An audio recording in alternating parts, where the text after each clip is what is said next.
awful sound. Four hellfire missiles in the sky. I watch my life flash before my eyes. But at least there's one huge plus. We know that the bomber was a gay woman drone pilot. Hashtag girl boss. A gay woman drone pilot. Hashtag girl boss.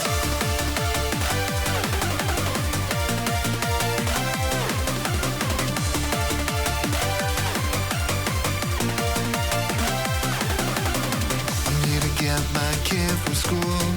I pull up, don't see him at all.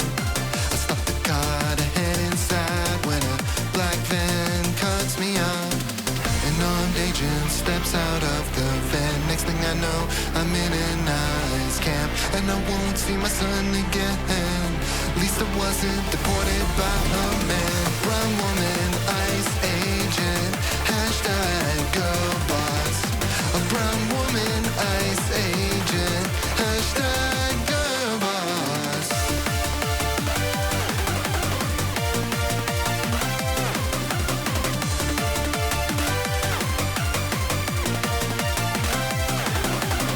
I got laid off by a woman CEO. Oh yeah, it was hashtag woke. Israel destroyed my olive farm to build a settlement. Thank God the IDF has gay soldiers in it. We'll continue bombing Yemen. It's fine, the Pentagon will be led by a black man. Don't you know the world's inherently violent? That's why we need more women drone pilots.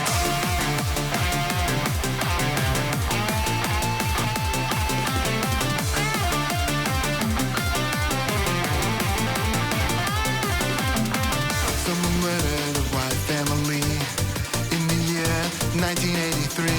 Multiple witnesses saw the crime that night. They all agreed the killers were white.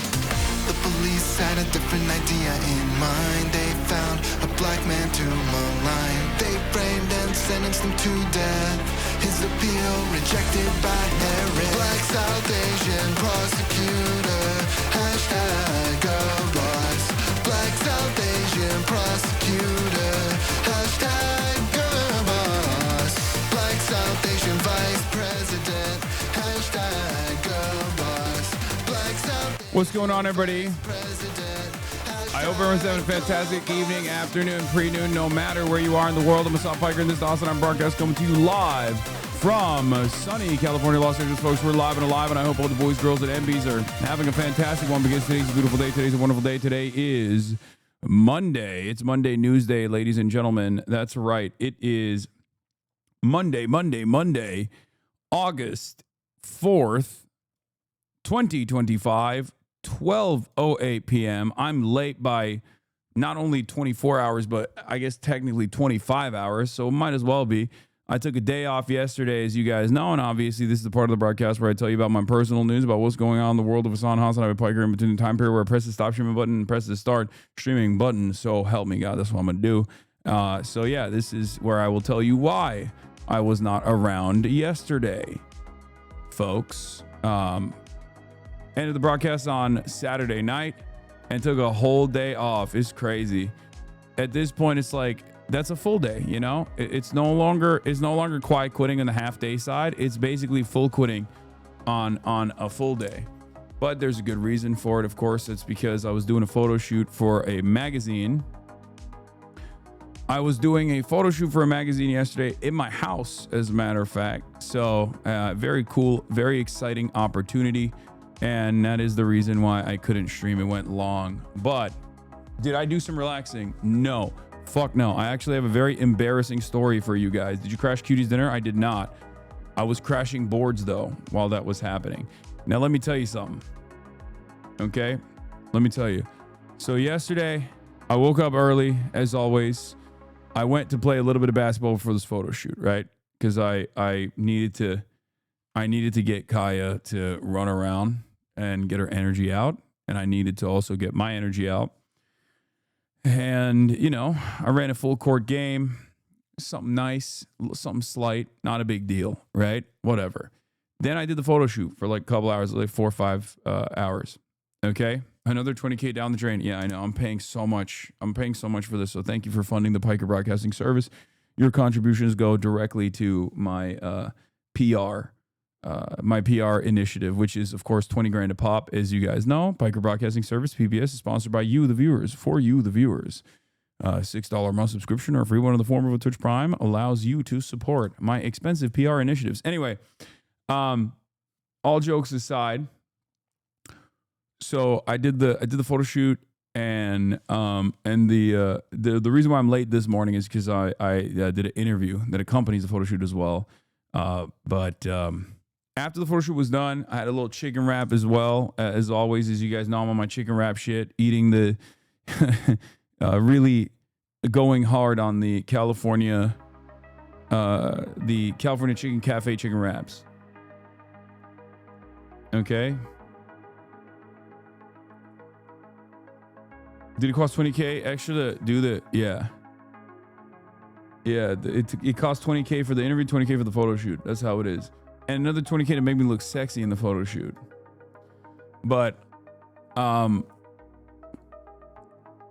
Basically, I had a chicken wrap, and then I was supposed to ball again with Buddha, right? But then Buddha was like, yo, let's pull up to the game that like Ludwig throws with like Aiden in them, okay? Because they play basketball in like various different parks, on certain days. So I was like, sure, why not? And there was like 30 people there. We had to do 3 full court games. It was crazy, okay? And let me tell you, this is where the story goes south, okay? First off, let me explain to you something, okay? Let me explain to you something. I went out there, okay, with Buddha. And I started playing. But as basketball players know, you go to different outdoor courts, everyone's got a different seasoning to it, okay? Some outdoor courts are double rim. Most outdoor courts are double rim, but like some of them are jankier, some of them are shorter, some of them have like a tilt. You know, there's the good rim versus the bad rim. Always when you're playing full court, these are important. Where the sun is shining, that's important. So like it takes a while to get used to the court that you're a part of. It takes a while to get used to and to get comfortable with the courts, okay? Because sometimes you're just fucking shooting and nothing is hitting, okay? Nothing is hitting. You're watching the ball roll and then boop, out of nowhere, flick off the rim. Like the other team's got voodoo magic on their side. Like the other team's got God on their side. No aura, okay? No aura whatsoever. Terrible business. And I'll be honest, that's what happened to me the first like 2 games. Okay, I tried to lock in and I just kept losing over and over again. My teams kept losing. Some players were good, some players were bad, but we just kept losing. Now it's a fucking team sport, you know? Basketball is a team sport, but I will admit I was not contributing. Okay, I was not contributing until I had to understand it now, lethal shooter style. Okay. First 2 games we lose. Third game, I'm really tired, but I'm finally starting to get a feel of the rims. Okay. And third game we lose again, but at least this time I locked in and we were like, the games were at 25, 2s and 3s, full court. And I think we were like losing by 15 or something. And I brought it all the way back up to like 19, but we lost 19-25. Okay. Then, as the best loser out of all the brackets, we played the worst winner. A team that won their match, but not by a lot, versus a team that lost their match, but not by a lot. So we're fucking playing, okay? We're playing. It's back and forth. It's like 9-11 for literally like 10, 15 minutes. I'm dying. I'm so tired at this point. I'm sweating like I've never sweat before, okay? Then all of a sudden, the dude I'm guarding is their best player on their team, goes Ultra Instinct. Ultra Instinct and starts fucking dropping 3-pointers left and right. 4 in a row. And these are deep. Like, I'm talking Jokic threes, okay? We're talking logo threes.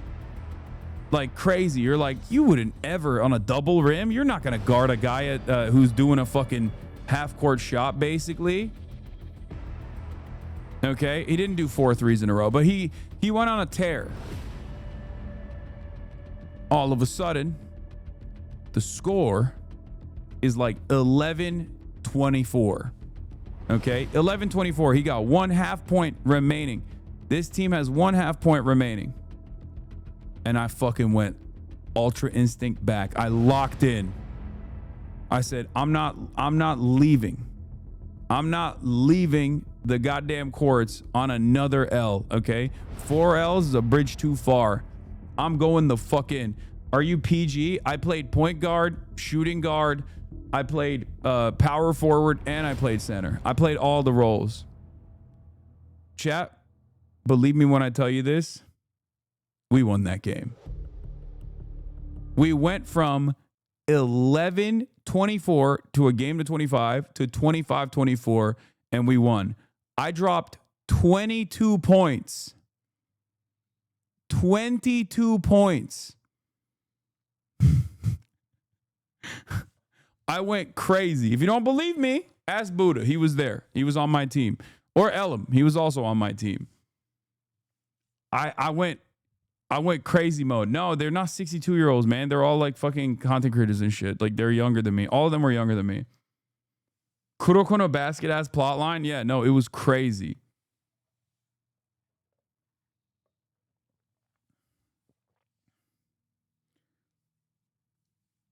No, this is... I ulted. I freaking ulted. It was crazy. But the story doesn't end there. Now we're done.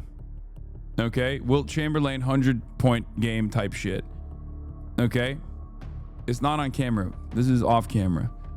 So stop saying, oh, Piker didn't happen. It's not. Okay, don't believe me if you don't want to.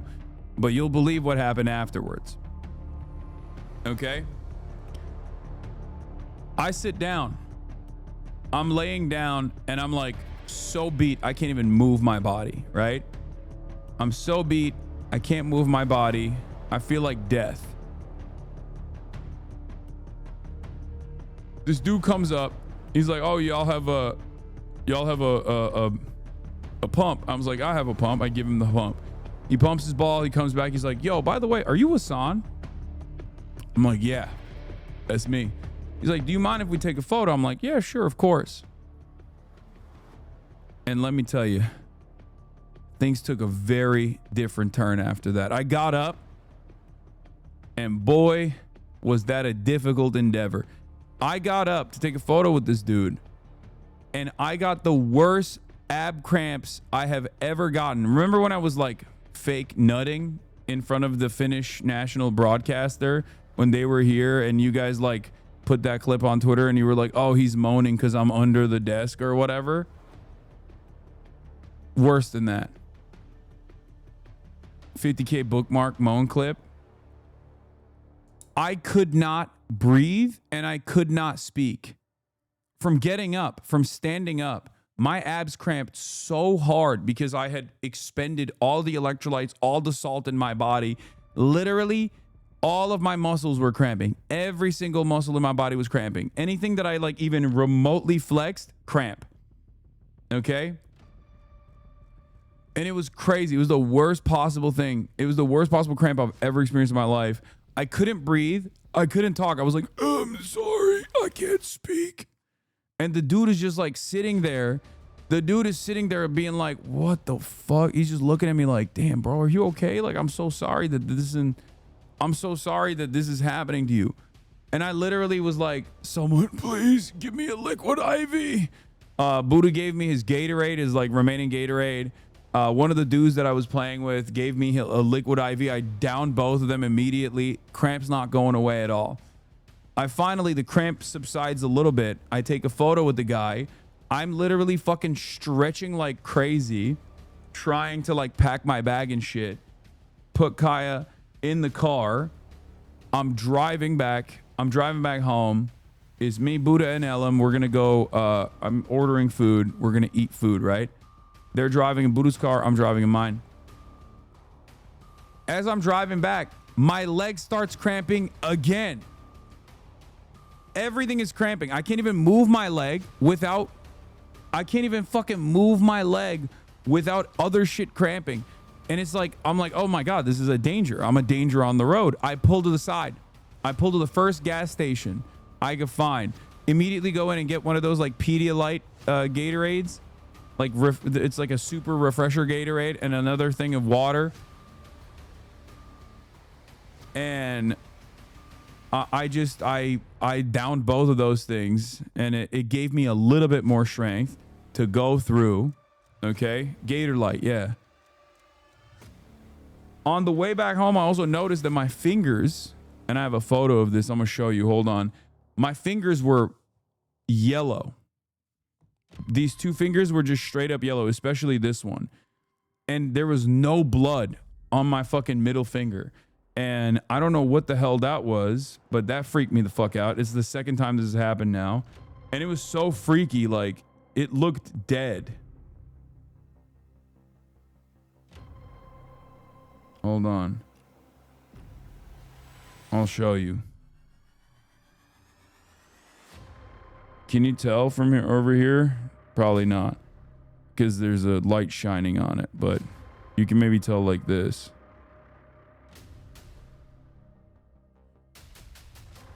Hold on, I got another one. 1 second. I'll show you the other side of the finger, which is even worse. You see that? It was like straight up yellow. It was a zombie finger.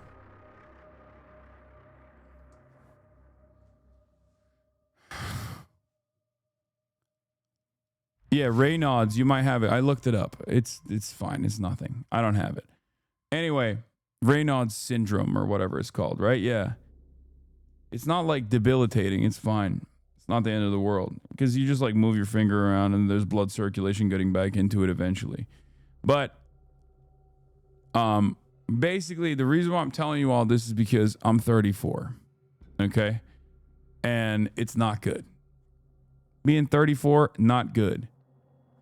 2-a-days is dangerous now. Can't do 2-a-days no more. Dangerous prospect. Came back home, down 2 honey stringer packs that like long distance runners use, that has like potassium and sugar and electrolytes and everything you need in it. Down 2 of them. Had my dinner. I'm finally good. Sounds like you dehydrated yourself to organ failure. I think so, almost. I feel great though. I mean, it was awesome, and I'm glad I got that. I'm glad I got that victory at the end.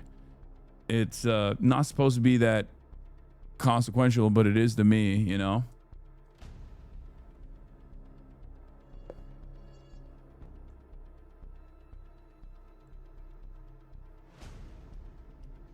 But you should look into restore those IV services that give you performance and recovery IVs. That's what I do every month. You could probably do it more often. Nah. Rhabdomyolysis is no. Oh, you mean, what is it? Oh, rhabdo. Isn't it is it rhabdomyolysis or rhabdomythiosis? I thought it was called, or whatever it fucking called. I know you. No, I didn't get rhabdo, dude. Calm down. I would be dead. Yeah. For those of you who don't know, if you can literally kill yourself by exercising too hard. That's not even a joke. Like, if your body is not used to that level of activity, which mine is. Mine was just dehydration, extreme dehydration. That's all it is. Because I was sweating so much under the sun, and I just I didn't have enough electrolytes. I thought like the Gatorade and all this stuff would have helped. It didn't. It wasn't enough.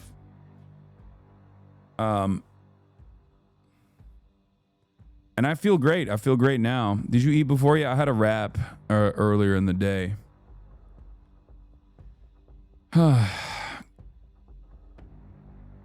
Rhabdomyolysis. Rhabdomyolysis. Yeah, I know. The Pit episode 1 triathlon guy, I know. You're going to peep these gifteds or what? I'm trying to set something up, Poppy Chulo. Kevin Cruz 65. Thank you for the 10 gifted. I peeped the gifteds.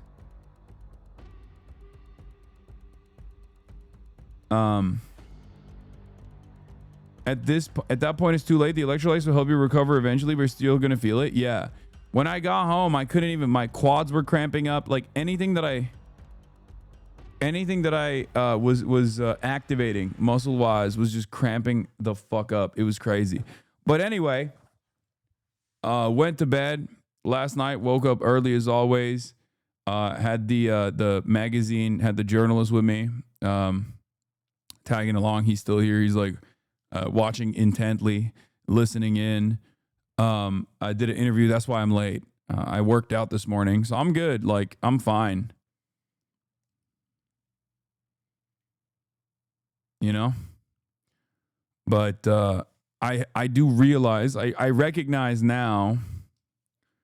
I recognize now that at my age, and not just at my age, but like I just need to be more careful. I need to be more careful with like.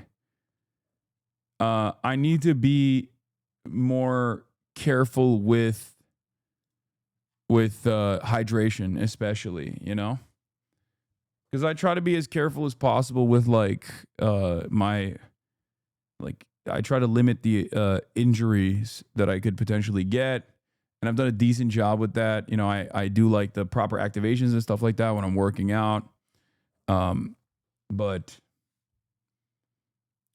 obviously playing is because you drank over the weekend. No, I didn't.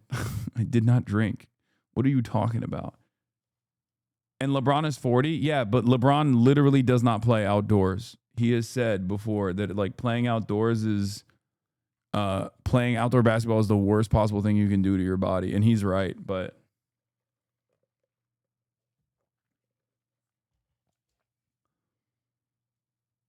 anyway, LeBron also isn't downing 40 sodas a stream. Okay, here we go. All the fucking doctors, bro. All the doctors in the chat. Everyone's got an MD, dude. My dick. That's what MD stands for. Okay.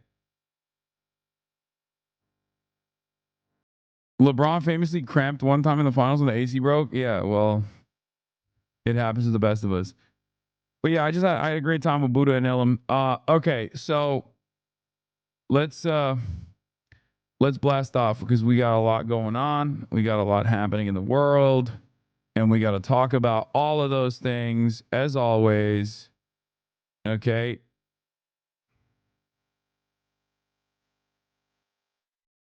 We got job numbers drama, Texas redistricting drama, Oh, I wrote that wrong. Redistricting.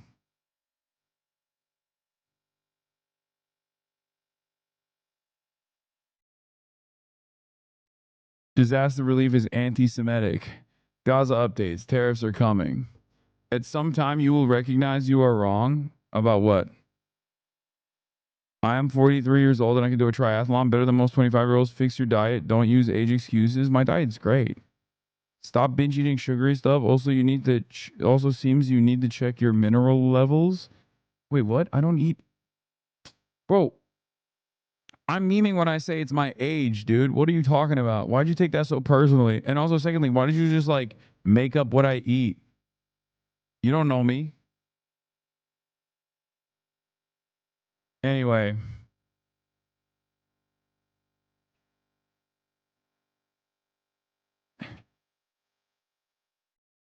Also, I talked to Bassem Youssef, and I'm looking to do some kind of collab with him. Does anyone have a blast off meme? Yeah, my potassium levels are low for sure. Netanyahu update leaning towards taking Gaza.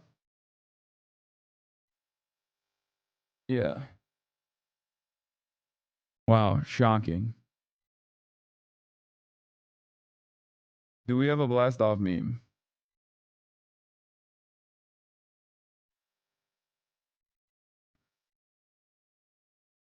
Black Boy Max funny?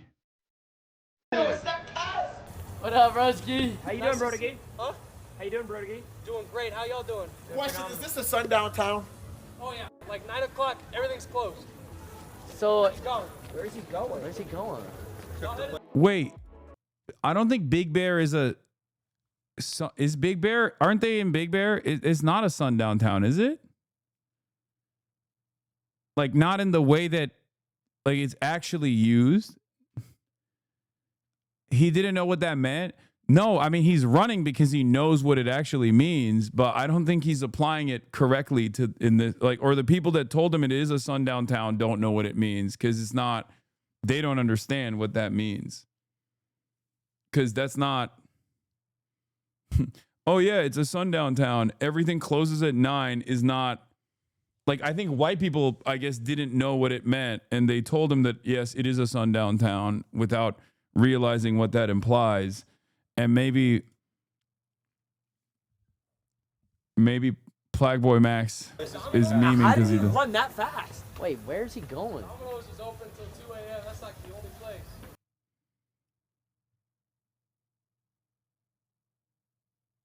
I remember going to Alabama as a teen. Everything was closed at 8 p.m. on a Friday. I was freaking out. I need to walk around Meisure at 1 a.m. aimlessly.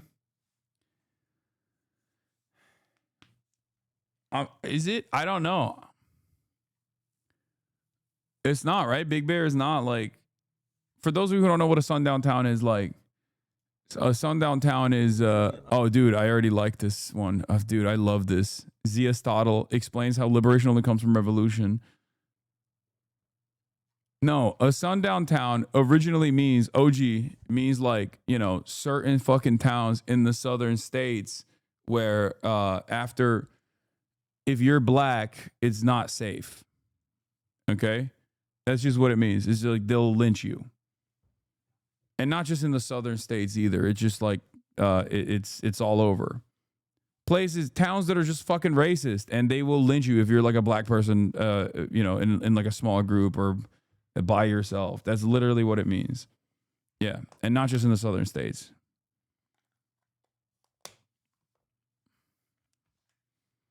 And some of these places in America still have like sundown towns, straight up.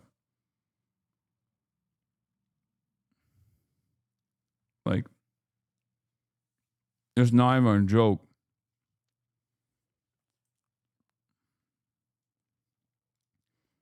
So there is, do you guys not know what the Green Book is? Like, I literally have one right here. Like, originally there was an entire like traveler's guide for black people to figure out like where they could go and where they couldn't go. Look.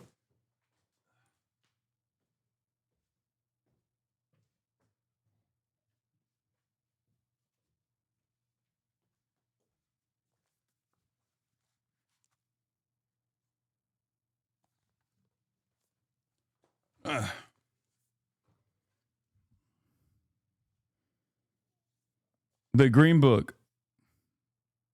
The Guide to Travel and Vacations. Travel Wise People Travel by the Green Book. For 16 years, the guide is used by experienced travelers.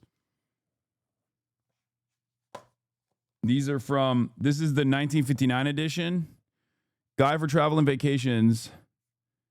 The Green Book. Hotels, motels, restaurants, tourist homes, vacation resorts. Carry your Green Book with you. You may need it.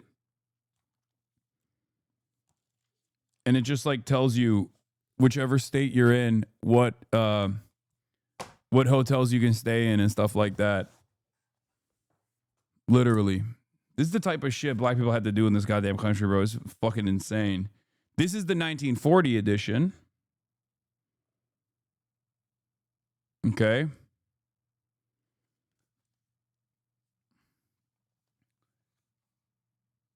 This is the 1959 edition. And then I guess this is the latest edition, maybe? I don't know which edition this is. For 16 years, the guide used by experienced travelers. Oh, this is the 1954 edition, and then this is the 59 edition. But yeah. But that's where the concept of sundown towns come from. It's not the Gaddafi Green Book. I got both Green Books. This is the different Green Book. Anyway, Yeah, America is a crazy country, and it's like not so distant past.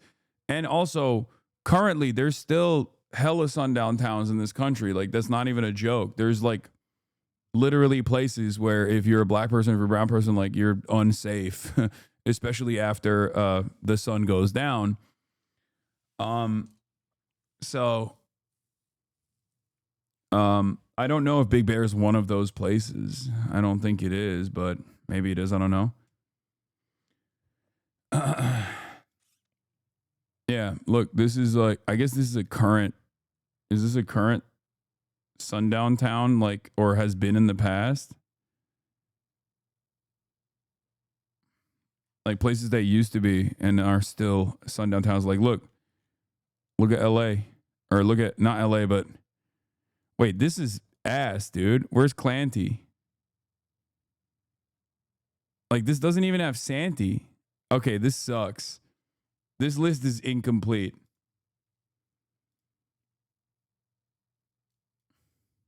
What the fuck is Clanty? Is Santee, also known as Clanty.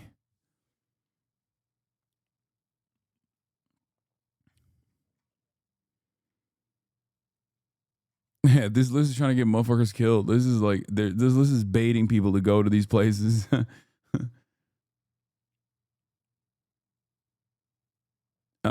Yeah, San Diego mentioned.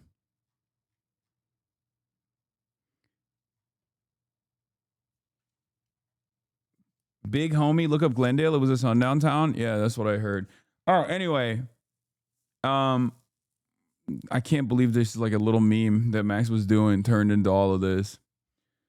But do we have a blast off meme chat? Because I still haven't blasted off. Santee is more diverse now. Lakeside is the new Clanty. Yes, I know. We're gonna talk about the fucking insane OnlyFans shit with Lil Tay and what we need to do to fix society. And I can't say what I think openly, but it is crazy that Lil Tay turned 18 and then did OnlyFans and got thousands of people that subscribed. I think that's a list that you need to give to the FBI. You know what I mean? Like, that's like a FBI list ready to go. I live 2 minutes away from Clanty. Dude wore a hood inside of Vaughn's. Yeah, I think OnlyFans is responsible for it too, for sure. Okay. Is Jover. Yeah, I saw Jube did a piece with Uncle Chunk Weigert. I saw that. I'm going to talk about that briefly. I don't know if it was like productive discourse or not. But yeah, here it is. We're blasting off, ladies and gentlemen. Chunk Yogurt on the Jube. It was a headache. Whatever. When's the Christmas in July with Jank?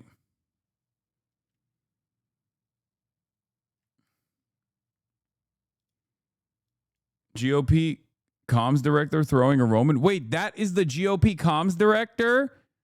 This lady is a, oh my God, she's literally the Omaha Young Republicans chair, comms director for Nebraska GOP. What?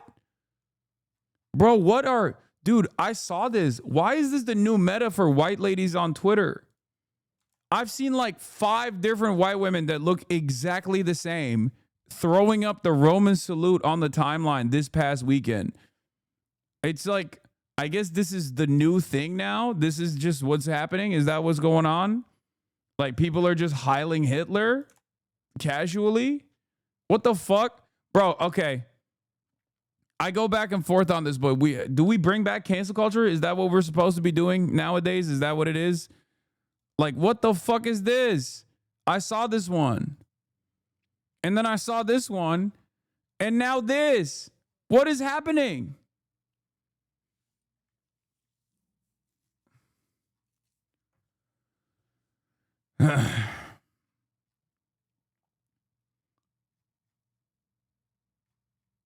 They saw one Sydney Sweeney ad and went crazy, bro. They saw one American Eagle ad and they were like, oh, the eagle stands for the Nazi eagle, actually. Where's the ADL on this? Bro, dude, don't. They're too busy. They're too busy clip farming so they can find something to get mad about that I did the other day or some shit. You know what I mean? Because I said Israel's apartheid state doing a genocide. The peak of real anti-Semitism.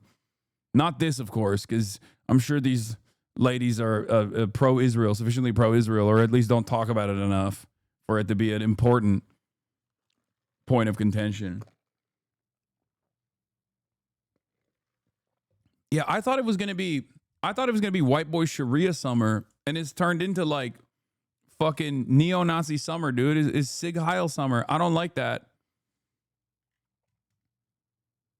Yeah, ADL met TikTok to do content moderation. I know they're too busy. They're too busy with this. Okay, they're too busy making sure that TikTok no longer has like pro-Palestine content on it. That's what they're predisposed with. It's like the metric ton of Nazi shit, and there is a lot of Nazi shit on TikTok too, for sure. Like, I'm not gonna act like there isn't, but like almost all of it initiates from Twitter. Okay, like it's not like the dude from Singapore who owns TikTok is going up and like fucking Sig Heiling on the main stage at Trump's inauguration and actively collaborating with like neo-Nazis on TikTok and responding or reposting neo-Nazi TikToks and being like, you have said the absolute truth, when someone is like, Jews are doing great replacement theories. Like, that's Elon. Elon is the one doing it. Yeah, Show is the CEO of TikTok, doesn't own it. I know, I'm just using an example, okay?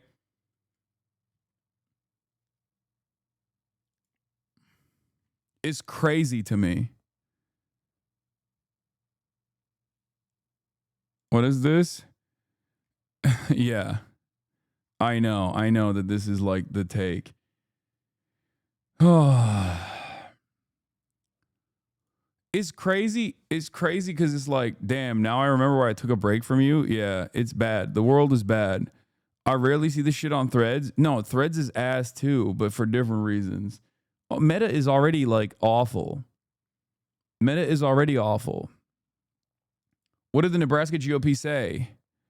Statement from Nebraska GOP Chairman Mary Jane Trumper. Her name is Trumper, literally Mary Jane Trumper. That sounds like a fucking Hideo Kojima character, dude.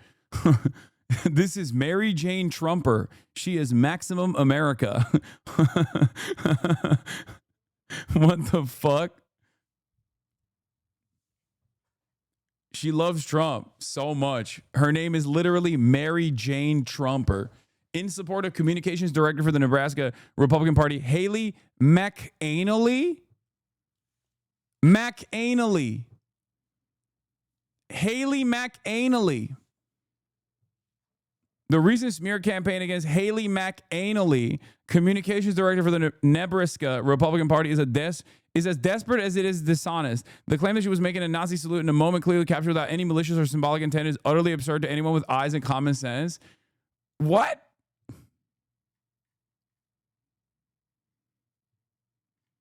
Are we...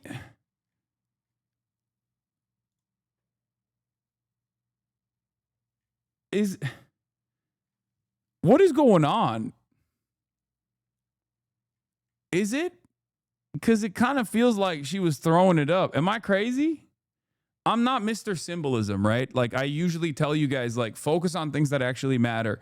Like, instead of the rune shape that the podium that, like, the CPAC conference is, like, happening on, listen to the words that they're saying, because they're saying Nazi shit, and that's way more impactful than just, like, trying to figure out the symbolism. Like, is this the 14 words? Are they like Heil Hitlering? But like, this kind of just feels like she's Heil Hitlering. Like, she's trying to,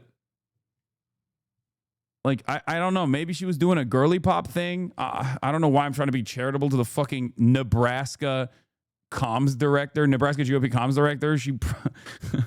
I mean, if it looks like a dog, walks like a dog, is probably fucking Sig Heiling, you know? But it's just the okay sign shit from Trump 1, but even less plausible deniability. Yeah, but it's not the okay shit, because this is a sign. The entire purpose of the OK sign is that people throw this up without ill intent from time to time. This has different uses. Sig Heiling has one use. You're a Nazi. You know what I mean? So I get what you're trying to say, that this is just like they're trying to throw the OK sign. Like they're trying to use the Sig Heil in the same way as the OK sign, but like this is just the salute. There is no other use case for this. No one just like, unless you're, I guess, like hailing a cab, there is very little, there's not really another moment in time when you're just kind of putting that hand up like that. She could have been stretching and taking a pic like that at the same time.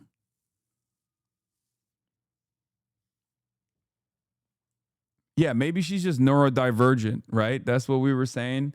That's what people were saying about Elon. Like, oh, he's just quirked up.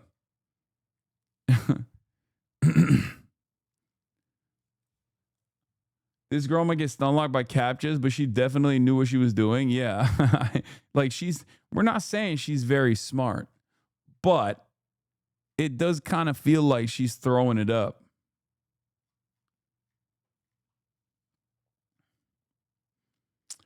But yeah, and the reason why this is like, this came as a sequence of events this weekend. First, it was this lady that looks like Eve Fartlow. This is like this is the Nazi version of Eve Fartlow, not the pro-Israel Nazi version of Eve Fartlow that is just Eve Fartlow, but this is the anti-Semitic Nazi anti-Israel, I guess. I don't know actually if this person's anti-Israel or not, but like this is just Eve Fartlow. She looks exactly like Eve Fartlow. It's crazy. And it was crazy because like she said like all the pretty girls, and what's really funny about it is that when white girls do this shit, I sometimes will see their responses, and like most of the online neo-Nazi movement just overwhelmingly hate women, right? They just fucking hate women so much. So like all the replies were shitting on her. They were like, huh, of course a woman would use the wrong hand. And I think she was actually not doing the left arm. She was doing the right arm, but she used the front-facing camera. Like they were dunking on her. They were literally dunking on her. They were shitting on her. They're like, where are your children? Why don't you have children already? Stop posting photos. You know, go save the white race. You're so ugly. Like all this stuff. And obviously misogyny is a no-no. Okay. We don't participate in that. We don't partake in that. But like, it's a bit of a situation where you're just like, let them fight. You know what I mean? Let them fight amongst themselves. If you're I'm not going to defend her. You know what I mean? I'm not gonna go out of my way to be like, hey, prominent neo-Nazis on the internet, don't tell this neo-Nazi woman that she ain't shit because she's a woman. I'm not gonna do that. I'm just gonna watch from the sidelines. You know, it's like Lauren Southern writing articles about how like the alt-right movement was so mean to her. Oh wow, shocking.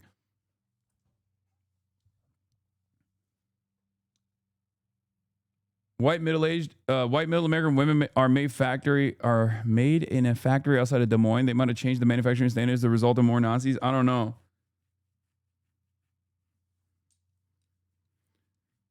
Yeah, inside trade, right-wing misogyny is A-okay. I mean, misogyny is never okay. But if the Nazis are doing misogyny to other Nazis that happen to be women, I'm not going to fucking be like, you know.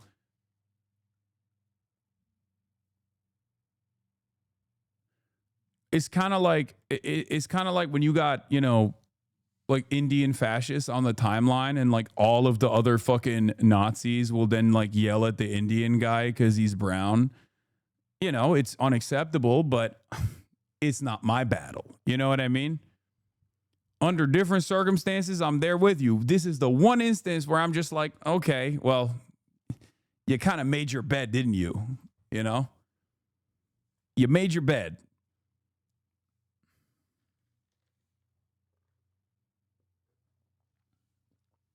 It's funny though, because like she didn't private her account because like people were yelling at her for sig heiling. She privated her account, I think, because she was getting dunked on by other Nazis.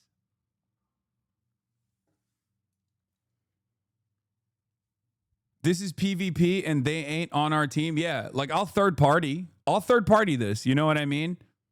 I'll just like push some buttons. I'll third party both sides. You know what I'm saying? But I'm not touching it. Like you just sit back. Sometimes not everything needs a reaction. Okay. Sometimes you just sit back and enjoy the show. This is one of those moments. Okay.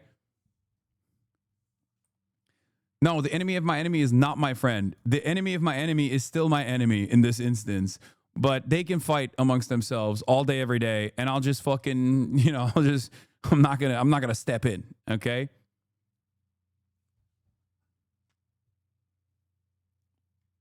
Bro, the replies I got from QRTing this are insane.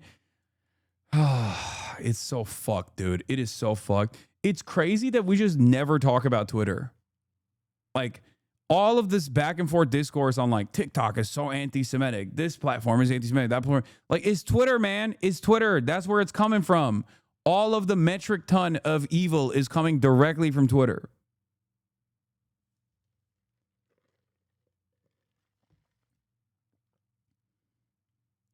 I saw her arguing with Nazi saying thumb ring equals high body count in the replies. I know.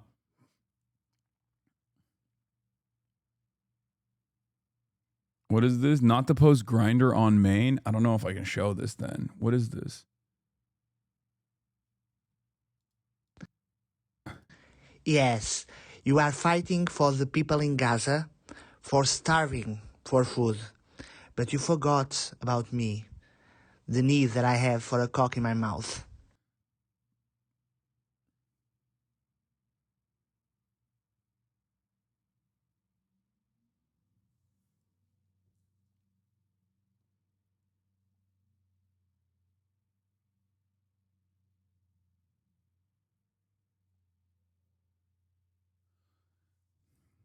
That'll be it for today.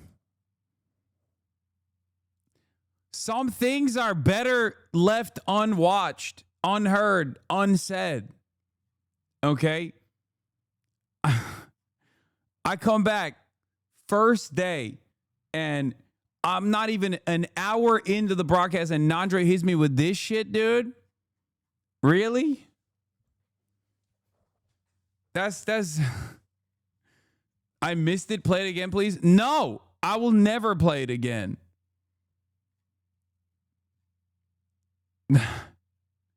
Vibes ruined. Yeah, almost died yesterday. The fact that people don't realize that Elon's original actual truth comment is what prompted him to go on an anti-Semitism apology tour to Auschwitz and then Israel with Ben Shapiro is fucking insane to me. People point to those trips as evidence he's not anti-Semitic when the reason he did it was because he was anti-Semitic. Yeah, it's like when Marjorie Taylor Greene had to go to like a Holocaust museum and write a book report about how the Holocaust happened after she said Jews have space lasers. Like, you just... That's like that's ADL shit. Like, that's what they used to do. You know what I mean? Back in the day, they'd be like, you've said something insanely anti-Semitic. Now you have to write a book report. Okay. Now they've just kind of given up on that. They just literally will be like, oh, well, you said something insanely anti-Semitic. Now you have to defend Israel extra hard. Anyway, this was... People want to do the Nazi salute publicly until it starts having social consequences. And then this lady came out and also was doing it. Like this lady saw the other lady do the salute and was like, oh, it's me time. It's time for me. Remember when the owner of this site said Nazis would have the freedom of speech and not freedom of reach, and then blasted a Nazi salute on national television, and content like this goes viral regularly? Like, this has 20K likes, man. Bro. Back in the day, okay, white ladies that did not have like any sort of decipherable, discernible, interesting personality quirks would just be like a regular run-of-the-mill Republican. Now they just hit the Sig Heil. What is going on? You used to lose your job because of this? Yeah, it's over. It's fucking crazy. Be honest, is this a good thing? No. No, it's not. No, I think that there should be some social stigma associated with one of the most violent historic movements of all time.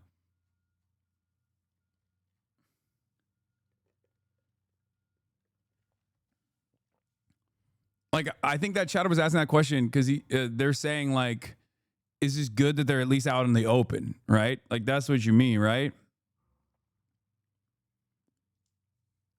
But I don't think so, because the reason why I don't think it's good. Yeah, no, I know. I know. Look at my name, lol. I know. No, I don't. I was being sarcastic. Oh, okay. I logged on into Twitter on browser just because I was curious. Other people were exaggerating about the Nazis, but it's so bad.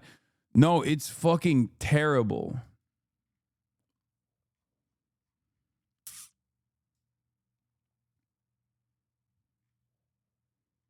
Yeah. And for those of you saying, like, isn't she making fun of the other girl? No. Her username has juice, which is a substitute for Jews, and extinguisher, like Jews extinguisher. I don't think this person is like memeing about another Nazi. I think this person is a Nazi. Okay? Yeah, the juice box thing is like a common way for it's like TikTok speak. Twitter is like 75% Nazis, 25% porn. Is all fucking bots too. But yeah, this is the best take I've seen on this. Rat Limit said in February 21st, Rat Limit said, prediction, the Nazi salute will become common within 2 years. Right-wingers will half-ass it for plausible deniability, memify the backlash, and then start fully doing it as a joke to troll the libs for being hysterical enough to think we were doing it in the first place. Fascism is a little bitch ideology because it's too timid to enact its cruelty until it can frame its cruelty as retaliation against others anticipating it. Everyone, please stop saying more like 6 months, as 6 months is indeed within 2 years. Which, by the way, the people that were saying as in 6 months were literally right, low key. And so was Rat Limit, to be fair, because here we are.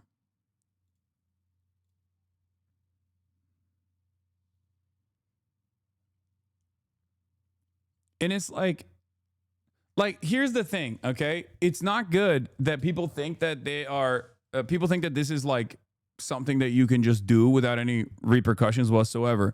That's number one, okay? Number two, it's extra not good that these people then literally go to like websites to fucking farm donos, okay?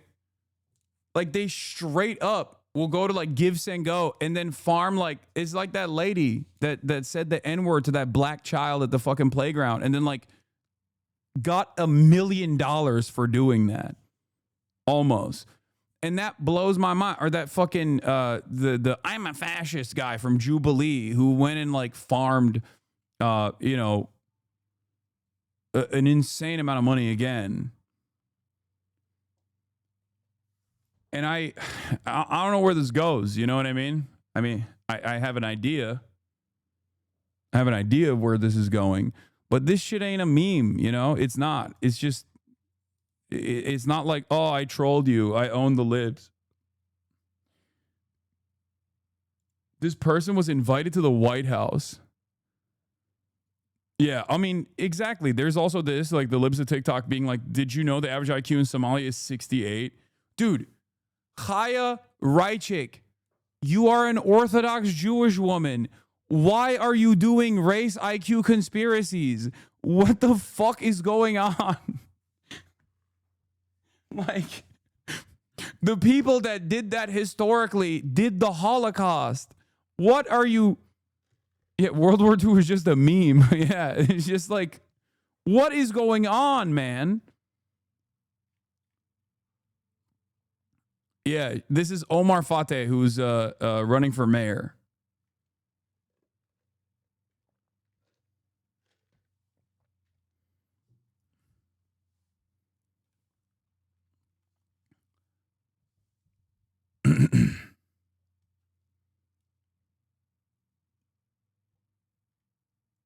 We all saw Taylor Loren's interview. It's amazing. Chaya is able to breathe. I think she literally needs assistance on that front. Same thing could be argued for Laura Loomer. America's always had shrieking, hate-filled chuds like Laura Loomer, but there was a period in the past when they weren't allowed to hang out with the president at the White House. Yeah, witnesses said the shooter screamed "Free Palestine." Now the media is running to cover up another act of Islamic terrorism by the Free Palestine crowd. This was like the CTE shooter guy in New York City, where a bunch of right-wing freaks immediately jumped to claim that, like, the very same people that used to say, "Oh, the shooter is trans," is now back to their old habits, post 9/11 war on terror habits of just screaming that it's like an Islamic style terrorist every time. Okay, immediately they just, like, another mass shooting happens, even though it's like literally a fucking multiple times a week situation in the United States of America, the only country where this happens so frequently. And they go, "Oh, it must be a Muslim. It's a Muslim. It's a Muslim. It's a Muslim. They're doing Muslim style Islamic terrorism."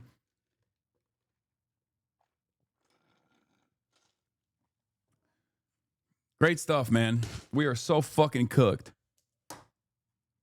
Yeah, Charlie Kirk posting great replacement theory shit. Muhammad is the #1 boys' name in the UK for the second straight year, and for every year going forward, it's not going to be close. The great replacement is not a conspiracy theory, it's government policy.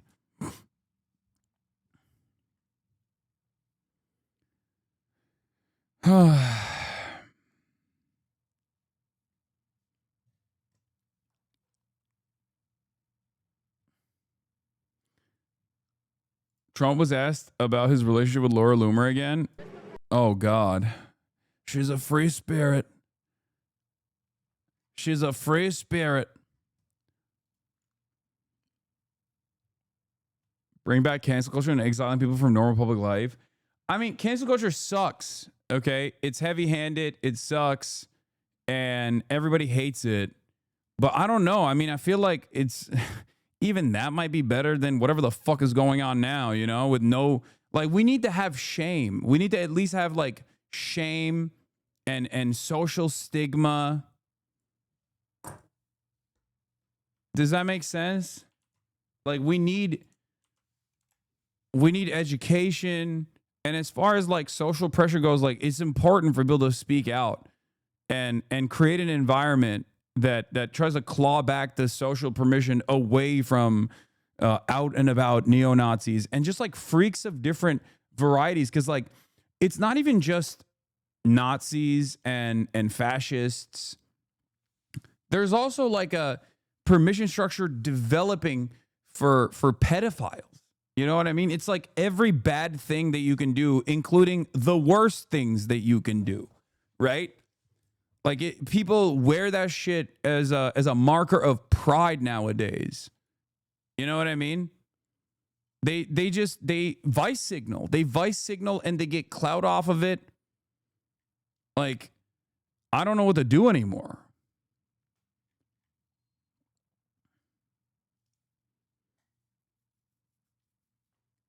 Like, how do you create an environment online where people have anonymity, right? And people can, like, say really ruthless and really mean things to one another. How do you change that environment a little bit? Because, like, this doesn't happen in the real world, right? Like, this kind of behavior only happens behind closed doors at, like, a Nazi dive bar or something.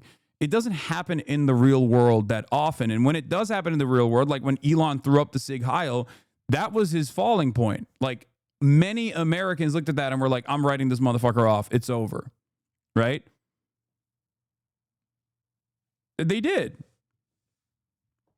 And there is no such, like, real back and forth when the person doing it is doing it online. Like, you don't see them, You don't see them in person. There is no like immediate reaction from normal people around them. Because like that is a profoundly important part of like interpersonal communication. Okay. That is the reason why the stuff that you say online behind the internet, behind a keyboard is very different than what you would say in person. Okay. And I don't know how you like make the online rage bait, vice signaling culture resemble the real world in some ways, where there has to be like some kind of social stigma or repercussions.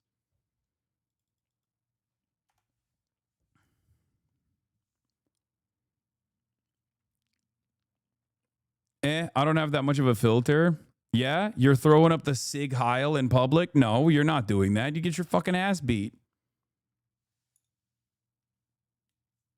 You're saying slurs in public? I don't think so. Like the only thing I will say is that in the real world, like the one thing I will say is that like in the real world is like the R word, right? People don't give a shit about that, but people do give a shit about it online, at least in like in some communities. That's it. With that exception, every other type of slur that you would say in public would immediately cause people to snap at you. Okay?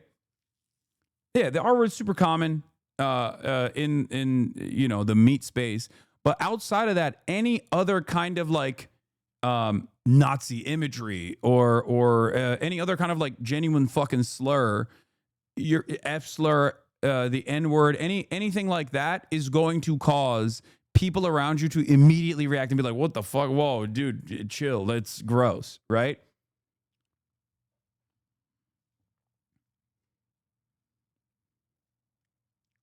And what is this? You're vindicated for this once again. Oh yeah. Peace, man. Oh yeah. It's the I saw this, the people that were fucking sig heiling in Ukraine.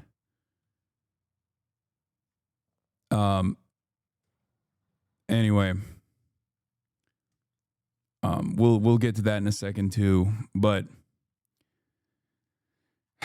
I mean, this is just a fucking sad state of affairs now, man. It's a real sad state of affairs. My coworker Nazi saluted twice at me at work after finding out I was a socialist. He got fired pretty much instantly. Yeah, that's what I mean. That's what I mean. You can't do that. You cannot do that shit. In the real world, you cannot do that shit. Would you be able to say this in your place of business? No. Would you be able to say this in public? No. There are immediate repercussions for stuff like that. And I'm not so certain that that's a bad thing. You know what I mean?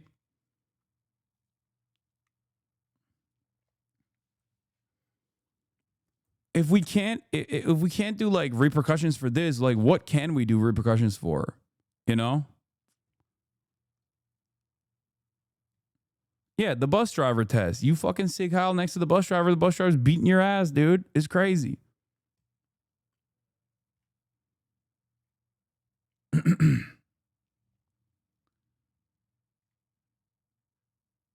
Please look at this, man. What is this? What? What the fuck are you showing? Okay, I don't know about that. Hold on.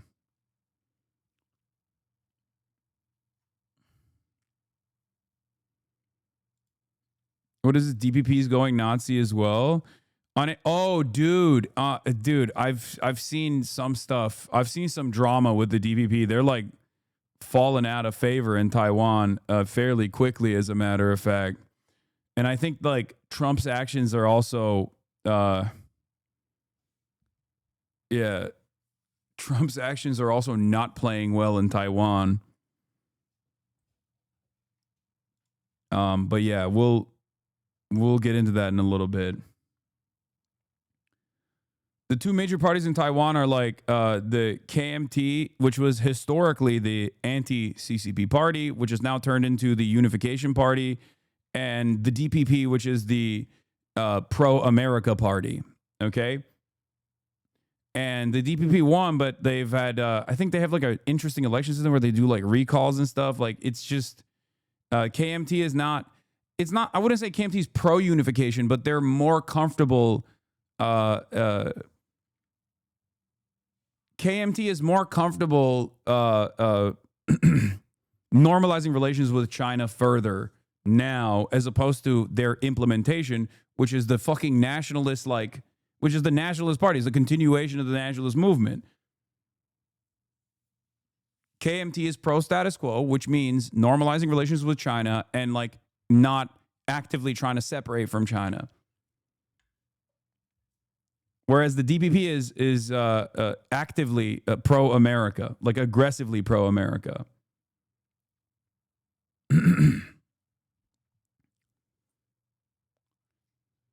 DPP is also pro-status quo? Yes, because the pro-status quo position is the most overwhelmingly popular position in Taiwan, something that all the China ball knowers know but refuse to fucking talk about.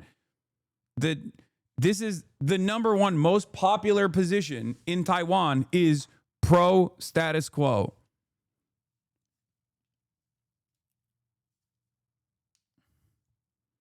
As in, don't fuck up the bag. We don't want to turn Taiwan into Ukraine.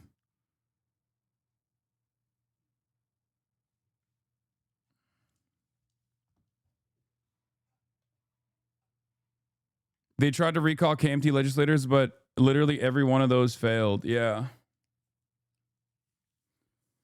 But KMT is at this stage is more aligned with like having a better relationship with mainland China than DPP is. DPP is like actively pro-America. Anyway, we'll get into it. We'll potentially talk about that in a little bit, but let's move on from all these fucking freaks and weirdos sig heiling. But I guess like the Nebraska GOP Nebraska GOP Chairman Mary Jane Trumper supported the comms director for sig heiling, said it's bullshit. The Nebraska Republican Party and the Haley McAnal strongly disavow and condemn any form of anti-Semitism and Nazis, and we believe it's critical to preserve the historical and moral seriousness of these events and not dilute them through reckless political attacks. And I probably stand with Haley McAnally, and I encourage every Nebraskan to reject this noise and stay focused on the issues that matter. So great. So yeah, they're on board with this shit. So that's cool. Yeah, speaking of sig heiling, nothing to see here, just some Nazi salutes to today's football match in Rivne, Ukraine. Video by Azov Sergeant Dmitry Yusishenko, who fought in Mariupol and returned from Russian captivity in 2022. I remember when you get called a fucking Nazi for having the gall to point out that the money and war material we were sending was helping Ukraine or proxy form itself into a neo-Nazi state with Azov as its main power center. Oh well, I'm sure there will be no blowback. As many of you said in 2022, it was a really bad idea for the neoliberal consensus to get involved with the proxy conflict in the sole intention of weakening Russia because you'd been driven insane by Russiagate. This is not a justification for anything Russia has done. Their invasion was illegal, and this war is their fault. However, it is also America's fault for treating Ukraine as a proxy to be bled to harm Russia for knowingly arming neo-Nazi groups in the country. I think it's still Russia that is like primarily responsible for this, as well as, Russia is still more responsible for this than anyone else. Before the Russian invasion, you could point to America's involvement and America's intervention as being a primary party that was responsible, because they were, right? So much so that they had to write legislation to be like, oops, we're not going to give weapons to neo-Nazis anymore. I remember that because I covered it at the time. This was before the Trump administration. This is under the Obama administration. So that was a big point of contention, even among American legislators, where they were like, maybe we shouldn't be giving the fucking neo-Nazi Azov battalion weapons. This is, again, before the Russian invasion of Ukraine.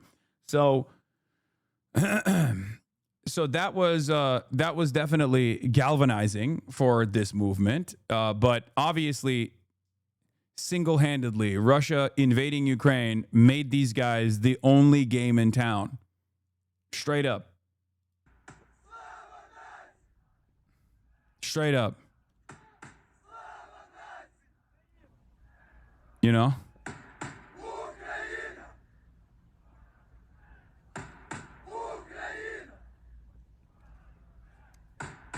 You're just doing the "you made us become a Nazi" meme? Wait, what? Oh, bullshit, Haas. The Nazi problem in Ukraine began way before the war. No, I just said that. I said that. But there's a difference. There is a difference between someone in like fucking Ohio being like, oh no, I'm imagining that the great replacement is happening, I'm going to be a Nazi now, versus a fucking country that is militarily invaded by an irredentist force that's like literally blowing up entire fucking building blocks. And then the only guys with arms and the proper experience in fucking combat are the neo-Nazis. You're going to be like, well, you know, in the past I fucking fought with these guys, but I can't hate on them right now. They're defending me. This is how it works. The fuck do you mean? I said this on like literally in the month of February in 2022. I literally wrote an extensive fucking thing about this happening. I said Russia's invasion is going to embolden all of the neo-Nazi and nationalist forces in the country, because whenever a much larger power invades a smaller country whose entire national mythology revolves around sovereignty from Russia, okay? Because that's what Ukraine is. Its entire national project is about not being Russia, okay? So if you fucking invade, if you're Russia and you invade Ukraine, then yeah, these guys are gonna fucking go full Nazi. What is the expectation? Like you just blow up. Your fucking grandmother blows up. And then what? You're supposed to be like, yeah, well, you know, my grandmother blew up because my neighbor was a Nazi. So that's fine. Is that what you think? Do you think Israel has a right to defend itself? What do you think? What kind of radicalization do you think happens when the Gaza Strip is blown up into oblivion? And I'm not even making the same consideration here, because Ukraine has national sovereignty. Ukraine had internal politics, internal dynamics, has had its own issues with this.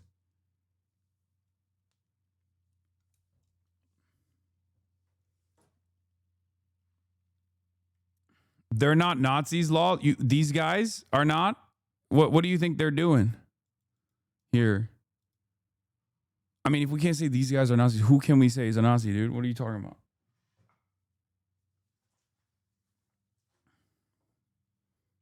Hamas. No, Hamas. Oh, you were saying Hamas are not Nazis. Yeah. No, of course. I'm not saying that they are. I'm not saying that they are at all.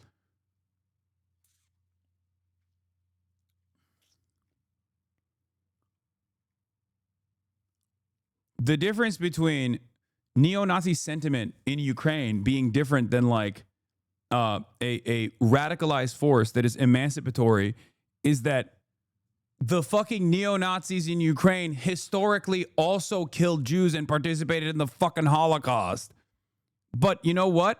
Ukraine also had a much larger participating force in the Red Army in liberating the fucking camps. So it went both ways, but obviously in the aftermath of the dissolution of the USSR, when you fucking come back and like invade the country, they're gonna go full Nazi. How is it helpful to paint Ukrainians as Nazis when the country's literally being invaded and colonized? Did I do that? Azov is just Hamas? No, Azov is not just Hamas. Hamas is not getting fucking weapons from America and training from America. Shut the fuck up. How do you cover this shit but not apartment buildings getting blown up by Russians? I literally just said those words. Oh my God. God damn. I just said that.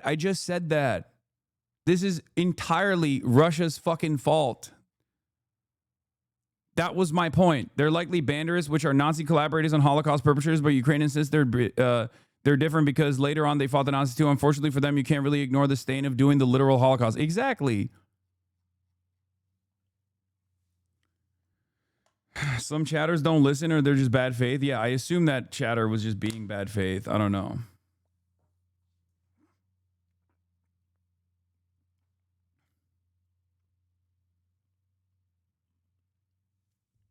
Yeah. Have you heard about Trump using nuclear safety funds to renovate the Flying Palace monstrosity? Nice. I love that. Fuck it.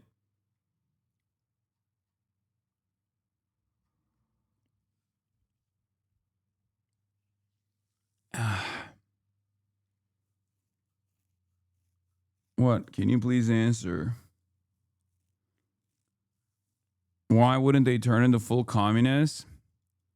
A lot of former Eastern Bloc countries are insanely anti-communist due to mismanagement from the USSR, a steady flow of propaganda, but mostly like material conditions worsening over time.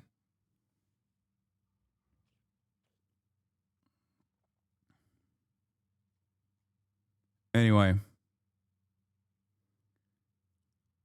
Iraq is a decent analog. The fighters on the ground were fighting for unsavory groups with the goal was the defense of their country.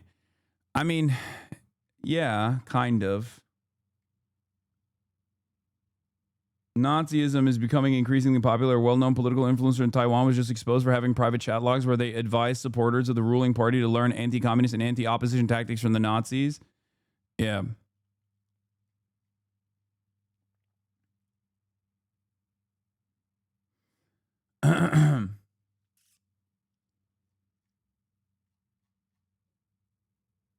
Okay. Let's get to all right. We'll start off with the Texas redistricting plan. For those of you who don't know, Texas wants to do a GOP redistricting to get more fucking seats and to farm the large state. Why do you sympathize for the liberation of emancipation of liberation? The national project of not being Russian sounds a lot like being Nazis. You're using that as a justification. In the past, they sided with them. Banderites were a thing long before the SMO and a reason it kicked off. Why do you sympathize with the emancipation of Palestine but not Donbass? Z-pushers, listen to my words, okay? This is really important for you to understand. I'm an advocate for the Minsk agreements, okay? The Minsk agreements, which Russia certainly wanted to implement because they still wanted to have control over whatever the fuck happens in Ukrainian politics by utilizing the LPR and also DPR, was an infinitely better proposal than what the fuck is going on currently. Okay? That's number one. But there is under no circumstances a reasonable justification for Russia invading Ukraine, a sovereign power. Okay? It's just completely unacceptable. What Russia should have done is what China does and just continue doing trade and normalize relations with all the fucking European partners to increase their influence. But Vladimir Putin had different options. He had different opinions. Okay? It is ridiculous.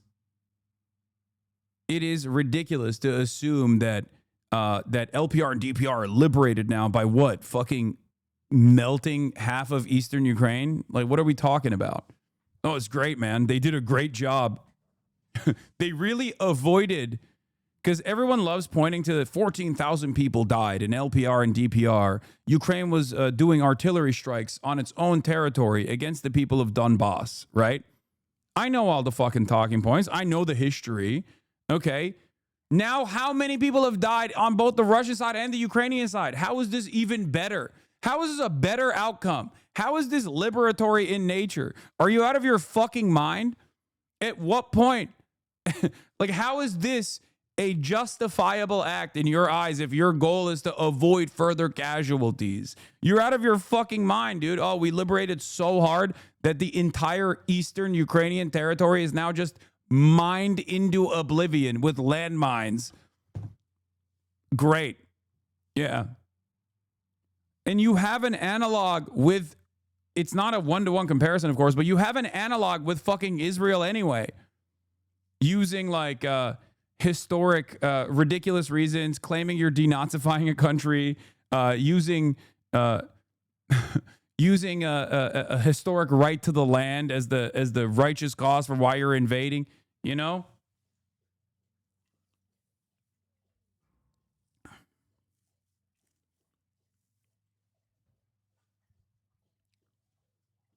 It's crazy.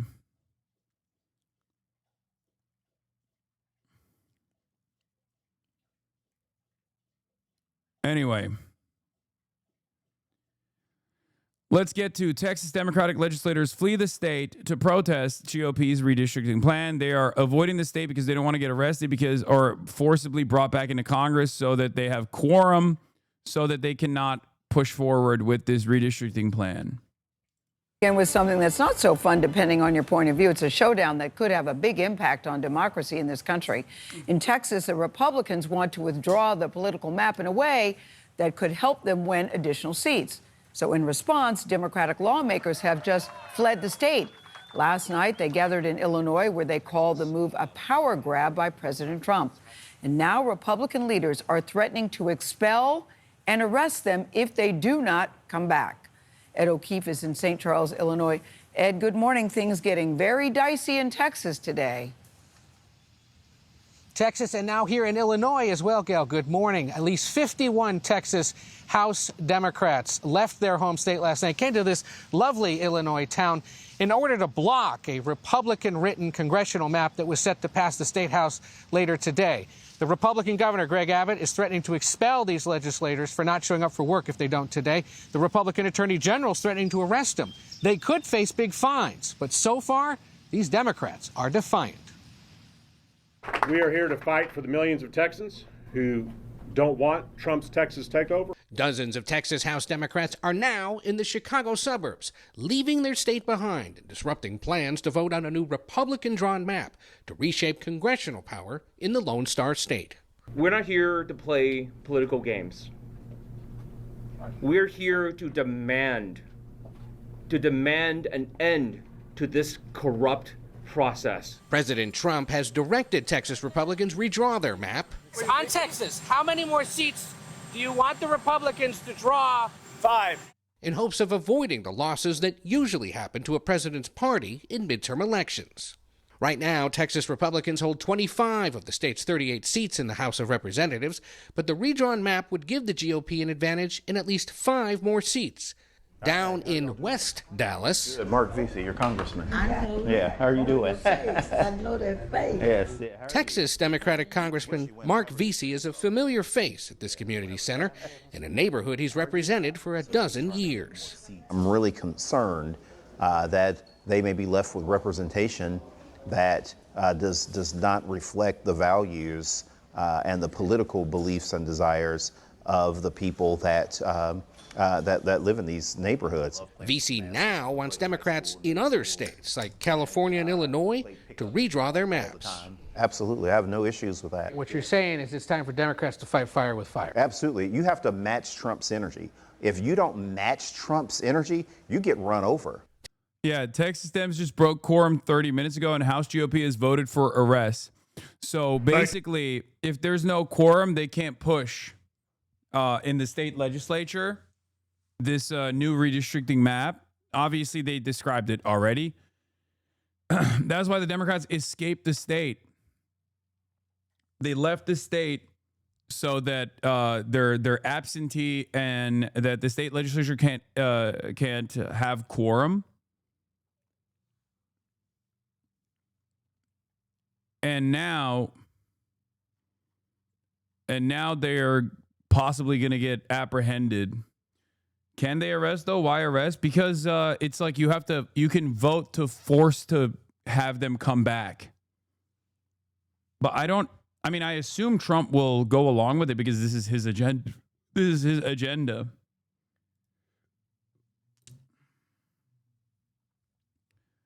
It's ironic because like what Trump is doing and the Texas Republicans are doing to begin with is like completely fraudulent. And the only counter that I've seen is from like, I hate to give him credit for this, but it was it's Gavin Newsom who said, okay, well, I have enough fucking votes to redistrict California to farm as many fucking seats as I possibly want. And he's right. Yeah, it's really, really illegal. I mean, is it though? What is really illegal now? Legality is determined by enforcement, okay? Legality is determined by political willing.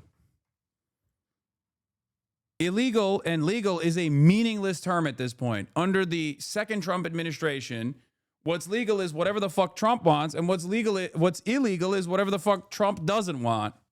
When you think about it.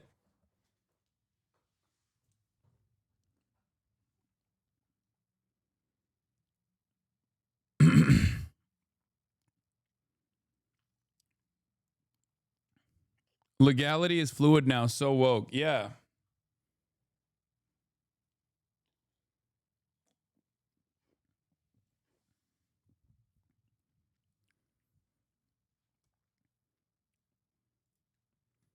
I'm in favor of fighting fire with fire because there's not really anything you can do about it. Like, what are you supposed to do? This, of course, is a worse representation overall for districts that have a lot of black and brown Democrat voters, districts that have a lot of black and brown people in general. Because redistricting for the Republican side is almost always conducted on neighborhoods that have black people, like just separating areas where there is like a big population of black people into other white majority neighborhoods in an effort to make sure that you have more Republican seats, like easy Republican locks.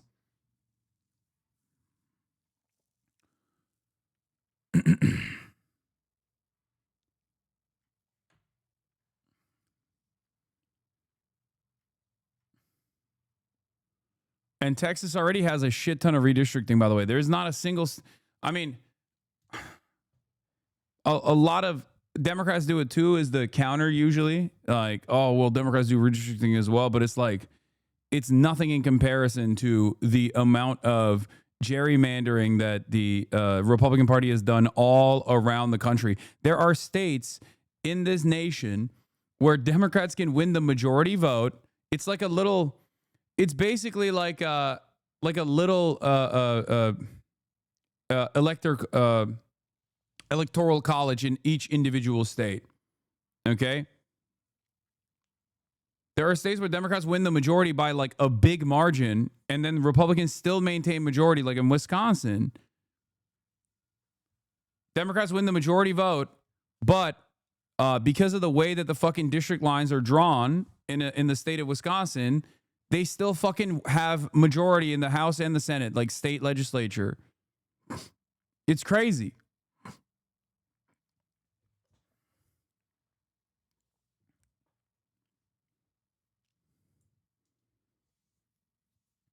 But what's interesting about this is that given that the population centers are urban, and because of the diverse environment in population centers, heavily leaning in the direction of Democrats, if Democrats wanted to, there are far more areas that they could chop up to fight against this, in like blue states, in blue neighborhoods, and just like straight up redistrict it as aggressively as possible. Except they probably won't do that. $32K for a pretty face speaking nonsense is crazy. We are doomed. Why is this guy famous? Thank you for saying I'm pretty, Chatter. That was very kind of you.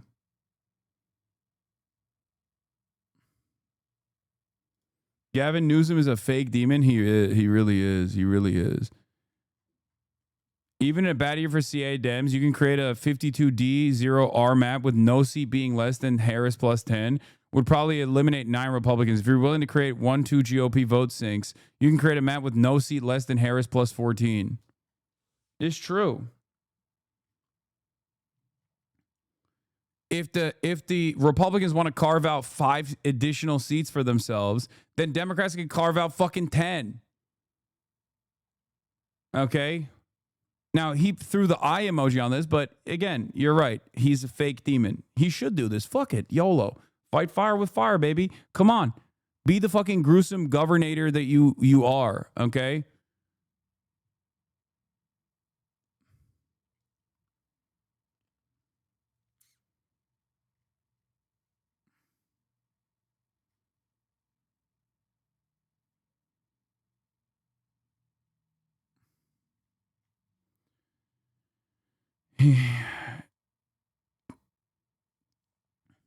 Political HQ says breaking. California's proposed congressional maps are almost ready and were discussed during a Zoom call last night with state and federal legislators.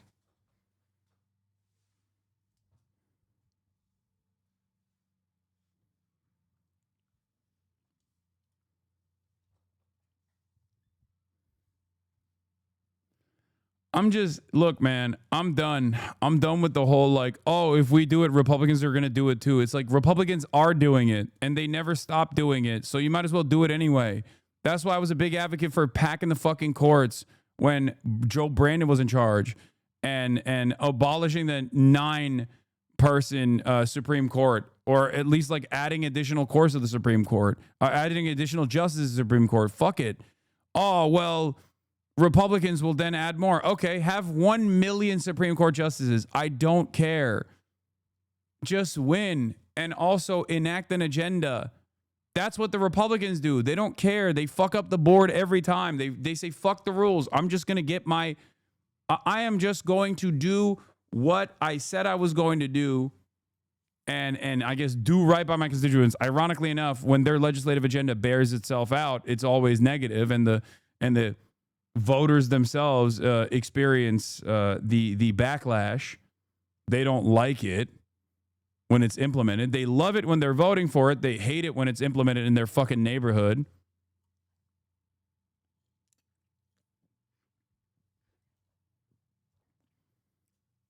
But like, for me, I just don't care if they're breaking the rules all the time anyway, in the direction of change for their own legislative agenda, for their own policies.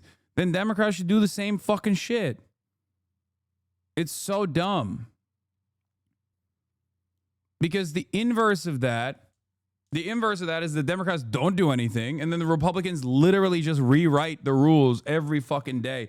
It's trickier in California because they can't pass them with the state legislature like in Texas. It needs to be approved by an independent commission. Newsom's threat seems a bit empty. He said he could get it via referendum, but I don't know if that will work out. I think it would. I think it would actually give him great fucking popularity among as a national Democratic figure too. Gavin Newsom's major problem in California is public transit and the housing market. If Gavin Newsom solved the housing market issue, that is literally like 90% of all the enmity directed towards him, all the animosity directed towards him, for good reason, by the way. Hasan silently wanting Newsom to be prez? No, I fucking despise him. I think he's a demon. He sucks. Okay? For what I just described to you. Gavin Newsom is decent when it comes to like rehabilitative, sticking his neck out for rehabilitative approaches to criminal justice, even though California still has a very long way to go. But Gavin Newsom is dog shit when it comes to offering healthcare, zero-cost healthcare to Californians. Gavin Newsom is dog shit when it comes to, most importantly, the housing market. He is completely beholden to real estate developers and homeowners associations and like landlords in general, and refuses to fucking increase the housing supply as is necessary and take initiative on this issue, which creates a shit ton of homeless people, which then translates back to people thinking that there is crime that's out of control in the state.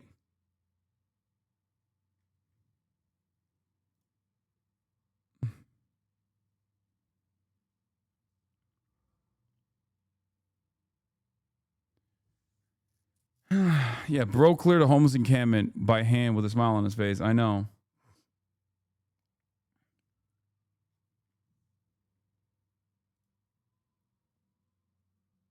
Texas Republican Governor Greg Abbott says the new map is necessary to address constitutional concerns raised by the Justice Department. But critics across the state call it a power grab. Thousands showed up at field hearings across the state in recent days, some driving hours to be heard. You drove how many hours? 4 hours. To come and speak tonight? Yes. That's how much this bothers you? Yes. That's an average drive in Texas, though, low key. Like I'm proud of that man's accomplishments, but like that's just Texas, you know. That's like going to the nearest Walmart or the nearest hospital. Says the LA guy, bro. Texas is the one fucking place that is so large by landmass that like sometimes you got to do a 4-hour commute, you know? It is what it is. Now, in a statement overnight, the Texas Republican Party calls the Democrats, quote, stunt to cut quorum, nothing more than a transparent attempt to weaponize chaos and rewrite reality. While Texas... Yeah, but what you guys are doing, which is a transparent attempt to change, to go against the democratic process and to just basically openly, at the direction of Trump, an unpopular president, try to create more seats for Donald Trump, knowing full well that you're going to get fucking clobbered potentially. They might not even get clobbered in the midterms. And try to use what remains of your power to basically to redraw district lines so you can just farm out more seats for your party. That's not chaotic. That's not illegal. It's illegal when the Democrats are like using the only option in the state, using the only option they have to try and delay this process. Republicans are working to ensure fair and lawful redistricting that reflects the will of Texans, the Republicans say. Democrats are choosing obstruction over representation. Hasan, you are delusional if you think Californian crime isn't out of control. Hasan, the #1 terrorist glazer. Do you live here? Bismarck II.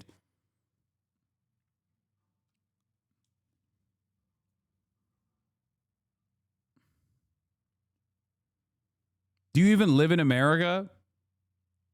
It's so funny because motherfuckers living in Idaho will be like, bro, you don't understand. Your backyard, people are getting shot every day. You don't fucking understand, dude. You're stupid. You just love terrorism and you love crime. I know it. And the crime, I know is happening. I know is happening. I saw it on TV. I saw it on YouTube.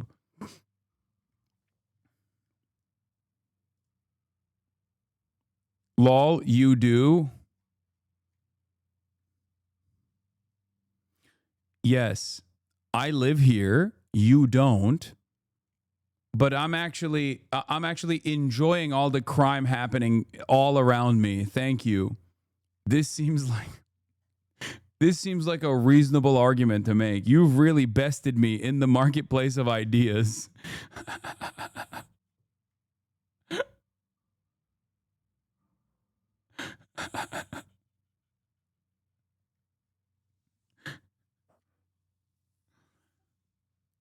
Like, what do you say to a guy like that? He's like, listen, I live in Idaho and I know. I know shit's fucked up over there, okay? I saw it on TV. I know shit's fucked up over there. You understand me? Denying voters their voice to score political headlines. Nate, this has kicked up something down in Texas we've never quite seen before. No doubt. Everything's bigger in Texas and even the drama. Ed, thank you. All right, dozens of Texas Democrats leaving the state, making a last-ditch effort to block Republican plans to redraw the state's election map. New York Governor Kathy Hochul, flanked by Texas House Democrats, said this just moments ago. This is not breaking the law. This is a legitimate process that has been used before. By breaking quorum and being here today, these legislators are getting into what John Lewis might call good trouble. Good trouble is the best kind of trouble. They've drawn racist lines to disenfranchise millions of Texans. And Texas Governor Greg Abbott joins us now. Thank you so much. Can you tell us from your perspective, what is the issue? Why did they leave?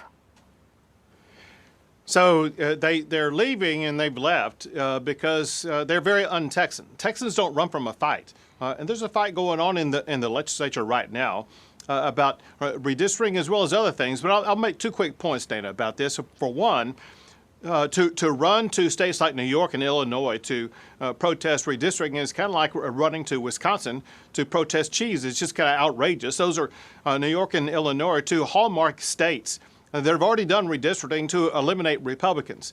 But the second thing is far more serious, and that is what these Democrats have done. Yeah, Greg Abbott can't run from a fight. He has to wheel away.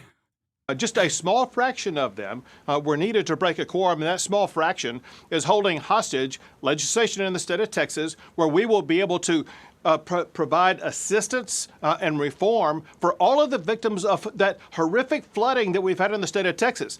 Our fellow Texans are being let down and not getting the flood relief they need because these Democrats have absconded from the responsibility, and I believe they have forfeited their seats in the state legislature because they're not doing the job they were elected. Yeah. Be like our beautiful congresspersons. Run away when there's a natural disaster taking place. Why are you deliberately escaping the state so we can't arrest you and apprehend you and force you back to sit there and implement quorum so we can draw redistricting lines? Why don't you just flee the state like our good old boys, Ted Theodore Edward Raphael Cruz? Whenever there's a natural disaster happening, okay? That's what you're supposed to do. That's the Texan way. To do.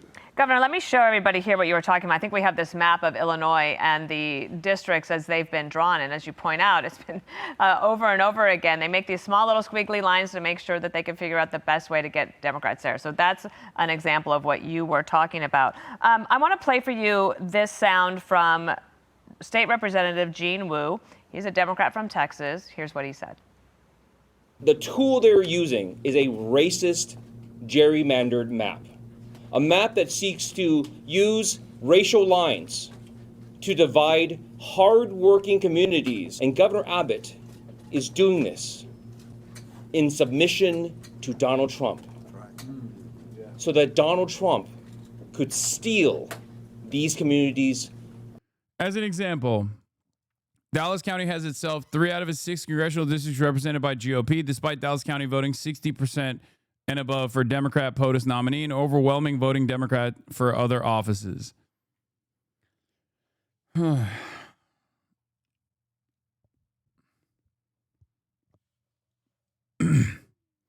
mean, look at fucking, Dan Crenshaw's district if you want to understand how psychotic redistricting already is in the state of Texas. Power and voice. I have 2 main questions. How do you respond to his accusation that you're using a racist tool to do this? And the second question I have, if you could wrap it into this answer, is why now? Why do you need to do this in the middle of this session? Sure. So what he just said is totally bogus.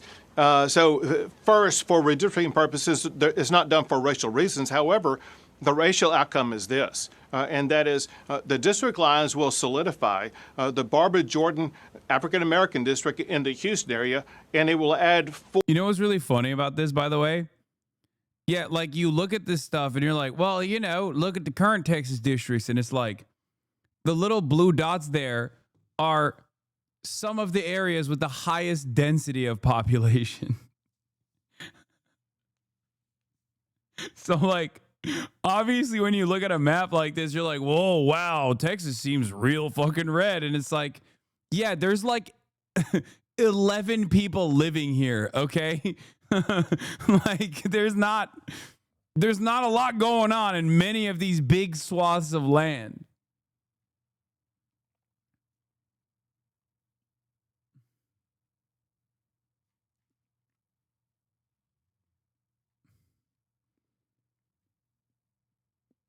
Four new Hispanic districts. And so there's actually going to be more racial minority districts in the state of Texas. Why now? 2 reasons. One is since we want more seats. we last did redistricting, there's been a change in law. We also don't want black people to get across their wishes. That's it. Simply put, we are hateful people. We do not like black people being able to have their wishes and have their concerns be addressed by representatives. And let me tell you why. The state of Texas, have you ever heard of Juneteenth? Okay. We have a proud tradition of refusing to allow black people to be free. That's why Juneteenth happened. It happened in my state. Long, proud tradition of slavers coming here and refusing to recognize that slavery had been abolished. Okay? We're not too fond of letting people get any kind of representation whatsoever. A court decision affecting Texas came out and said that coalition districts are no longer required, and it's perfectly legal to dismantle coalition districts. The second is gerrymandering can be done, or drawing lines can be done, on the basis of political makeup. Oh, great. As in Republican versus Democrat, and there's nothing illegal about that. And then when you look at the outcome of the most recent president, why is he trying to even defend this? I mean, honestly, you're not wrong for asking that question. Like, who is this for? Is the real question. Like, you're on Fox News, bro. They know why you're doing it, and they like it. You know what I mean? But I guess they are admitting it, kind of. Yeah, he's just openly saying they're fucking, you know, gerrymandering and trying to make sure for political purposes we want more power. Who doesn't like power? What power specifically? Okay? The kind of power I'm talking about. Presidential election, all these districts that are being added are... Well, Dana, it's because we're racist. That's why. We don't want any sort of proportional representation to take place in this goddamn state. And we don't like demon rats. Okay? They're bad. They want to make sure that, you know, they want homosexuality. They want abortion. They want abortions galore. They want free health care. That's communism. And worst of all, some of these demon rats, let me tell you, and I hate to say this as a Texan man who obviously puts America first, some of them want to do away with the loyalty pledges to the state of Israel. Have you heard?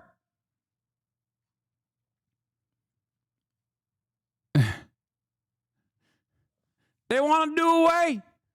That's anti-Semitism. Districts that were won by Trump. Here's the point of that. These voters in these districts won by Trump, they don't have the ability to vote for their candidate of choice now because they're in congressional districts. They're in a Democrat district as opposed to a district won by Trump. And so we have the authority legally under redistricting law to draw districts that align with the voter preferences of the voters of the state of Texas. And Donald Trump proved in these Hispanic-created districts that Hispanics, as well as other people in those districts, they want to vote Republican.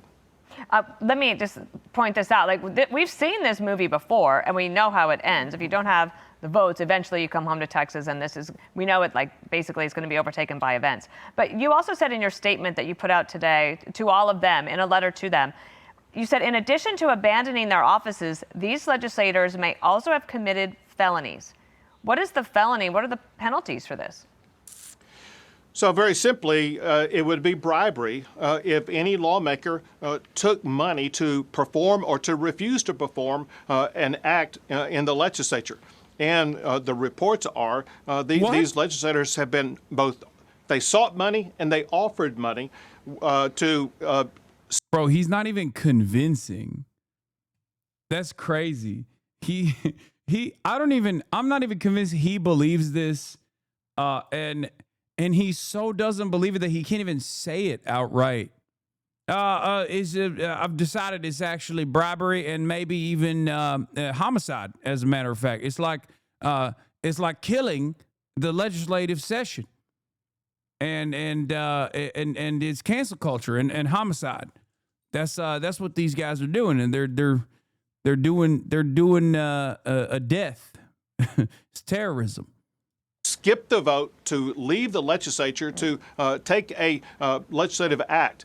That would be bribery, and so the facts will have to come out. But I think based upon the facts will have to come out. Yeah, like you guys give a fuck about the facts, dude.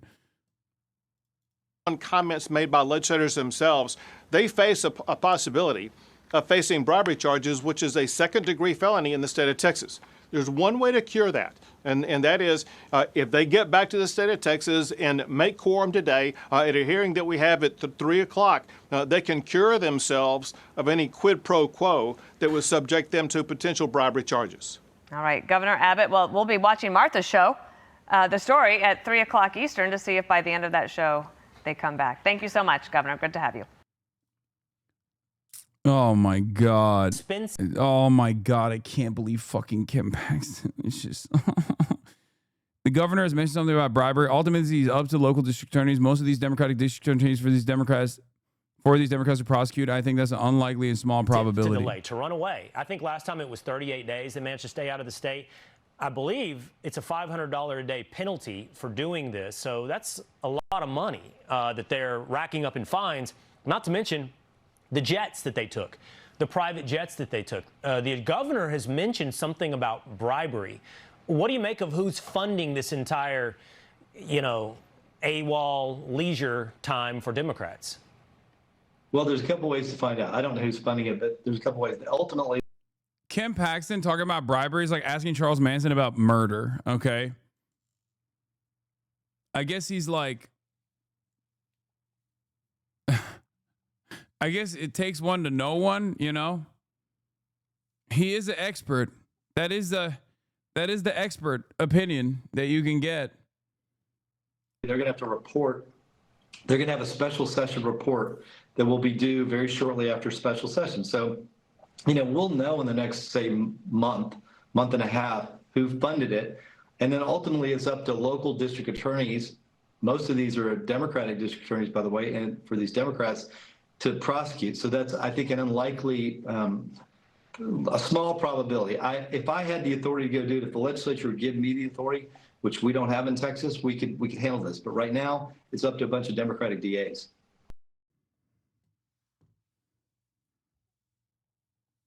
What do you think of the book, A People's History about the United States by Howard Zinn? It's great.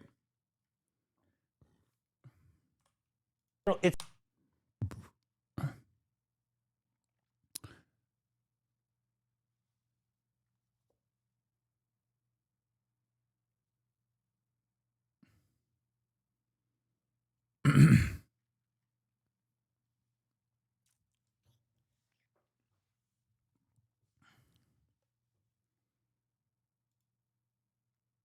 This is what they're fighting. The United States Constitution and the Constitution of the great state of Texas absolutely allows us to undergo this type of redistricting effort. So we're doing something that's completely legal, it's completely constitutional, and I am doing everything I can in my power as an elected member of the state of Texas to make sure that the state of Texas does everything in its power to make sure that Republicans hold on to a majority in the United States Congress. It's as simple as that. That's completely legal. It's totally permissible. The United States Supreme Court has said so on multiple occasions. We should have, quite frankly, we should have done this during the regular session and had this in the rearview mirror by now. So then, the United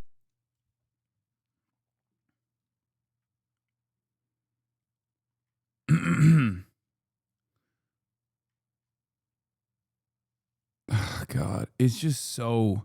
Everything is so shitty.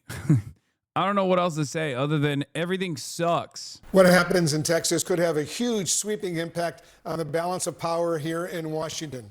The GOP proposed maps could eliminate 5 Democratic seats in Texas alone, and in doing so, provide Republicans with a wider margin to pass President Donald Trump's agenda following next year's midterm election. The most hardcore version of anti-DEI, literally stealing congressional seats. Yeah, but remember, that's not considered DEI because it's at the behest of white supremacy. So that's not like it doesn't track with the average person. Even like normies don't understand it as DEI, I don't think.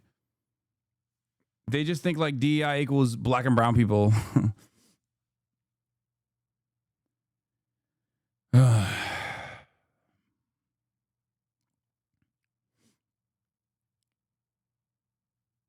Who wouldn't want to vote for these spineless freaks when them say shit like this?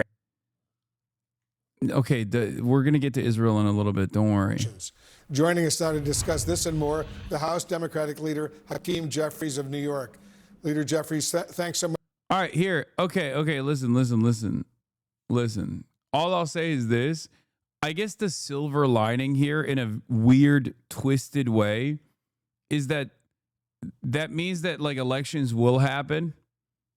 Because, like, it could be worse. Trump could be saying, who cares about redistricting? No elections going forward anyway, So, obviously... So, I guess the weird silver lining is that they are concerned about the election, which means that they're looking to have elections still in the country. So there's that, kind of. I don't know. We haven't hit like Bukele status yet. Much for joining us. I know you recently traveled to Austin, Texas, to meet with the Democratic lawmakers there about this redistricting proposal. We've seen Texas Democrats try to use these quorum breaks before, only for them to fail, like back in 2003 and then in 2021. How will this time be any different?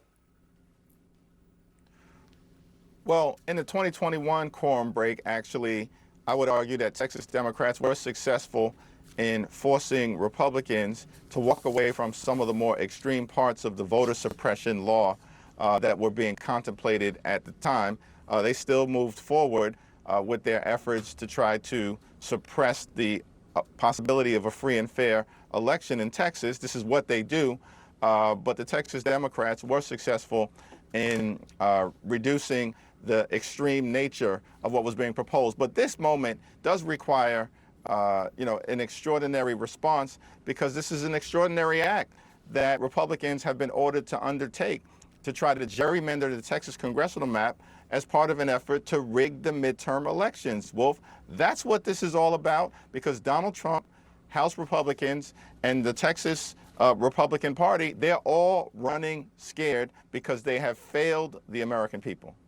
The Texas governor, as you know, Leader Jeffries, we're talking about Greg Abbott. He's threatened to remove Texas House Democrats who actually left the state from their positions because it, quote, amounts to an abandonment, he says, or forfeiture of elected state office. Governor Abbott also says Texas Democrats may have violated what he calls bribery laws. How do you respond to all of this? The Republican governor of Texas is out of his mind. There is no basis to charge these House Texas Democrats who have refused righteously to, at the moment, vote on an extraordinary map that would hurt their constituents that they are privileged and sworn to represent right now. Governor Abbott is making idle threats. He is all hat, no cattle. As you know, Leader Jeffries, these Texas Democrats who've traveled, they've traveled to several Democratic-controlled states, including your state of New York. That's where Governor Kathy Hochul only moments ago said she's exploring, quote, and I'm quoting her now, every option to redraw our state congressional lines as soon as possible. And listen to what she exactly said. Listen to this. I'm tired of fighting this fight with my hand tied behind my back. With all due respect to the good government groups, politics is a political process. And to think that we're going to do this with a purity test, but I cannot ignore that the playing field has changed dramatically. And shame on us if we ignore that fact and cling tight to the vestiges of the past. That era is over. Donald Trump eliminated that forever. And as you know, Leader Jeffries, more Republican states are now looking at potentially engaging in this redistricting as well. Do you worry this could be a never-ending cycle of redistricting across the entire country? First of all, Wolf, we appreciate the strong leadership being shown by Governor Kathy Hochul, Governor Gavin Newsom, Governor J.B. Pritzker, and governors all across the country, because this is an unprecedented moment that America and the world find ourselves in at this particular period of time. Donald Trump and the Republican Party have launched an all-out, unprecedented assault on the economy, on health care, on veterans, on farmers, on everyday Americans, on the rule of law, on law-abiding immigrant families, and of course on democracy itself. It's an all-hands-on-deck moment for us. That means House Democrats, Senate Democrats, Democratic governors, Democratic members of the state legislature, Democratic attorney generals, but most importantly, the American people. All of us need to show up and stand up and speak up for an America actually that is enlightened and inclusive and lifts people up, as opposed to the America that we're in right now. I'm lifted up. Whenever I see the Sex Panther Hakeem Jeffries on camera, I'm fucking lifted. You know what I mean? I'm standing up right now.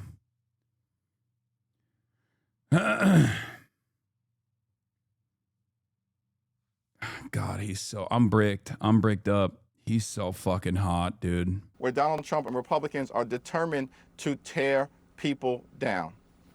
When you were in Austin, Texas, Leader Jeffries, last week, you argued that Texas Republicans, in your words, at the urging of President Donald Trump, were trying to rig elections by allowing politicians to choose their own voters through this redistricting proposal. What do you say to the argument that Democrats would be guilty of the same charge if they gerrymandered in so-called blue states, Democratic-led states? Oh my fucking Lord. They're already presenting this as like Democrats have done so. Democrats said they would do it in retaliation. We don't even know if they have the capacity to do so. And like the CNN, middle of the road, center right media is already fucking setting this up as a counter.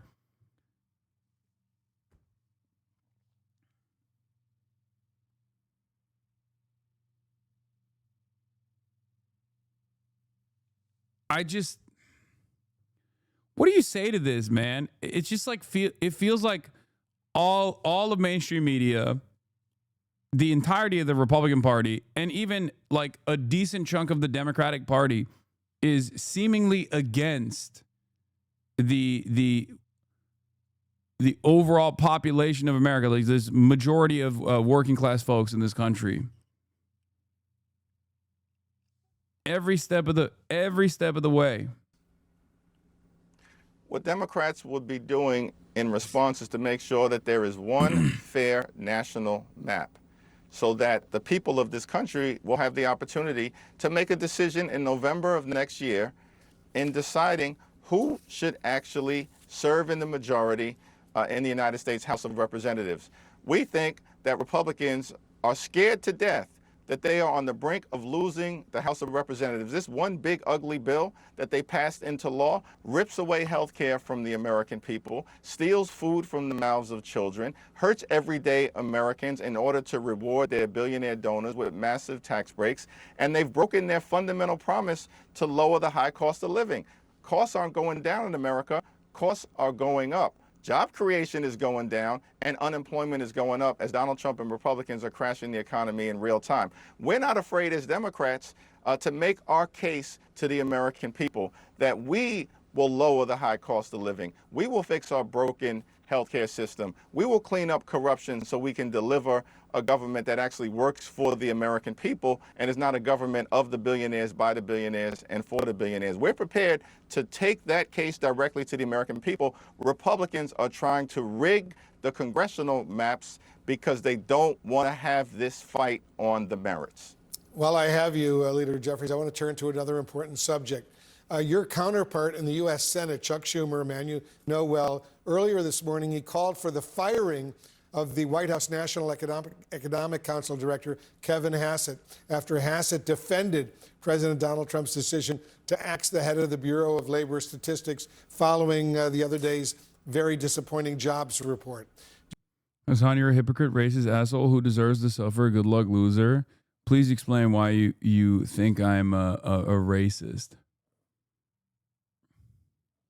I would love to hear what you think I am saying that has been even remotely racist.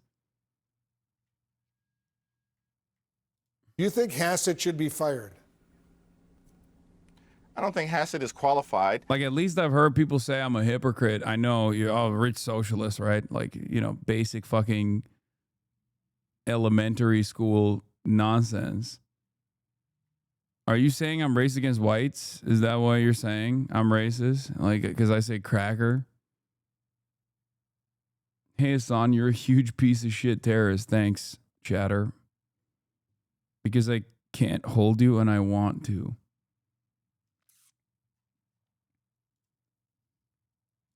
to be part of this administration. But that, in fact, is the case as it relates to so many members of the Trump administration. This is the most unqualified administration in American history, which is why the whole thing is a disaster. They failed to make life better for the American people. In fact, they're making life worse, making life more expensive. These Trump tariffs, these Republican-backed tariffs, are increasing costs on everyday Americans by thousands of dollars per year. And now you see the job market collapsing in the country, Trump continuing to destabilize. No, man, you're a hypocrite on policy. Illinois, New York, New Mexico, all gerrymandered by Dems in the last 5 years. You're against things until you disagree with the people it's used against, but we all do that. Wait, what? No, I you can't even say I'm hypocritical for that. Like, I want across the board proportional representation, okay? But if that's not going to happen, yeah, fight fire with fire. Fuck it. I don't give a shit. The worst aspect of this is that, like, ultimately you get more Democrats, right?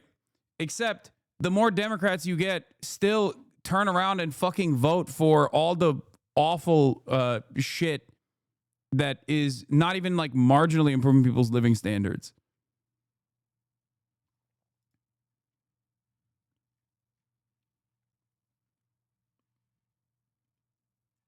Like, I don't have a... I don't care about institutions as much as Democrats do. I don't. I care about good policy. Okay? I care about good policy. I don't give a shit how you reach it. Okay? I've said this many times over. I care about the actual impact. And that's precisely the reason why when Democrats are not in power, I urge them to use the machinations of the existing institutions to try and put hurdles in the way of the Republicans. And when they are in charge, they should do away with such institutional hurdles in the way that the Republicans do to get their fucking agenda across. Because ultimately, I want, in the simplest terms, I want good things for the American workers, okay? That's what I want. And I don't want bad things to happen to them. It's that simple. That's it. However you get that, I'm on board with. I'm good. I'm happy with that. You are an idiot.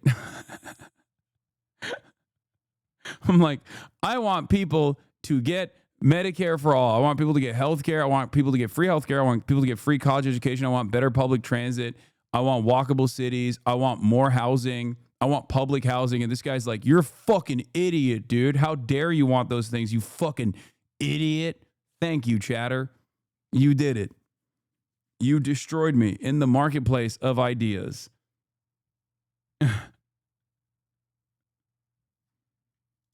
Our economic system, and they're driving us toward a recession. All of them are unqualified to be serving the American people right now. On another sensitive issue, while I have you, Congressman, on the war between Israel and Hamas and the worsening crisis unfolding in Gaza right now, your Democratic colleague, Congressman Ro Khanna of California, is now circulating a letter urging the White House to recognize a Palestinian state.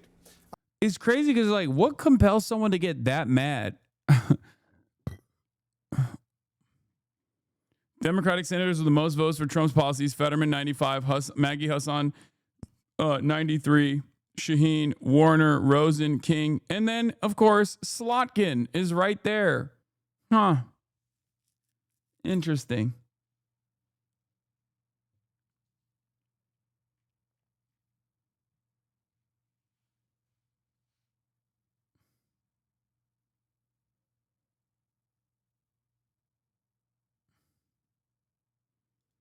What is this?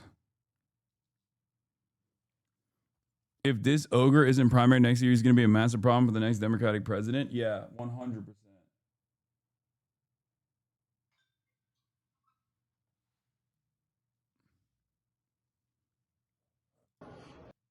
I don't got a bald head John Fetterman.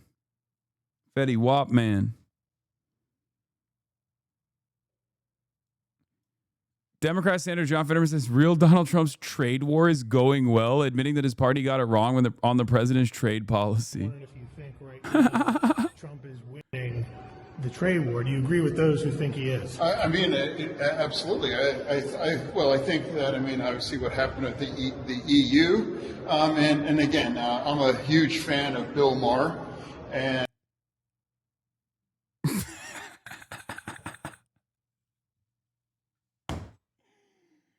What is going on? I'm a huge fan of Bill Maher. Oh, me like.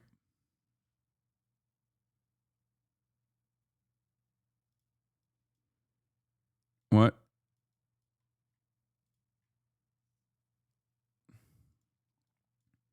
Fetterman is so embarrassing. What is this?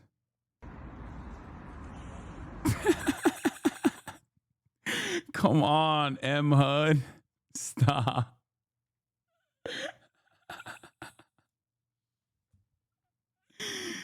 Dude, ain't no way. That's real, bro. That's real.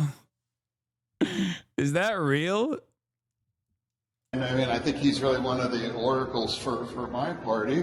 And he acknowledged, it's like, hey, he thought that the tariffs were going to tank the economy, and he acknowledged that it did. So, I mean, so for me, it's like, I mean, again, it seems like the EU thing has been going well, and I guess we'll see how it happens with China. I'm wondering if you think right now Trump is winning the trade war. Do you agree with those who think he is? I mean, absolutely. I think that, I mean, obviously what happened at the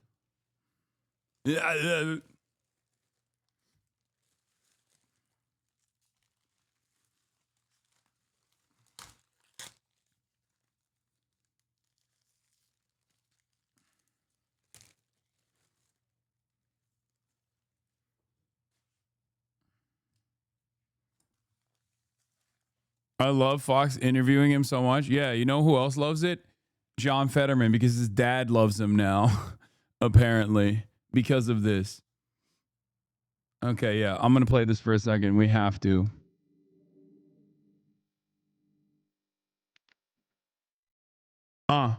Yeah. Okay.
All the family drugs.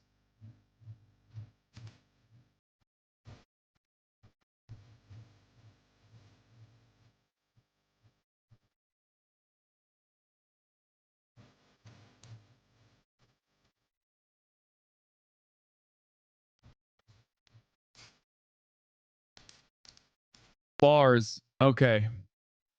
Are you open to signing on to that? I haven't seen the letter or talked to Roe, but here's what I'll say about the situation. The humanitarian crisis right now is unconscionable, and we've got to surge humanitarian aid and food in. It's so funny. Former AIPAC spokesperson Wolf Blitzer is interviewing current AIPAC funded politician.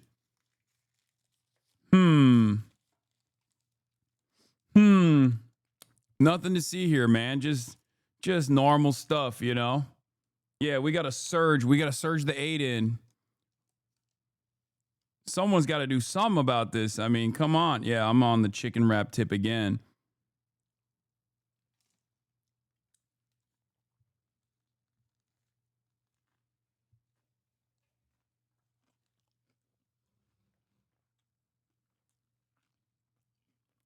To Gaza to prevent starvation from children and innocent civilians who have been suffering in this war zone. At the same period of time, we've got to make sure that we can get every single hostage out and returned to their families in Israel. And we need to restore the ceasefire that Donald Trump inherited from Joe Biden, but has allowed to be broken so that we can establish a permanent path toward a just and lasting peace between Israel and the Palestinian people. And the only way to actually achieve that with some permanence is to make sure that there's a two-state solution. A safe and secure Israel living side by side with a Palestinian state that allows the Palestinian people to pursue and experience dignity, prosperity, and self-determination. So I hear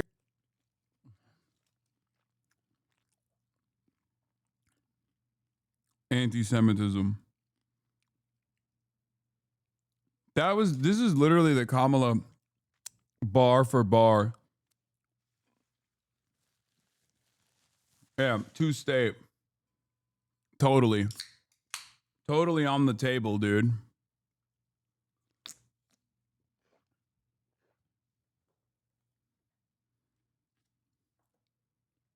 Yeah, he can't even say Israel violated the ceasefire. He has to say Trump allowed the ceasefire to be broken.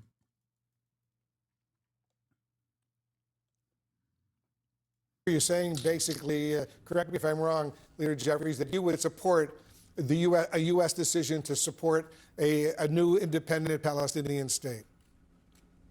What I support is a two-state solution. That has to be negotiated by all parties.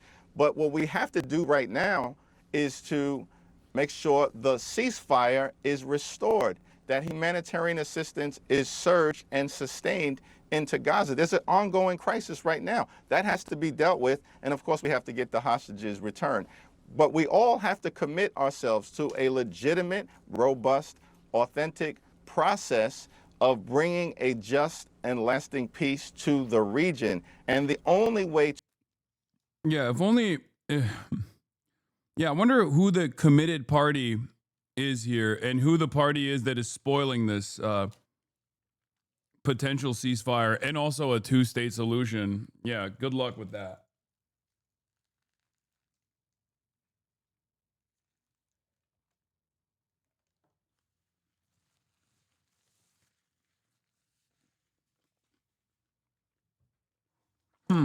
To achieve that, in my view, is a two-state solution. Israel and... I had some words to say about this over the weekend because, like, Israel was talking about all the Israel Hasbara agents were constantly chirping about like starvation, but this time of the Israeli prisoner of war, and I was reminded of Abu Ubaida's words in early October 2023, after October 7, where he said that the Israeli hostages and the prisoners of war would experience the same things that all Palestinians in Gaza are experiencing since they're now in the Strip. Since then, Israel has bombed hostages, Israel shot hostages as they waved white flags, and is now starving them all the same. If you don't let food into the Gaza Strip, then obviously you're literally starving. If you bomb the Gaza Strip, you're bombing the Israeli hostages as well. If you're starving Gaza Strip, you're starving the Israeli hostages as well. Of course you are. And since then, since that statement, Hamas has brought forward more than 40 different proposals, relitigated hundreds of times for a prisoner exchange and a permanent ceasefire. Israel's refused every single one of them to continue the genocide. Hamas has put forth disbanding, and Israel has refused. Hamas is the reasonable party here. Israel is the unreasonable party here. But you would never hear that if you get your news from mainstream news. You would never recognize that reality. This is not me being biased, okay? I know that the people immediately go, oh, you're biased because you love terrorism or whatever. No, I'm biased because I know the truth. That's the difference. You don't know, and you don't want to know. That's it. And if the media did its job, if the media actually did its job, you would know as well. It would make it much harder for you to be fucking deluded.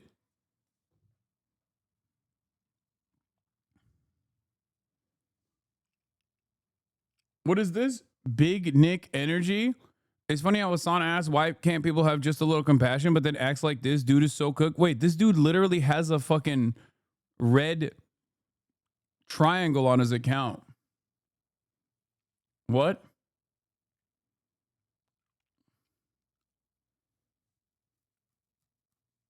People are asking you, say, why you say hostages, not POWs? Because civilians are hostages. Military, people who were fucking taken as prisoners of war from military bases are prisoners of war. Soldiers are not hostages. It's that simple. And all that is left now in Hamas hands are soldiers. It certainly sounds like Benjamin Netanyahu is planning to expand military operations in Gaza. At a government meeting earlier, he said he plans to convene his security cabinet later this week and deliver instructions to the IDF on how to achieve his 3 objectives, which are to defeat Hamas, return all of the hostages, and to ensure that Gaza no longer presents a threat to Israel. Well, there's a lot of concern and criticism here in Israel about the plan of expanding military activity in Gaza. Certainly the hostage families are very against it and have long been calling for the war to end. Many do not see military activity as a way of rescuing the hostages safely, and that a deal is the only way that they will be returned home. The Hostage Families Forum has said Netanyahu is leading Israel and the hostages to doom. And senior members of the security and military community, former chiefs in the military and intelligence world, have written a letter to Donald Trump calling on the US president to compel Benjamin Netanyahu to end the war. They've said this before, and they've renewed this plea today in this letter, and they've said that they, in their experience, do not believe that Hamas presents a strategic threat to Israel anymore, that chasing senior Hamas operatives can be done later, but that there's no time to wait when it comes to bringing those hostages home. And certainly there's no time to wait when it comes to the desperate humanitarian situation in Gaza either. We're receiving more terrible reports today and really distressing picture of people dodging bullets and gunfire close to aid sites, more people killed trying to reach food, and more airdrops. Canada has now joined the airdrops of emergency food being delivered into Gaza, and Gaza health officials have reported more than 90 deaths in the last 24 hours. Nearly 30 of them apparently occurred close to aid sites. The situation is not getting any better, and it seems that very little was achieved by that visit by Steve Witkoff, Donald Trump's envoy. But it does certainly sound like the comments that we heard from the hostage families after their meeting with Steve Witkoff are being echoed today by Benjamin Netanyahu in his plan with these supposed 3 objectives of what he's going to do. I mean, you did blame religious Muslims or fundamentalist Muslims as guilty during that Roach debate you had before, so it can be confusing to know your views on face value compared to my consistent watching your streams, knowing the nuance. Wait, what? I have no idea what the fuck you're talking about. When I blamed religious fundamentalist Muslims on what? Am I a religious fundamentalist Muslim who is an Islamist who loves who loves the idea of like 4 wives and shit, or am I the opposite? Which one is it? Unless you're talking about fucking ISIS.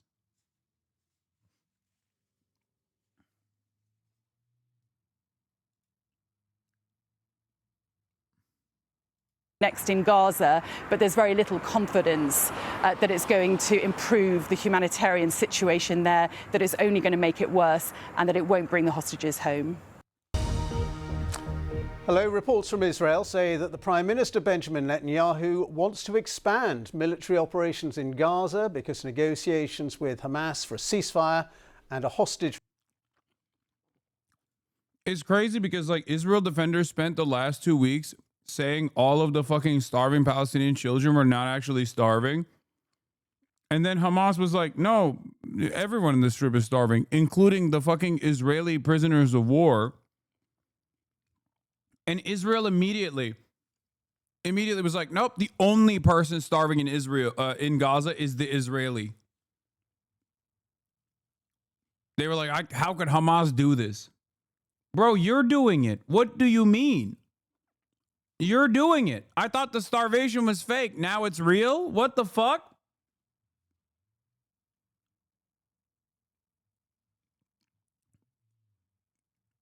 Yeah.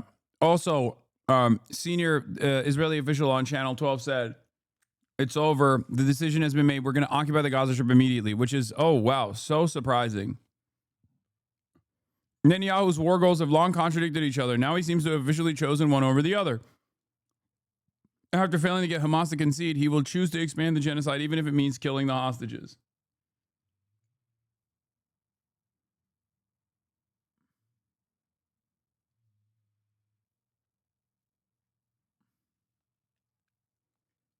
Yeah, I'm so shocked, guys.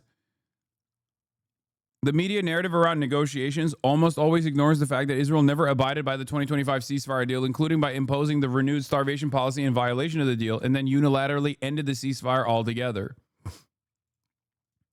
Israel resumed strikes in Gaza after 2 months ceasefire, reportedly killing hundreds and promising increased force against Hamas. Israel halts all aid to Gaza, delays negotiations for phase 2 of the ceasefire. Gaza official reports over 350 Israeli violations of the ceasefire deal. There's never been a moment where Israel's abided by the previous deals that were put in place, that were implemented. And it is a true abdication of duty from the media, or at least, like, I guess is they're going along with their primary directive of like constantly defending Israel and America's interests by refusing to recognize this reality. And that refusal has led to a lot of confusion amongst people, but even then they recognize something is wrong. Like, think about it. Think about how crazy things must be for your parents who only watch like mainstream news that don't give them exactly what's going on. And they still go, yeah, this is fucked up. What Israel's doing is fucked up. It's that bad. Release deal are deadlocked. Well, it comes as hundreds of retired Israeli security officials have written to US President Donald Trump, urging him to put pressure on their own government to end the war. In an open letter, the signatories include former heads of the Mossad and Shin Bet security services, and also 3 former Israeli military chiefs of staff. Now, in their letter, they say Hamas no longer poses a strategic threat to Israel. Meanwhile, in Gaza itself, the Hamas-run health ministry says that 5 more people have died from malnutrition in the last 24 hours, bringing the total number of deaths from lack of food since the start of the war to 180, including 93 children. Hospital officials say at least another 27 Palestinians were killed seeking aid when Israeli troops opened fire at 2 different locations near aid distribution points in Gaza on Sunday. Well, like other international news organisations, Israel does not allow the BBC to report independently from inside Gaza. So our international editor, Jeremy Bowen, reports now from Jerusalem. Just to warn you, his report does contain images of severely malnourished children. In Gaza, getting food or trying to can get you killed. It's kids, it's children. The Israeli military is firing live bullets. Stay there. Crowd control. You can hear the voices of the UN team who filmed this from inside their vehicle. They're waiting for a UN convoy crossing into southern Gaza. Don't do this, don't do this. No. Then they saw the lorries and rushed them anyway. Check your doors locked, check your doors locked, manual lock as well, safety lock as well. In Gaza City, the dead from another desperate crowd in the north of the Strip were buried. Their families said they were shot by the Israelis as they tried to get food. Abu Rami al-Masri said his son Wael was killed when the Israelis fired a tank shell. He's saying he went to get food, flour, or anything, as we haven't got food. His brother was killed before that a while ago, trying to do the same thing. Children with existing medical problems are among the most vulnerable. Samar Mata is desperate for food for her sons, Amir 4 and Yusuf 6. Both boys have cerebral palsy. Now they're suffering from malnutrition. Before the war, their health was excellent. They were provided with special meals, fruits, vegetables, and dairy products. I used to keep chicken soup in the freezer for them, as well as biscuits and cakes. Now, all these things are unavailable. Musab al-Dibs was 14 and healthy until a serious head wound in an Israeli airstrike in May left him paralyzed and semi-conscious. Now he's severely malnourished. His mother, Shanaz, tries to comfort him. You will get better. I promise. Okay? Someone will make us lentils. This is the Holocaust. That's it. I've been saying it, and I think everyone should be saying it. This is the Holocaust. Israel is a Nazi country. The Israeli occupying force is the Nazi military, and their actions against the Palestinians is the Holocaust. The major difference between the original Holocaust and Israel's Holocaust right now is that the internet is around. And also we have prior knowledge of the Holocaust. And therefore, we have set societal standards against ever letting something like that happen again, right?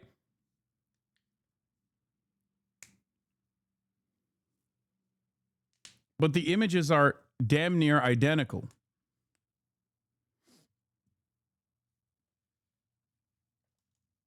And we get to see it every fucking day.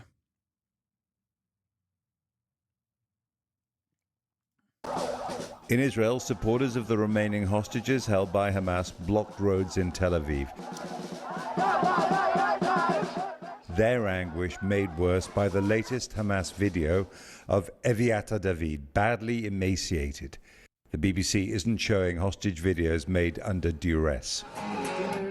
This was how he looked before the war. Hostages kidnapped Daniel Lipsich's grandparents were Hamas hostages. His grandmother was released. His grandfather's body was recovered. And we need everyone in the world to take an action on the image of Hamas and call them to stand in the negotiation table, release all the hostages unconditionally, to bring a ceasefire to Gaza, to continue to flood Gaza with humanitarian aid, and to demilitarize, as simple as it is, to end this awful situation, because we know they don't have much more time. So you would say that in exchange for all the hostages, it's long overdue then for the government to say, okay, you give us the hostages, we finish the war, we leave. Absolutely. In Gaza, gunmen from an armed family protect some aid convoys for money. The fact they're not attacked by the IDF suggests it is with Israel's consent. Protects. That's the popular forces led by Yasser Abu Shabab, who is illiterate. He's an ISIS affiliate and a drug dealer. They're not protecting the convoys. They're looting them, by the way. They get first pick on all of the fucking aid, which they loot. Again, another thing that I have been covering for months at this point, and now finally the mainstream outlets are getting around to it. This kind of stuff is not hard to figure out. Israel is doing it in broad daylight, and there are a fuck ton of on-the-ground Palestinian resources you can rely on for real-time information, and that's precisely what a lot of people are doing, and that's why they're so mad at Israel.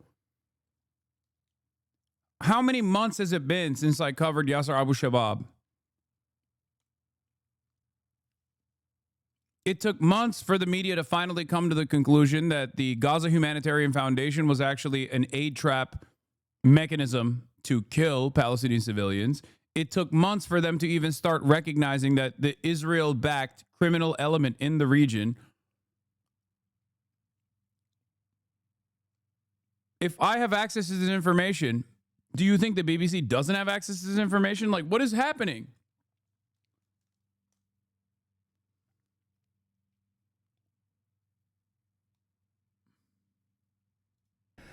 Gaza's social structure is disintegrating. It's become a place of hunger, chaos, and death. Jeremy Bowen, BBC News, Jerusalem. Well, we can speak now to Yonah Jeremy Bob, who's the Jerusalem Post's senior military correspondent and joins us live now. Thank you so much for being with us. Can I ask you first of all about this letter from about 600 former Israeli security officials, retired heads of Mossad and Shin Bet, 3 former military chiefs of staff, all saying to Benjamin Netanyahu they want an end to the war. Yeah, you've got former Mossad chief Tamir Pardo, you've got former Shin Bet chief Ami Ayalon, several other Israeli military chiefs, and as you said, 600 officials. There's no question that the broad consensus of the Israeli military is, the former Israeli military is to bring an end to the war. Within the current Israeli military, there's a debate about can a little bit more military pressure finally get Hamas to give the hostages back a little bit more on Israeli terms, but there's definitely within the former military community, they want to end the war, even if it doesn't mean that Israel gets all of the terms that the Israeli government would like. But despite that, it looks like from the latest reports we hear, Benjamin Netanyahu wants to expand military operations in Gaza. Is that what you're hearing? So Netanyahu has not decided what he wants to do. He's at a very difficult point, right? There was a policy since March until about now to invade more of Gaza, take over 75% of the territory. For part of the time, to block increased food aid. There was an inventory of food aid, but block increased food aid to start the GHF, the Gaza Humanitarian Foundation, as an alternative to the UN. Why Israel said that that broke Hamas's control of receiving the food aid. All of these things, basically, other than the GHF, have basically fallen apart. The GHF is controversial, but it's still operating. But the policy has to change. The Israeli government now is giving Hamas all of the food aid it wants without getting hostages, without getting anything in return. So Netanyahu has to decide, is he going to change some of his terms, which looks unlikely because he wants to get rid of Hamas in Gaza, or is he going to, as you said, increase the war into some of the spots where hostages are, where Israel knows that hostages are, where it hasn't attacked before? Will it go there? Or will it annex the security perimeter? That's an 1,000-meter perimeter going all around Gaza, which Israel probably was going to hold on anyway in order to make it harder for there to be another October 7th style invasion from Hamas. These are all the options that Netanyahu is weighing. He has not decided yet. He's still hoping that maybe Hamas will come back to the table in the next couple of days. And it's been said, as you know, many times that Mr. Netanyahu is prolonging the war, or at least not ending it, for political reasons, because he thinks once the war ends, he'll be out of power. Right, there's a mix, right? He has an ideological commitment that he does want to remove Hamas, but as you said, he has 2 major political partners, Bezalel Smotrich and Itamar Ben-Gvir, who have made it very clear that if he ends the war, they will topple his government, and he doesn't want that. Now, there are opposition figures who have said that if he ends the war getting the hostages back, they'll keep him afloat for some period of months. But he doesn't want that either. He wants the government to go all the way until October 2026. That's the longest it could go for the next election. So there's definitely a political element to this as well. Yes. You said you had more of an update to give us on Gaza, on the Gaza trip. Can you give us any? Only we want the people fed. And we're the only country that's really doing that. We're putting up money to get the people fed. And Steve Witkoff is doing a great job. And We want Israel to get them fed. We're giving some pretty big contributions, basically to purchase food so the people can be fed. We don't want people going hungry, and we don't want people to starve. And there's some bad things happening. They see evidence of a genocide in Gaza? I don't think it's that. Look, they're in a war. Some horrible things happened on October 7th, as you know. It was a horrible, horrible thing. One of the worst I've ever seen. I've seen a lot of bad things since I'm president in terms of wars and potential wars. I mean, if you look at the one that we just stopped, there are thousands of people being dead already at the border between Thailand and Cambodia. Thousands of people. And I mean, I've seen some bad things. How is it any different than Kamala Harris or Joe Biden?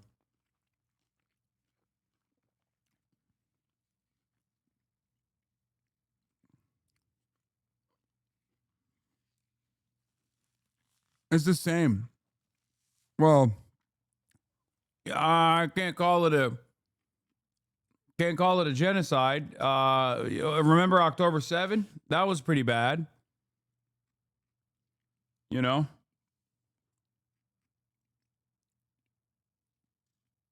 Every president that eventually gets to that point runs the same fucking route, it seems.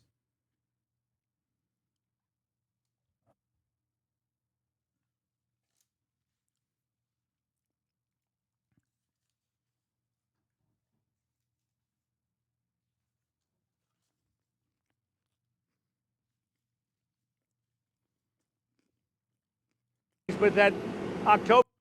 So if it's not Kamala.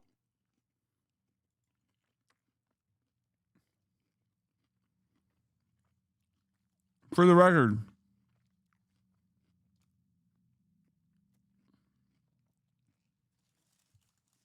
Israel has made it official. I mean, they already were doing it. They were already implementing it. But it is official.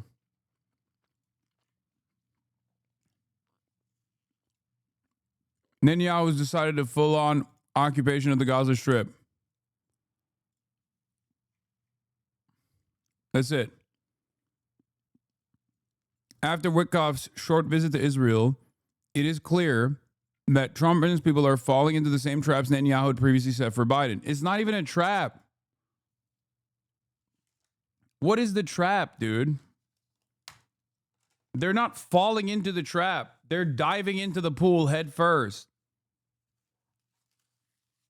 There is no, oh my God, they fell for it.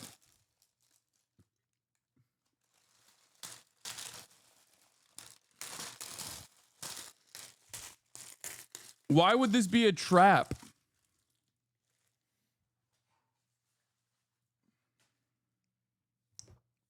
America, at any point under the Biden administration and certainly under the Trump administration, could literally just fucking pull the plug on this.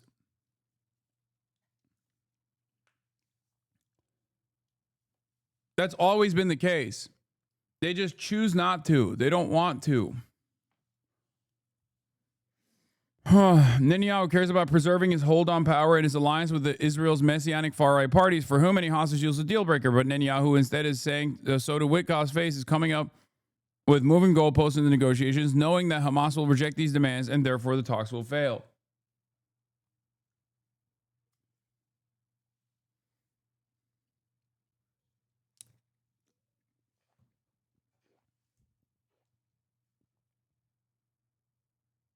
IDF objects to what IDF is doing? What? Israeli Army Radio. The Israel Defense Force objects to the full occupation and or takeover of the Gaza Strip. I don't know how... I don't know the veracity of this statement.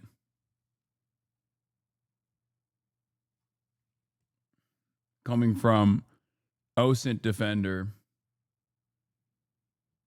I hate this rationalizing of Netanyahu and his actions. He's just a bloodthirsty Nazi.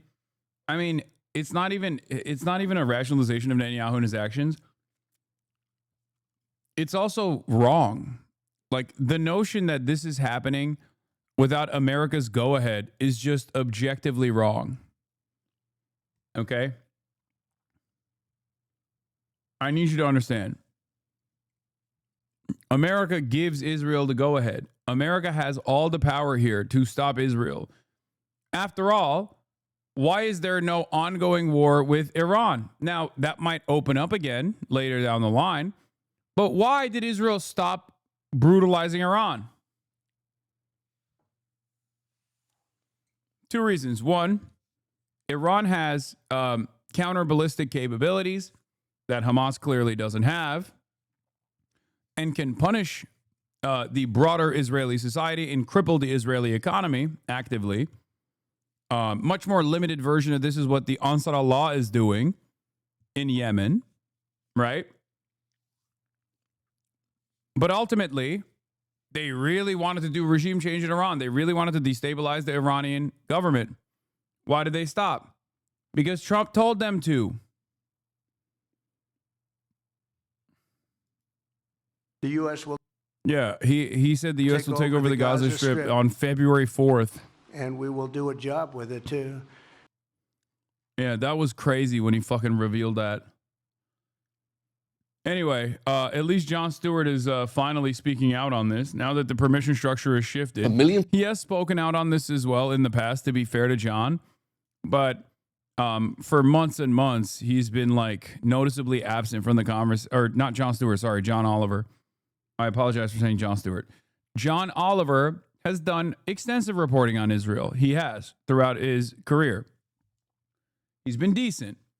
But I will say that he was noticeably absent from the conversation and would focus on like a lot of other stuff even before his break. Even before his break.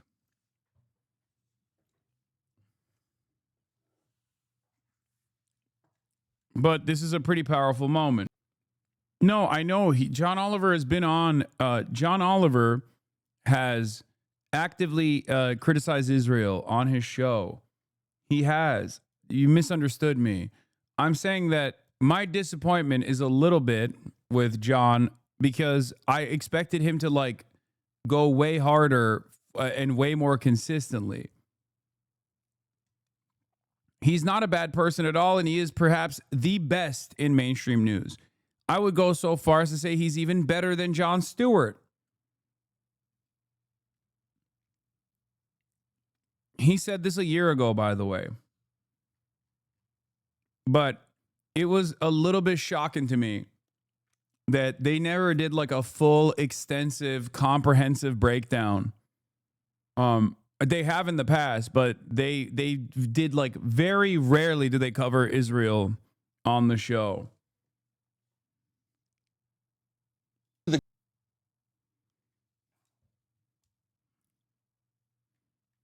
Yeah, I mean, that's a good piece for sure.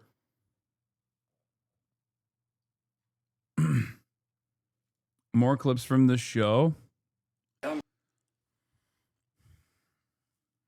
Once again, I go back to that same question. Is Trump so fucking stupid? Or is he actually saying this because he's cynical? Is he cynical or is he stupid? And I genuinely don't know the answer to that. I feel like it's yes. The answer to it is yes, both. But which is it? Is he actually so stupid that he literally believes that there's a starvation happening in Gaza only because he saw it on television when he is the fucking president of the United States of America? Because if he's that stupid, then you change the TV channel and you can change the world, right? Or is he so cynical that he's simply claiming that he saw the starvation on television when in fact he knows it because he reads the reports, right? Or at least someone tells him what is mentioned in the reports.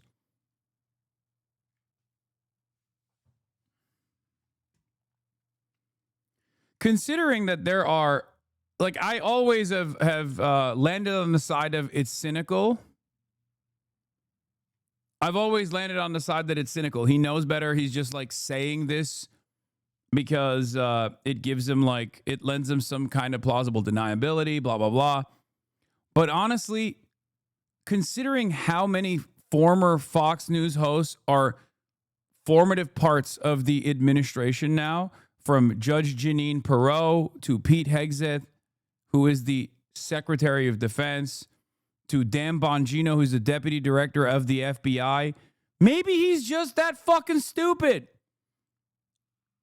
I think he's just that stupid, where he's just like, I saw it on TV.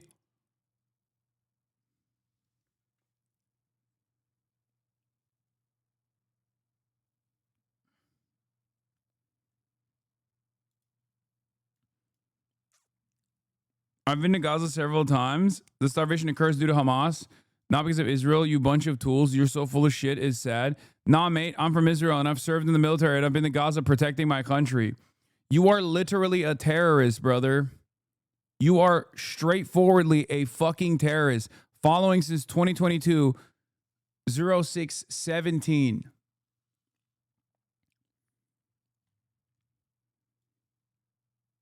I hope you understand that. You are defending a Nazi state's Nazi military. You are a fucking terrorist. And I hope that justice is served where you fly on a tourism thing. You go to a tourist destination and people actually see your passport. They look through your fucking profile to see you served in the IDF. And they ask you some questions about what kind of war crimes you may have actually committed. And if you were stupid enough to post it on your social media, maybe you'll go to fucking prison. Who knows? I've been to Gaza, he says.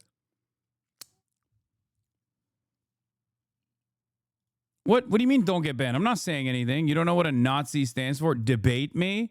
I don't know what a Nazi stands for. I don't think you know what a Nazi stands for because you are one and you don't even recognize it. Brother, what do you think a Nazi is?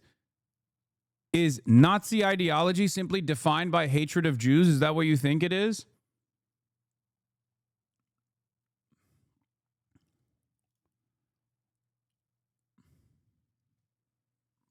Is that what it is? Does never again mean simply never again to Jews? Never again just the Holocaust? Nothing else? When he says he's been to Gaza, he means like he's fucking gone into Gaza as a military. Why are you calling him brother? Oh, shut up. I know what a Nazi stands for because my family has lived through the Holocaust and no, it's not defined by hatred of Jews alone. Okay, let's walk through these steps. Okay, you know what a Nazi stands for, but you clearly don't understand how Israel is recommitting the exact same atrocities right now. And you yourself have played a role in these atrocities. Okay? Zionism is a fascist ideology. It is an ethno-supremacist, it's an ethno-religious supremacist ideology. What the Nazis thought of the Aryan race or the Übermensch, Israel thinks of for the Jews. And it is, just like the Nazi ideology, exterminationist in its policies against Palestinians and Arabs and non-Jews alike. He's trolling you? What do you mean? Nazi stands for National Socialism. This means, in a nutshell, being a socialist that loves his country and stands behind its state. Wait, what?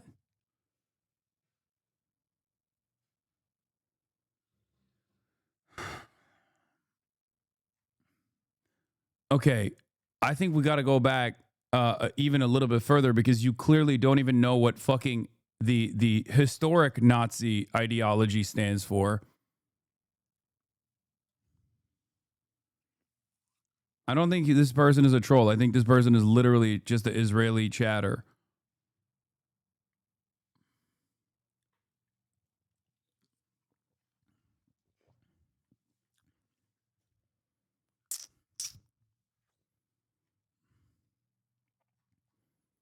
Nazi just stands for socialism.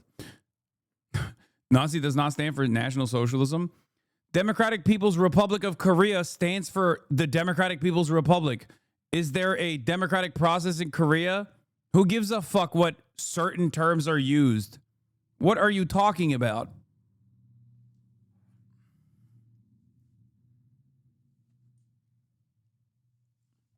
What a stupid fucking argument, dude. Also, yeah, ironically, Israel was originally founded as a national socialist state under Ben Gurion, so there's that too.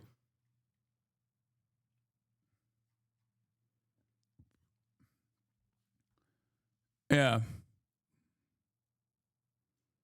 The other day, I met a guy named Jesus. He's literally the prophet. Explain the boys what National Socialism is. I already did. National Socialism is just simply a name for the Nazi Party. When we talk about that, it's just marketing, okay? It's just whatever the fuck the Nazis call themselves. Who gives a shit what they call themselves? They didn't do socialism. They did nationalism. They did ultra-nationalism. That's what fascism is. The extermination of an outgroup. For the Nazis, it was the Jews. It was the disabled. It was the Roma population. It was the Slavs.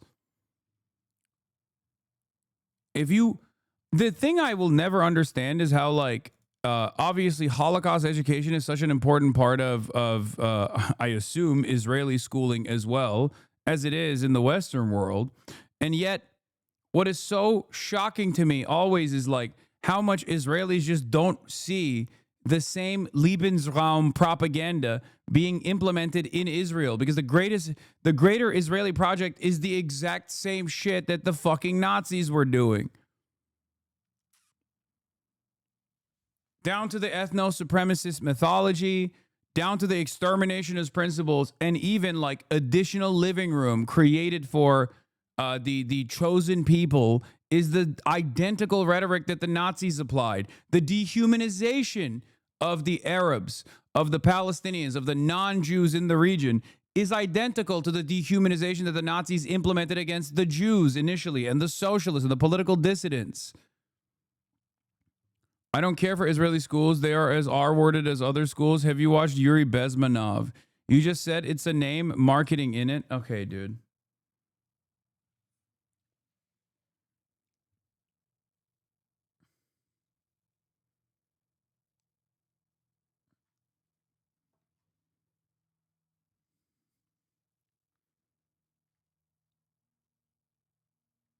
What are you? Are you British Israeli? Is that what it is? In it.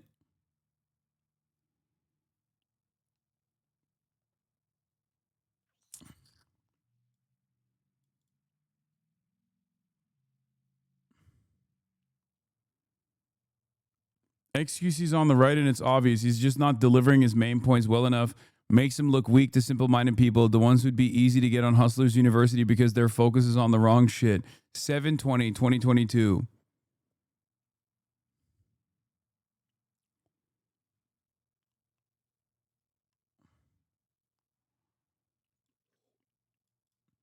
I don't mind you calling me a Nazi because de facto it's not wrong, but that's just a word in it. Wait, what? I didn't even read that part. What the fuck? I'm a Russian Israeli. Oh my God. Pick a struggle, chatter. Bro, this dude literally said, I don't mind you calling me a Nazi because de facto it's not wrong, but that's just a word in it.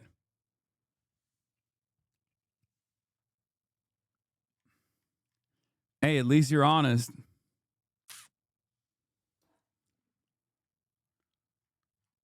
At least you're honest, big dog. Hey, good luck traveling around the world without additional scrutiny. You might go to jail, you know? Since you're openly talking about how you fucking served in the IDF and how you don't mind being called a Nazi.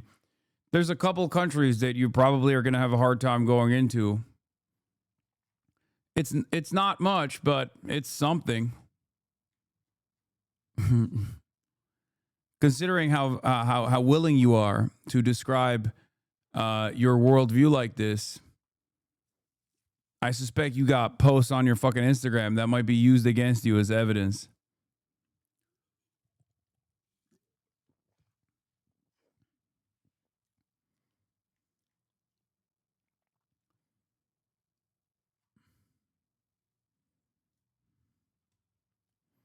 Yeah, traveling is not easy, but it is what it is. I stand behind the truth. The truth is Gaza suffers because of Hamas, not because of the IDF. We do add to their suffering, sure, but we're not the source. Dog, you are literally the source. The IDF is literally participating in the starvation and the direct murder of Palestinian children. Okay? You have, if you toured in Gaza, have participated as a war criminal in the death and destruction of Palestinian lives. Hamas only exists because you exist. Hamas only exists because you kill Palestinian children. Hamas is but a name only.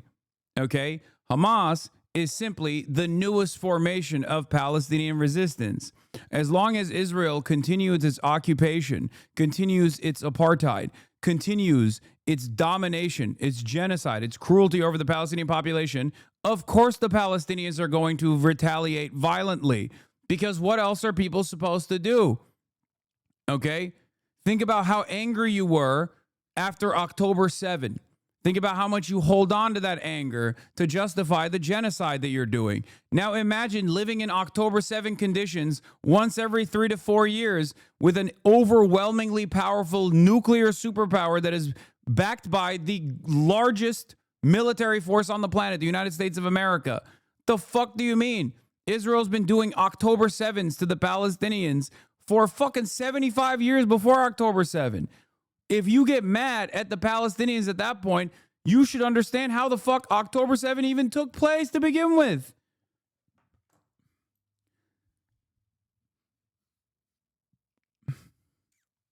No Hamas in the West Bank. Israel's doing October 7 in the West Bank all the fucking time too.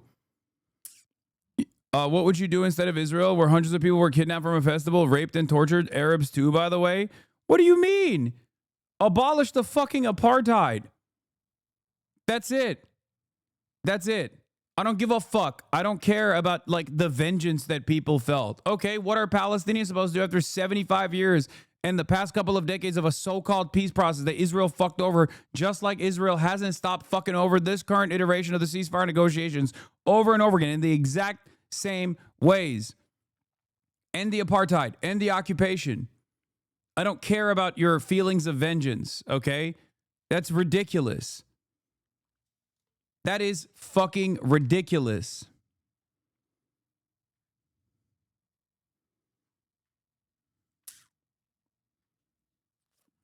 Arabs too, by the way. Oh shit, dude. Arabs too, I guess. Okay. He's trying to get you banned again? Why would I get banned? I'm not saying anything wrong. I'm a fucking adult. I can handle this conversation, okay? I come from a city called Haifa. No, you need to understand this. Me, my peers, my friends, my family, no one hates Gazans. Dog, you literally were in the IDF and you said you went to Gaza. What do you mean you don't hate the... It's like a fucking Nazi coming in here and being like, listen, you don't understand it. Mein family, mein Vater, mein Mutig, we do not hate the Jews. We do not hate them. I simply press the button in the incinerator. Okay? It's not that big of a deal. We don't hate them. It's just that, after all, the Jew, the international Jew, is a ruthless cosmopolitan who's constantly destroying the Volkish German country that God ordained for us. Like, that's you. That's you right now. You're like, dude, I just pulled the trigger, man. I don't hate the Gazans. I come from a city called Haifa. What apartheid? 50% of the city is Muslim. My mom is a doctor. 80% of her crew is Muslims, doctors, nurses, and all. Yeah, dude, I totally. That was a really good retaliation from you, by the way. Wow, I can't believe you guys have fucking still some former Palestinians that Israel gave citizenship to that still treats them as second-class citizens. I did go to Gaza. I didn't shoot anyone. I didn't kill anyone. I've guarded. That's all.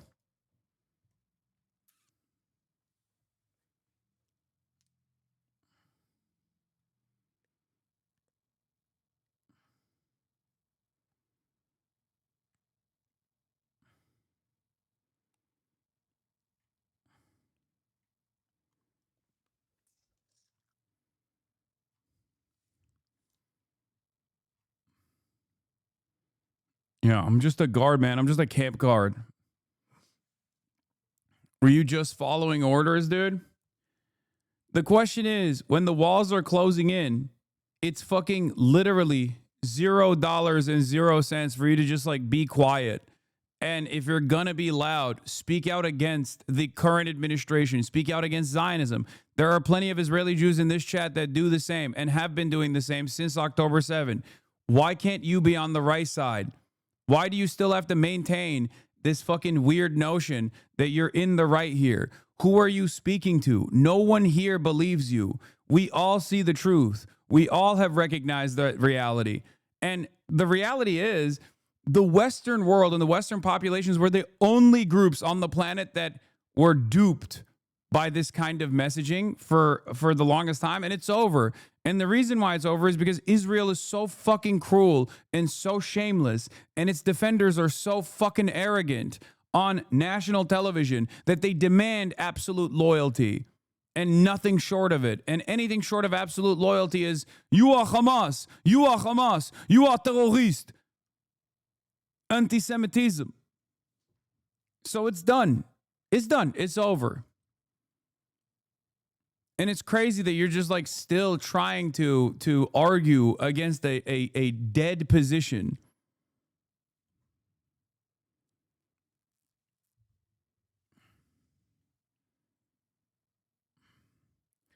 I know there are non-Jews living in Israel. 25% of the Israeli civilian population. The Israeli population is what you call Arabs, what I call Palestinian citizens of Israel.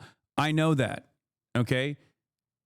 Israel likes to use them as a talking point over and over again, but they are still relegated to second-class citizenship. And it doesn't matter. Because even if they had the exact same, no complications, exact same fucking liberties that the Jewish citizens of Israel do, which they don't, okay, Israel still maintains an illegal occupation in the West Bank and an apartheid structure in the West Bank that it has slowly but surely destroyed all semblance of fucking two-state talks over, with 750,000 Jewish settlers now living in both occupied East Jerusalem and occupied West Bank. There's no more two-state. There's no Palestinian statehood. There is only one state, and that is the apartheid state of Israel.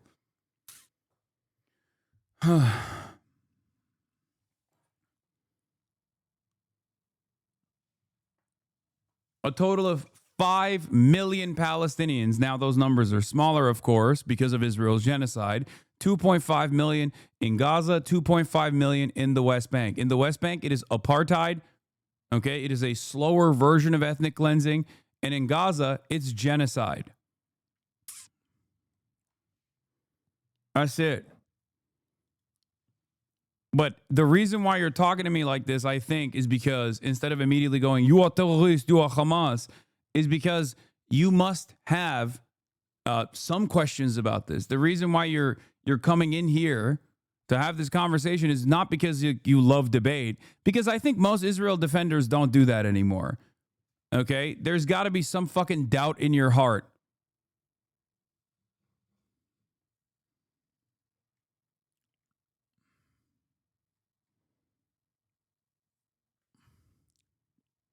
There is no right. Both sides are wrong, but they hold the wheel. No. The fucking National Emancipatory Resistance Front, comprised of orphaned children, is not holding the wheel. Who do you think is the powerful force here? The nuclear armed state that gets all of its weapons from the most powerful nation on the planet, Israel and America, or the fucking orphaned children? The army comprised of orphaned fucking children. It's their call. They want to stop. They can stop, bring back the hostages and stop it all.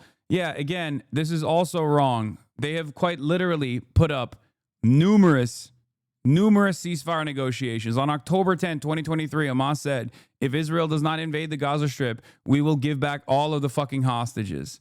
Okay? Israel said, nope, we're invading the Gaza Strip. Why do you think that was the case? I don't think you care about the hostages anyway. I think you're just using it as a talking point. What do you think about Hasan Mossab Youssef? The fucking Mossad operative, Hasan Mossab Youssef, who once said Muslims are worth less than an animal? A talking head for the IDF, Mossad, Shabak. I mean, yeah, the talking head for the IDF is absolutely 100% lying. Mossad is absolutely 100% lying. I don't even trust former Mossad heads who come out and say, oh, well, maybe Israel is doing a genocide. Okay. Once an agent, always an agent. This guy is the son of Hamas guy, chat. That's the person who he's bringing up here.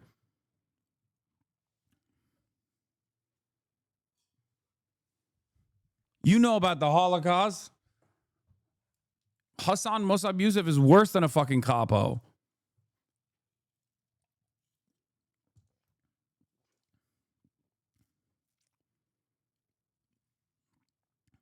Where's the apartheid? If Muslims have all the rights I have, literally 50% of the student body, my law degree were Muslims. Brother, it doesn't matter that there is representation. It doesn't matter that like Muslims are allowed to fucking practice law in Israel proper, okay? In Israel, this is the funniest thing. I talk to Israelis all the time who don't even know their own fucking rules. They don't know their own laws, okay? There are numerous fucking issues within Israeli law where Arabs can be legally discriminated against. What you call Arabs, okay? Palestinian citizens of Israel can be legally discriminated against. The Israeli government controls all the land. In Israel, you can literally say, we don't want to have Arabs living here. Okay, this is before we talk about the Bedouin, the Druze population, and the tribal formations of Palestinian citizens of Israel that are deliberately kept underserved, that the Israeli government comes in and fucking destroys their house, and then they have to build it again, and then Israel bulldozes it again. This is inside of Israel proper.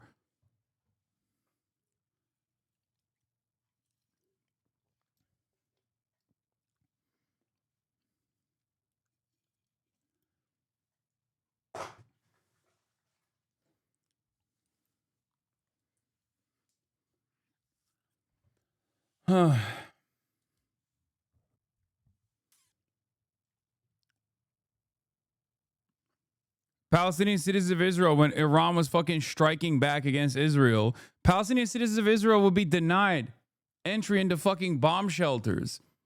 You act as though there's no fucking racism against Palestinian citizens of Israel in Israeli society. It's so stupid.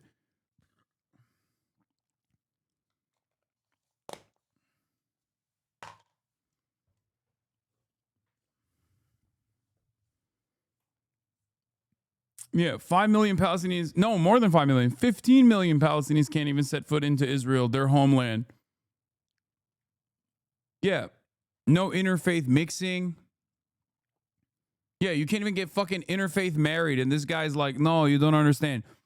Even Israeli Jews can only downgrade in their fucking status.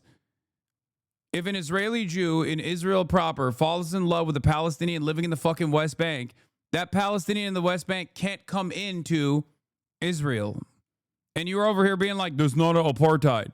Meanwhile, your bitch ass and your fucking family came from Russia to Israel. How is that appropriate? The fucking Palestinian has been living there for generations. Your ass came from Russia. And you're like, there's no apartheid. How is this anything but Nazi fucking ideology? It's just pure fascism. Plain and simple. It's just Jewish supremacist attitude. He's like, no apartheid, dude. No apartheid. Can't get interfaith married, but no apartheid.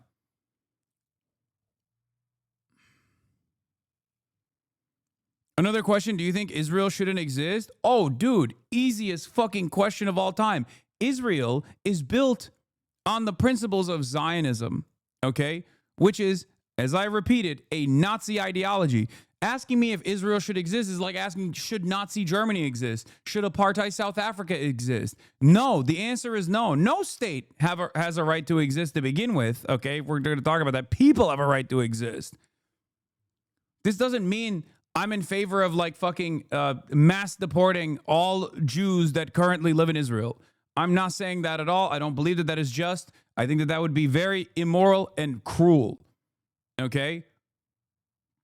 But of course, no ethno-state has a right to exist. What the fuck are we talking about?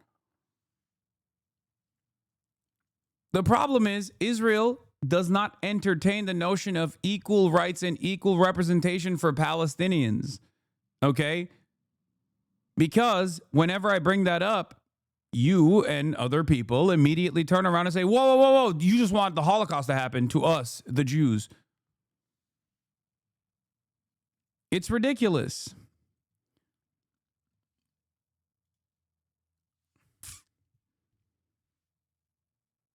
What did Palestinians name Muslims contributed to the modern world? I don't know. Math?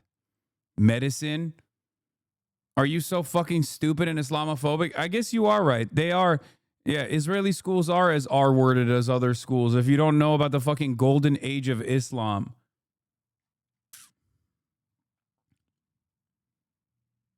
What the fuck?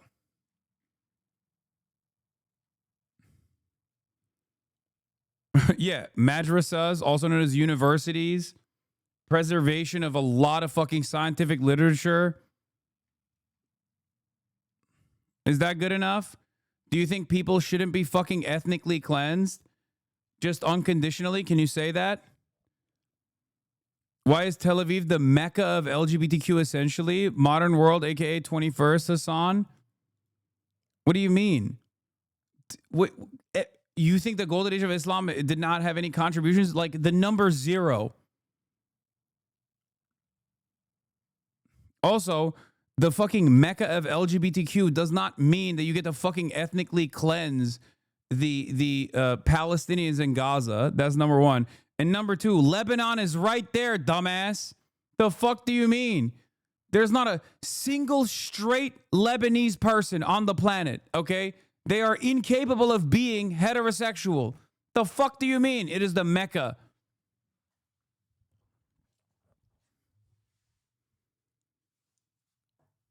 Yeah, it's awfully weird how all of your LGBT friends have to go to Cyprus and then they get married. Wonder why. LGBTQ Mecca. Like, I don't, like, I give a shit. I don't give a fuck. You're hitting all the Hasbara lines. You're getting increasingly more defensive. None of this will work here. You will never be able to come up with a fucking statement that I have not heard a million times over and have not addressed a million times over. We're just going through. We're just going through the lines, okay? Oh, gay people get married and fucking gay people are allowed to exist in Israel or get married in Israel? I guess they should fucking murder every Palestinian then. My bad. Shit, I didn't realize that was what allowed people to do genocide. Like if Nazi Germany allowed gay marriage to happen, then it would have been fine to do the Holocaust. Is that your argument?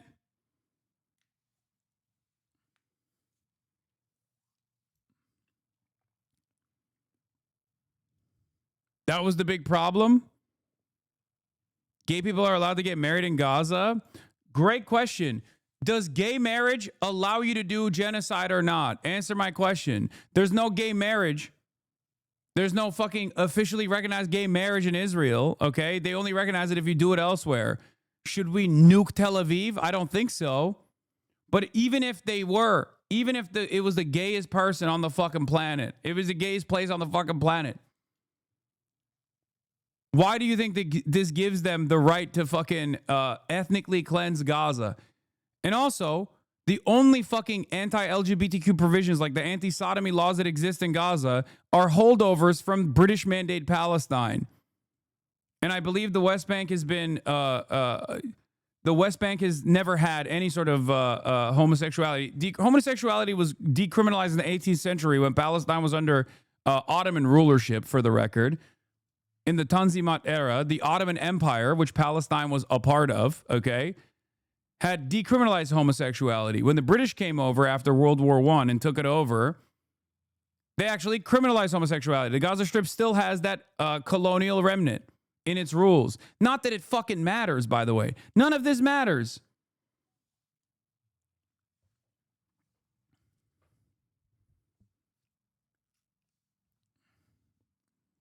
Because ultimately, Israel is an apartheid state. Israel is doing a genocide. And that is a bigger crime than homophobia. I hope you understand that. Because when you're doing a genocide, you're killing gay Palestinians too. Your bombs and your bullets don't actually avoid gay Palestinians and only kill the straight ones or only kill the homophobic ones. It's so fucking stupid. We are not committing any genocide. If we were, how do you explain that the Gazan population increased in the past year, including during the war? The Gazan population increased during the war? Is that what you're saying? Really? You should take it up with the Israeli government then, because pre-Gaza war, the genocide, the population was 2.2 million. Now the population of the Gaza Strip is 1.5 million, according to Israeli estimates. How did that happen? How did that happen? I don't know. Maybe the past 2 years of not genocide, according to you.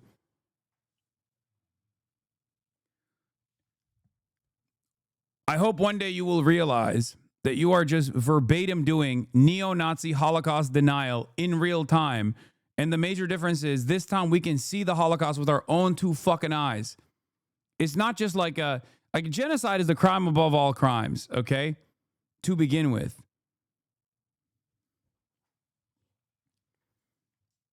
But this is straightforwardly the Holocaust happening again.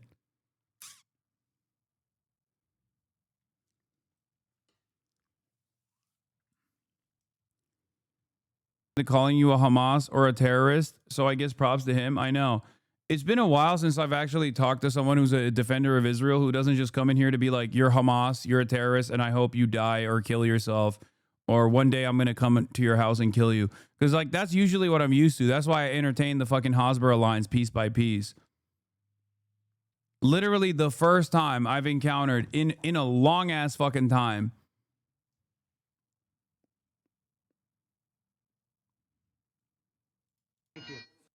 If there were ever definitely it.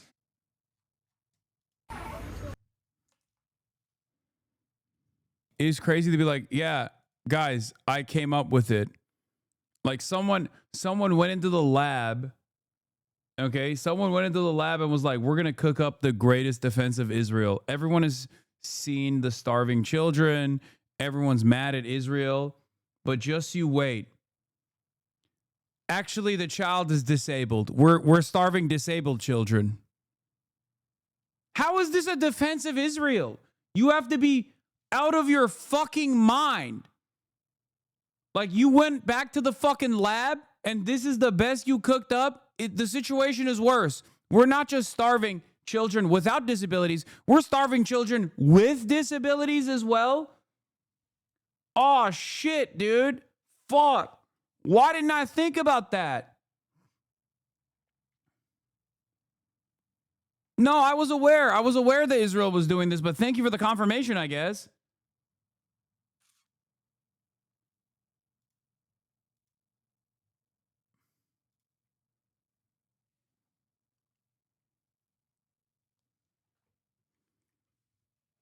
They're saying what you're seeing isn't starvation, it's pre-existing conditions. Yeah, it doesn't matter. No one reads it as that. That's my point. People see starving child, and then Israel goes, actually, that starving child is also fucking disabled. So obviously people go, oh shit, I guess you're also starving disabled children. That made the situation worse. Nobody goes, oh, the picture I saw of an emaciated child is actually one of a child with like a significant disability. It was a child born into... No, right-wing psychopaths don't see it like that. No, make no mistake. They all know this shit is fucking busted. They know this shit is broken. No, they don't. They just need some kind of talking point to shift the attention away. Even if it's shifting the attention away in a worse way. They're just hug-boxed. They are just fucking hug-boxed. And the number of people who feel this way are increasingly shrinking. The number of people who have the audacity to entertain this talking point is also increasingly shrinking. Hamas. Masters of propaganda. They control the media. Hamas controls the media. They have their tentacles. They're the puppet masters controlling the media.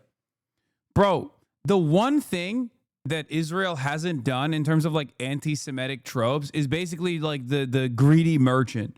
That's the only thing I haven't seen. Like, just like a photo of Yahya Sinwar as like the greedy merchant or something. You know what I mean? Like, that's it. Outside of that, they've done everything. They're rats, they're vermin, they're fucking, they have their tentacles and everything. They control the media. They've done all of the fucking Nazi tropes against Jews, but this time against Hamas. They do it with the sales in Gaza market. I guess that's right. Yeah, that's true. They say that Hamas is stealing the aid and then reselling it at inflation.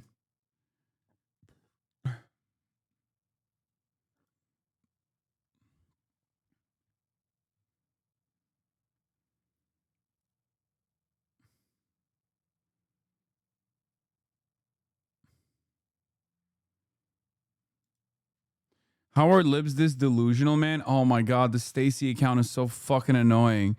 I think that Kamala would have been better on Israel-Palestine than Trump is. This decision by Trump does nothing to help or hurt Palestinians. They need food, water, and shelter, and Israel's going to have to be forced to comply. The only way to do it is with an arms embargo to cut funding to the Israeli government. Kamala would never do that. I think the only way is by sending American troops directly to deliver aid and enforce a demilitarized zone, and I think Kamala would be considering that at this point. You are fantasizing. This is pure fantasy.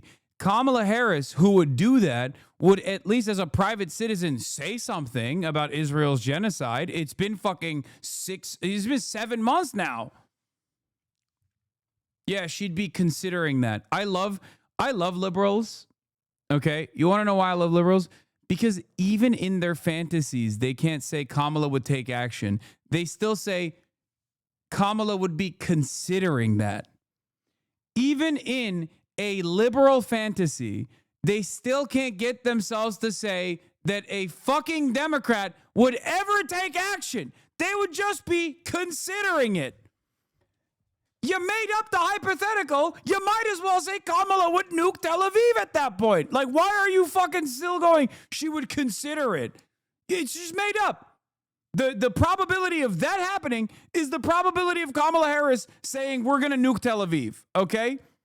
It's just as insane. You're out of your fucking mind.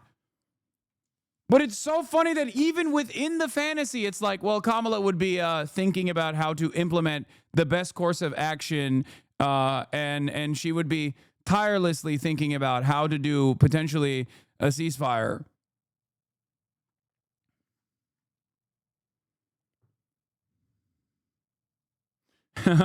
You misspelled Iran. Yeah, it's true.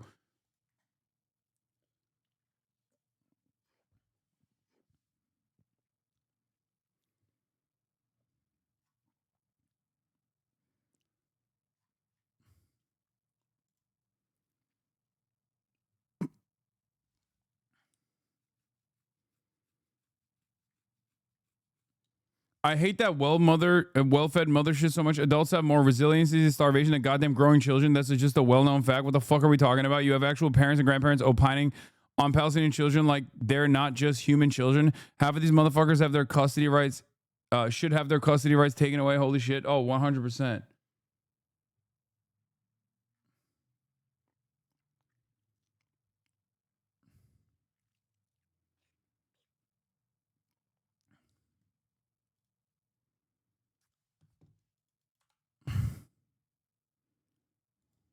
And Israel's explanations for why they've shifted.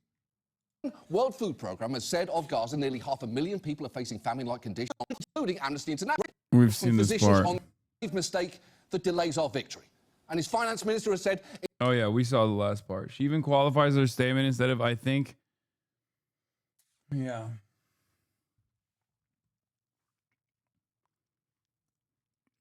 Also, there's images of adults starving as well. There's documented deaths of starvation in the Strip. Hundreds, okay?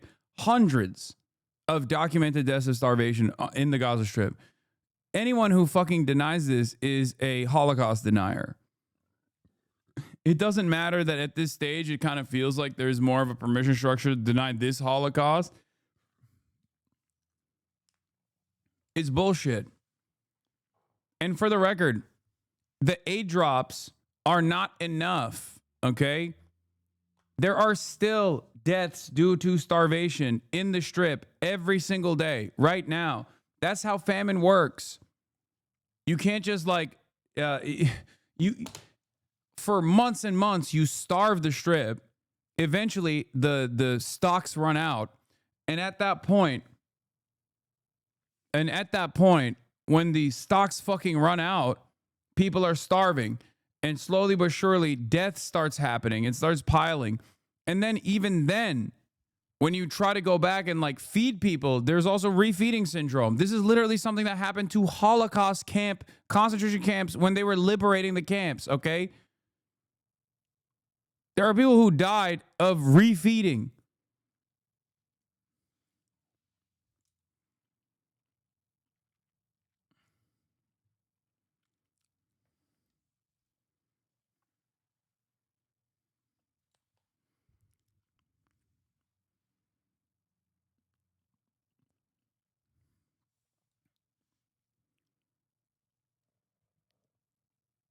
Anyway, earlier today, by the way, speaking of the biggest dick riders of Israel, this administration.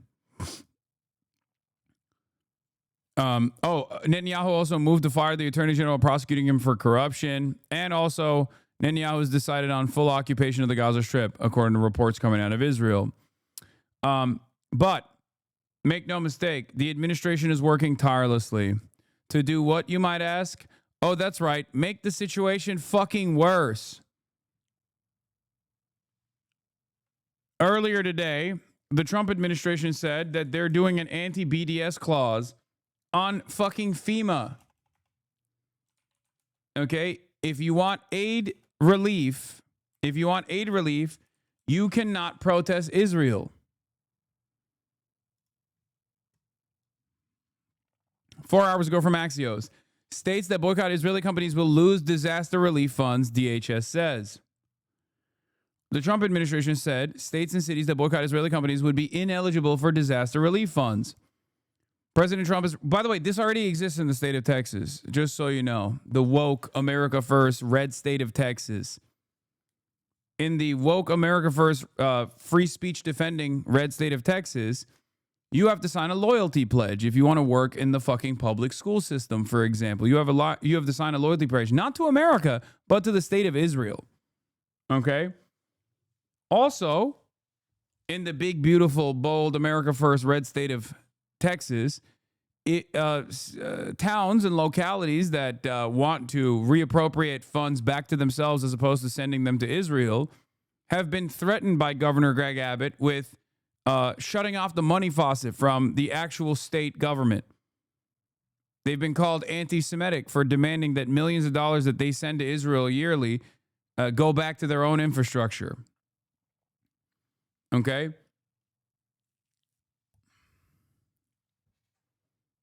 But apparently, due to some incredible pushback, Trump shortly was able to delete that part.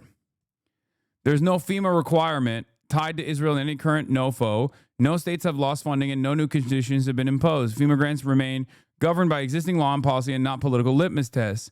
DHS will also enforce all anti-discrimination laws and policies, including as it relates to the BDS movement, which is expressly grounded in anti-Semitism. Those who engage in racial discrimination should not receive a single dollar of federal funding. This morning, the DHS document required states not to boycott Israel to be eligible for funding. The DHS actually put out a document this morning.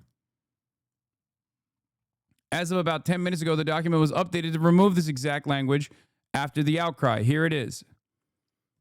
The Trump admin removed the language requiring states not allow the boycotting of Israel to be eligible for disaster funds. Here is the original, anti-discrimination. Discriminatory prohibited boycott means refusing the deal, cutting commercial relations, or otherwise limiting commercial relations specifically with Israeli companies or with companies doing business in or with Israel, or authorized by, licensed by, or organized under the laws of Israel to do business. Now they deleted that.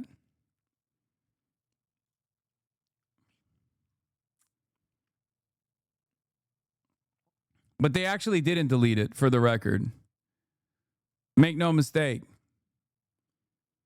they're still going to do it.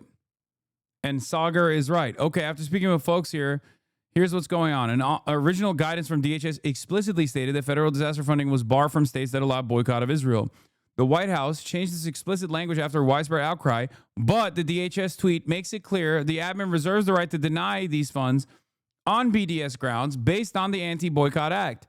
TLDR, they still might do it. They're just not saying it out loud now.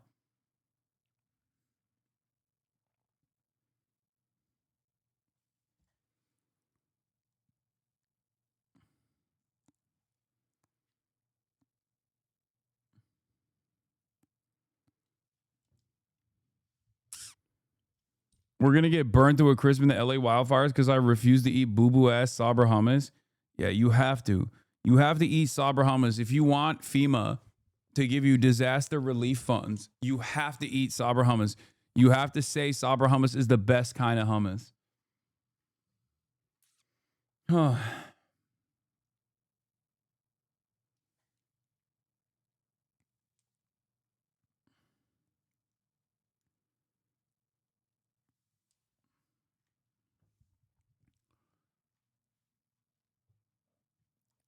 What a ridiculous fucking country we live in, dude. America first, by the way. Anyway, Omar Jimenez talked to Representative Alkin-Kloss, or whatever the fuck, however you say his last name. I don't know. That former military guy, okay? He loves putting the fucking Marine Corps behind him every time he does these interviews. On whether the United States should join Canada, the UK, and France in expected plans to recognize Palestinian statement. Canada joined the UK and France and 140 other countries in calling for a Palestinian state. Do you think the U.S. should join them in that? No. No.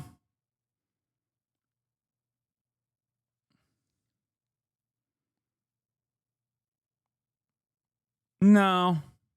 Oh, thanks, man. Well, fuck you then. Declaring Palestinian statehood just turns October Yeah, by the way, this guy's a Democrat, a liberal, by the way. 7th into July 4th for Hamas. It gives Hamas a symbolic victory, but does none of the hard substantive work to make Palestinians' lives better, to make Israelis more secure. What we need is governance. We need governance in Gaza, and this has always been the mistake that Netanyahu has made, is that he has not transferred the tactical victories, not just in Gaza, but in Lebanon and Syria, in Iran, into an actual strategic plan to really annihilate Hamas by presenting an alternative for governance. Because, Omar, Hamas pictures Israel as its enemy, that's true. But the thing that Hamas fears the most is actually an empowered Palestinian governance entity in Gaza. Is it? Because I'm pretty sure they've demanded that, and Israel is the party that's saying no to that exact part of the negotiations.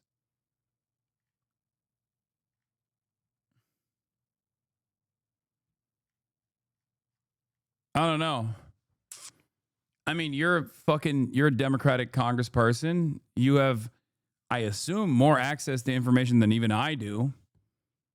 If I know this, you should know even more than what I know. So I guess he's just fucking lying.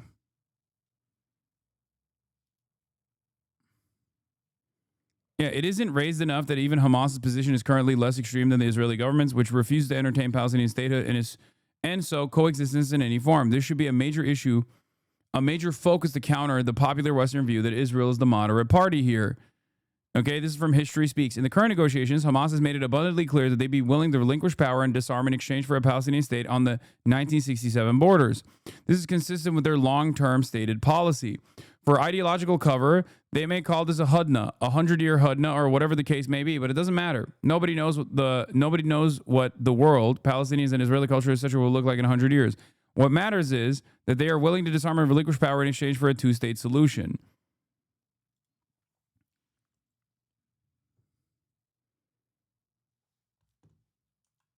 The current position, for the record, because this isn't their current position, the current position is no. Obviously, disarmament is a non-starter for understandable reasons because there is a fucking genocide going on.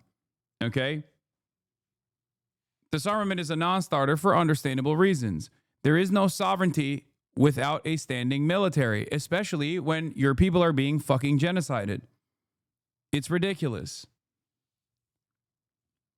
But as far as governance goes, they have said that they are willing to relinquish control to a technocratic committee comprised of Palestinians.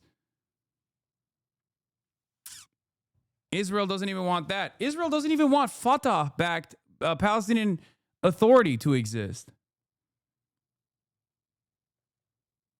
Yeah, Hamas said they will disarm once a Palestinian state with the military is established. Of course.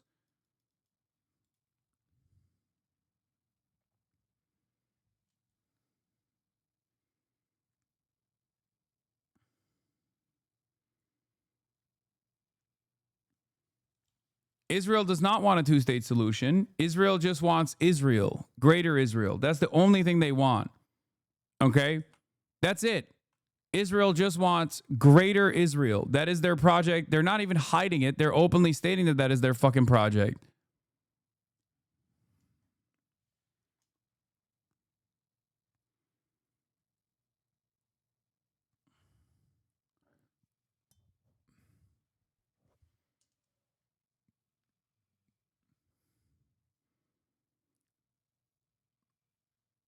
Anyway.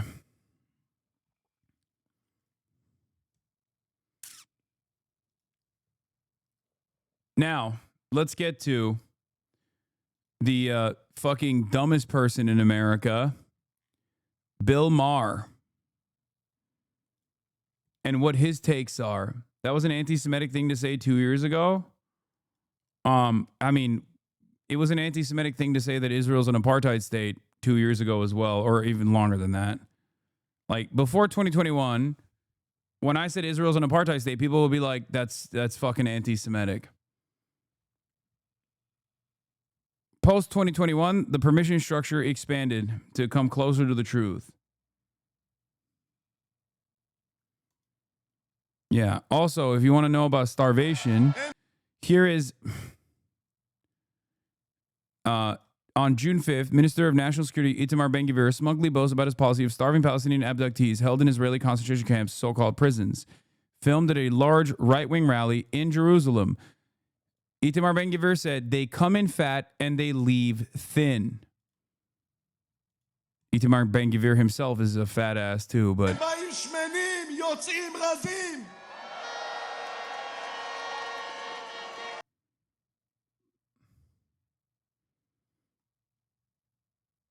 Remember, we let this fucking war criminal, terrorist, monster piece of shit roam freely on American soil.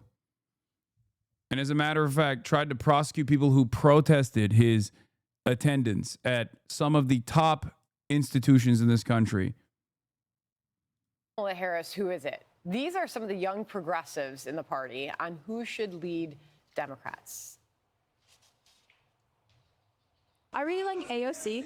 Unfortunately, I would like to see her stand and be more vocal about Palestine. But other than that, I really think that she should be the leader of the Democratic Party, as she is a Democratic socialist. Being also a young person, a young voter, a college student, seeing people like Zohran Mamdani, AOC just gaining so much more footing and so much more recognition in the policy field is very empowering. I think candidates like Zohran Mamdani and AOC are really inspiring to see. They, someone like Mamdani, a Muslim like me, and Zainab here, it's so inspiring to see. And so I think that someone like that... By the way, they're showing these kids to be like, look at how scary and brown the Democrats are. 2028 can carry a lot of momentum. I think people are so excited. So it goes back, Lawrence, to our point earlier about nothing's changed, no lessons learned. Right. It's resist Donald Trump and move as far left as possible in the Democrat Party. AOC and others seem to be still getting the attention. Yeah, and that's where all of the energy is for them. Look, losing stinks. It's the worst. And when you lose, everybody's a loser. You look backwards and you see Kamala Harris and Joe Biden, and they're both losers, and you start seeing them start carping back and forth. And then you look forward and you have AOC and Mamdani and others who are part of the truly radical, crazy left-wing fringe of the party that, say what you want to about somebody like Nancy Pelosi. She was very effective at... Dude, isn't that great? Isn't that great? Now that there's like actual leftist candidates, they immediately went back to glazing fucking Nancy Pelosi, who they used to call a communist radical. Keeping the fringe part of her candidate of her party. Perhaps this is a note for the centrist, center-right Democrats. If they want more popularity from and more of a defense from the Republicans, they should allow the left to thrive in the party. So the Republicans will gladly vote for you. You know? Wraps. As she kind of rides off the sunset, Chuck Schumer is left. He doesn't know what to do. He has no ability to keep this fringe under wraps. And that's where all the energy is. That's where all the excitement is. The problem is when you get outside of the party, there isn't a broad, widespread general. AOC pro-Israel, though. AOC is not pro-Israel, dude. I mean, her decision is her decision to try to like separate defensive weapons to Israel from offensive weapons to Israel is fucking stupid. But to say that she is pro-Israel is ridiculous. No, guys, stop. I have literally criticized AOC so much. Please just fucking do the right criticism. Okay? Do the right criticism.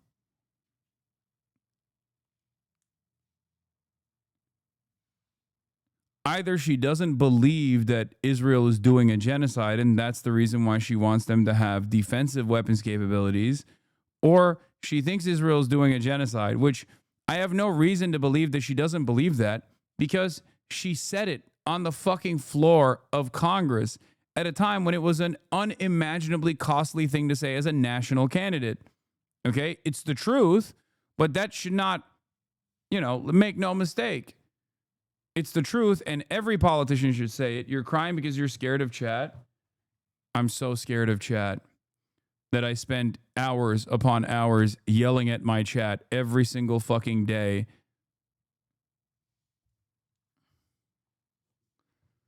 It's so funny, people try to fucking be like, Hasan, you do this or you do that because of outside influence or whatever. And it's like, I am an incredibly stubborn person, okay? I need you to understand something. I'm an incredibly stubborn person to a fucking fault. Okay? I do not shelter you from my opinion. I don't do that. I've never done that, and I will never do that. And it is to a fault. I get fucking yelled at quite a bit by my chat.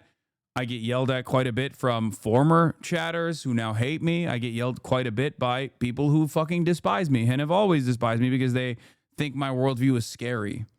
Okay? There's a couple things you can't say about me. You can call me a terrorist, but you can't call me a liar. Okay? You can call me a radical, but you can't say that I don't work hard and I say exactly what I feel every single day. That is the reason why I'm here instead of like on fucking CNN slop serving you liberal talking points. Okay? You don't have to agree with it. You don't have to agree with my opinion. It's my job to try to convince you. It's my job to tell you exactly why I feel the way I do.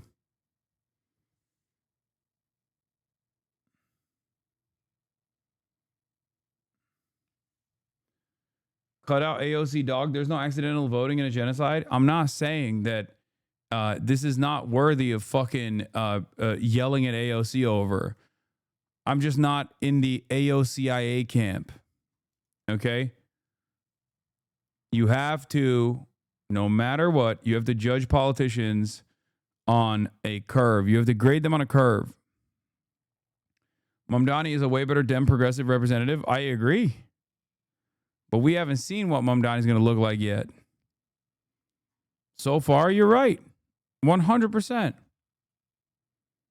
AOC is just Pelosi.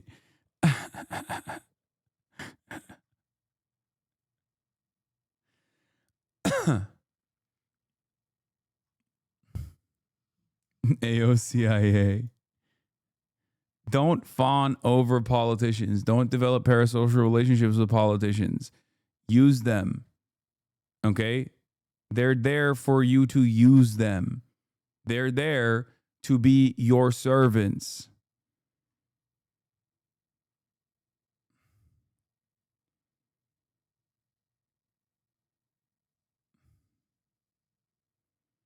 For the most parasocial community around chatters really don't like giving Hasan any charitability or just general understanding of context. Huh? That's odd. Yeah, I know. It's a vicious fucking group of people in here. Election support for this crazy nonsense. Full-blown communism here in New York City. Well, you're right, Charlie. I think what this new generation of socialist Marxists, what they do very well is they diagnose the problem very well. When they talk about affordability and they say, you know, you should, the quality of health care, even... Wow. A socialist is good at diagnosing the problems of capitalism? Shocking. I for one, am shocked. That's crazy. You don't say, wow. Wow. How'd that happen? AOC getting outflanked by right-wingers at embarrassment? Abso-fucking-lutely. AOC should be the one putting the fucking provisions to be like, no weapons, defensive, offensive. Israel's doing a genocide. Not fucking Marjorie Taylor Greene. It is an embarrassment that there is not a fucking singular Democratic leader that is out there. I mean, there's actually, that's not true. There are exceptions to this. Obviously, you have Ilhan Omar. You have Rashida Tlaib.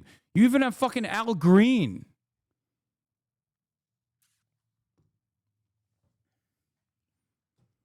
But as far as like prominent figureheads in the party, Marjorie Taylor Greene is doing more than fucking AOC is in terms of like yelling about what Israel is doing. And that shouldn't be the case because she's grifting. The media should be constantly talking about how hard AOC is on Israel. Okay? You got Summer Lee too. There's plenty. There's in comparison to the Republicans have Thomas Massey. That's it. No one else.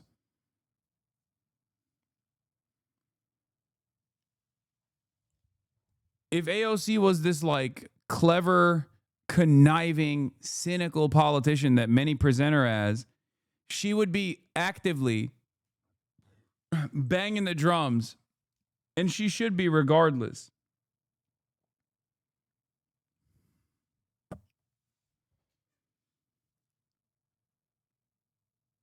Why do you think she's not? Because she has horrible instincts. I think she gets duped easily, especially when it comes to foreign policy. I don't know if it's like who's in her circle. I don't know if it's because of who is around her, who she's surrounded herself with. But when it comes to foreign policy, it's her weakest fucking part. That and also like getting caught up with like aesthetic liberalism a lot. But I guess the aesthetic liberalism actually helps her with like the base of the Democrats. That's why like a lot of Democrats love her. A lot of like regular ass liberals love her, but don't necessarily love Bernie Sanders. What's happening in Gaza? They say the children should not be dying. Of course, they don't say Hamas is responsible for a lot of the deaths there. Many of their solutions are so jacked up, but they do a great job in telling the American people, I understand your pain. Kind of, in effect, like Donald Trump, addressing the working class, people that feel forgotten in America. His solution is different. Bill Maher has a warning for the Democrats. Okay, yeah, these young people are crafty. They are inspirational. But if you run these people, the GOP will win the next election. Watch. Do you think that he would have the power and influence to be able to, like, usher in socialism? He definitely has the power and influence to elect. Is that Brian Tyler Cohen on Club Random?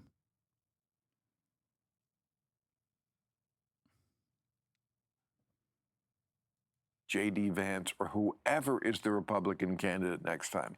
It is a walking commercial for the Republican Party I think nationally. the Republicans are going to... When you let the Democrat socialists and now they're actually calling themselves socialists. When you let them but you take look at- over a major American city, this is what you get.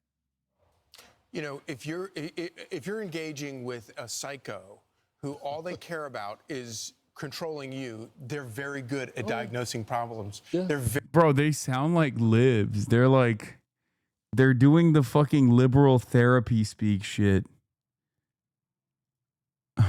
I don't care about Afghanistan.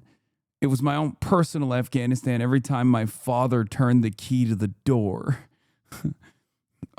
When you see a psychopath, he's doing Darvo. Zoran is doing Darvo. They sound like Ethan Klein defenders, dude.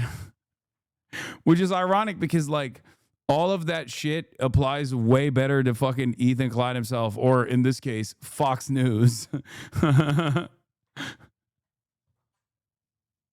very good at figuring out what your weak points are. And that's, I would argue. Brian Kilme is like, Zoran is love bombing the American working class. And guess what? Just like my ex-boyfriend, he's going to start ghosting you, okay? And then you'll see when the split up happens, it will be severe. And after love bombing you and giving you all of the attention and all the love and having you expect it all the time, he's just going to pull that away. And then you'll see what happens. What a lot of these people are doing. That's right. They recognize that if you can focus on these problems, then you can, use that dissatisfaction to gain power for yourself. When I see his face, I think immediately of his pitch for government-run, grocery stores. That'll work out. And I don't think there's any reasonable American who hears that and thinks that that's something that will work for them and their family. But he's winning. And all of the polls right now. Damn, they sound scared, bro. They sound positively scared. What happened? At first, they were, quote unquote, celebrating because Zoran is going to destroy the party. And Bill Maher is saying that too. So why are these guys not excited?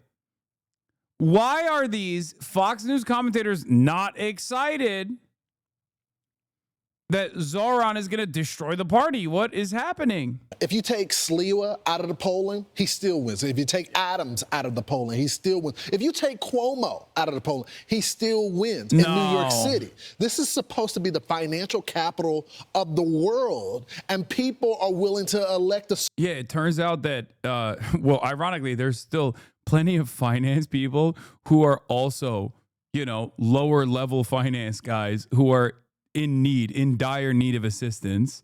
That's number one. And number two, outside of that, there are plenty of other sectors in New York as well. It's a fucking densely populated city. There's people from all different backgrounds.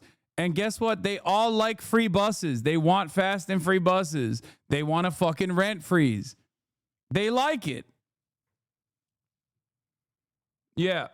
Guys, I'm beginning to think that the real minority is actually the super wealthy.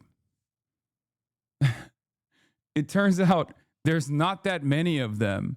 And when someone can make a convincing case that they're going to fight like hell to improve most people's living standards, people respond positively to that sort of thing.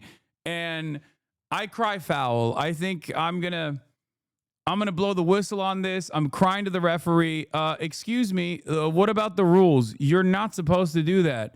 Come on. Talk about how you're a small business. Talk about how your mother was a small business. Why are you not doing that? Why are you not talking about $50,000 in tax credits for small businesses in underserved neighborhoods, especially after you got a college degree from a community college? Why? That was good. Can we get back to that, please? That was much easier to defeat. Now you're talking about how you're actually going to do shit. And it seems like people like that. And it seems like a lot of people, there's a lot more people out there than my favorite people, the only people who should have people status, which is rich people.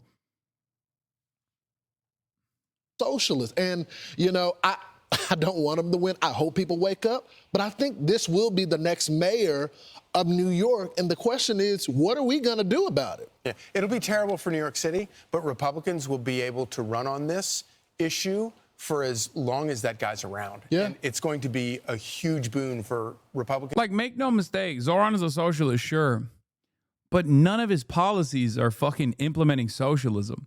These guys are not mad about the scary policies of Zoran. They're like, oh, he's doing socialism. What is he doing? Fast and free buses, already been done. Zoran literally pushed for it. Eric Adams gave in. Okay, rent freeze happened numerous times. Not under Eric Adams, of course. But it's like these guys are fucking freaking out. How is what you do okay and bettering everything? I don't know. I mean, if you hate the Republicans, I played somewhat of a role. This community plays somewhat of a role in the guy that they're talking about getting elected and winning the fucking Democratic primary, and it's pissing off the fucking Republicans. So at least on that end, if you're a liberal and you don't care about anything, you don't care about like fucking real change that will help the American working class, you can at least enjoy the show, you know?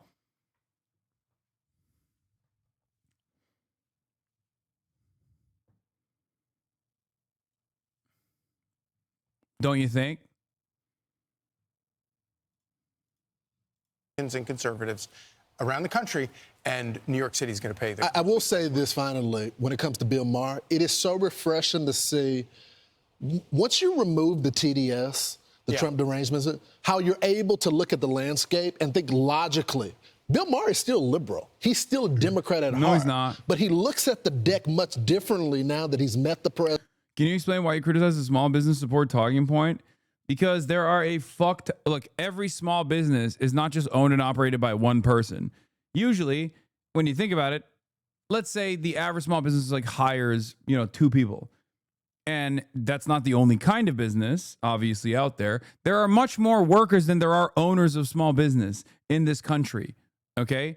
There are far more workers that work at a small business or work at a big business in this country than there are small business owners. So the policies that you should be implementing should not be focused on small business owners. It should be focused on all Americans, okay? It's an idiotic rhetorical trap that the Democrats fucking get themselves caught in. Small business, as a talking point, used to only be implemented by the Republicans who are obviously at the behest of big business, but they can't say we love big corporations. So they had to say, oh, we love small businesses. We want to defend small businesses. How do we defend small businesses? By, doing policies that also help big businesses. Now Democrats say it. That's what small businesses is supposed to be for. It's a talking point for the Republicans.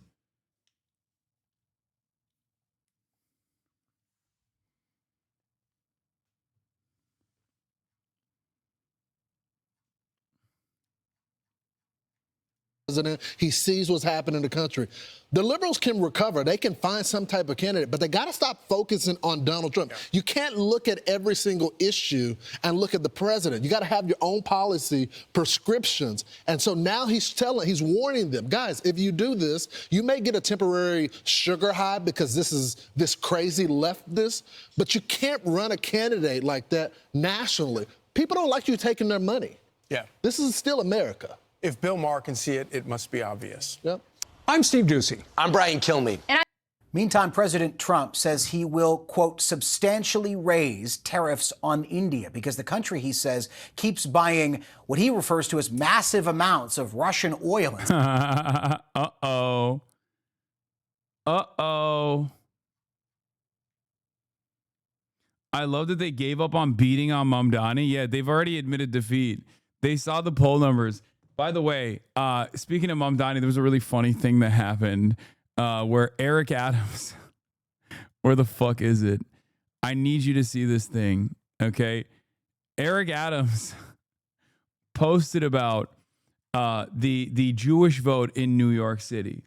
And I'm sure you guys have seen this, right? There's a couple things I want to talk about with Zoran Mamdani. Number one, the Eric Adams thing.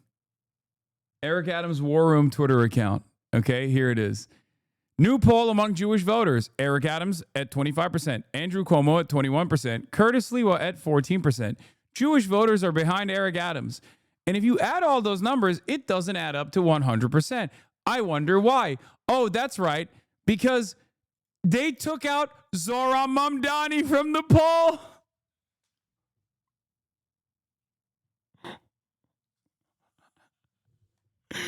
It's weird because the plurality is missing from this. Huh. Well, it turns out Mamdani actually has 37% of the Jewish vote in the New York City mayoral polling. Now,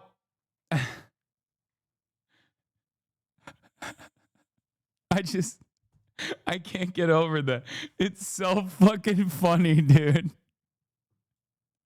Wow. Suspiciously, 37% of the voters are gone. I wonder who they voted for. Well, I guess Eric Adams has decided those aren't Jews no more.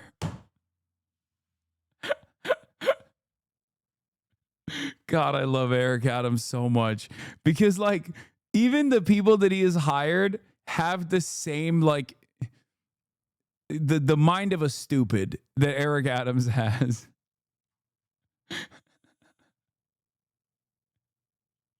It's awesome. It's fucking dope, dude. 37% died mid-poll. We can never know their answers.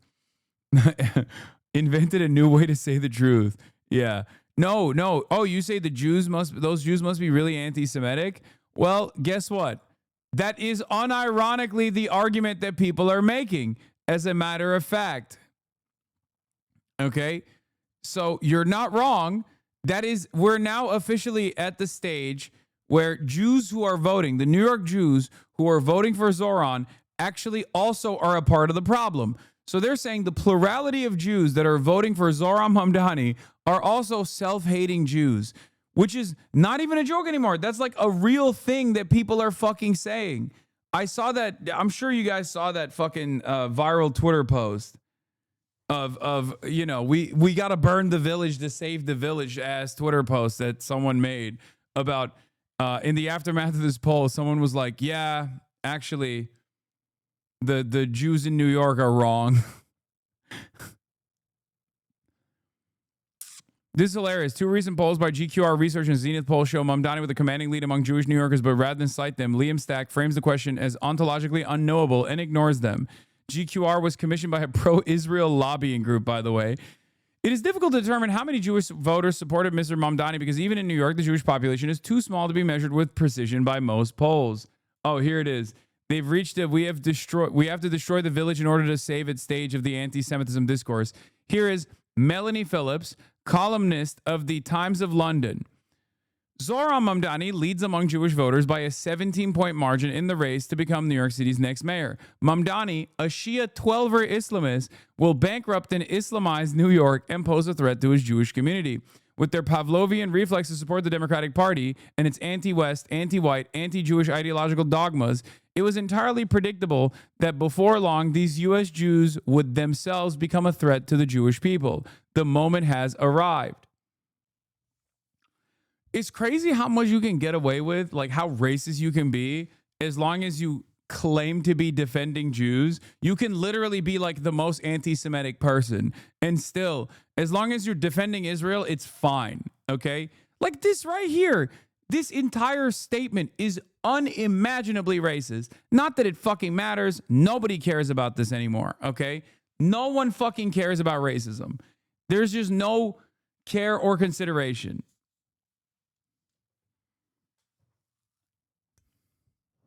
Yeah. Melanie Phillips is like, those Jews are bad for the Jews, which is why we should make a list of their names and maybe put them in concentration camps, to defend Jews, of course. The plurality of Jews like Zoran, and therefore they must also go because they're obviously against the better interest of Jews. So what happens when it's the majority of Jews? Like, at what point do you go, yeah, okay, we either give up this fight or just, put them in concentration camps altogether because of how fucking aggressively Islamophobic you are? This is the Londonistan lady? Of course she is. You know you're supposed to only do one gummy at a time, right? This post is somehow both Islamophobic and anti-Semitic. I'm impressed. It's true. She hit the double. She was like, it's a given that we have to obviously put all Muslims in concentration camps. But honestly, we should probably put the Jews there too. Just, you know, the Jews that like the Muslims.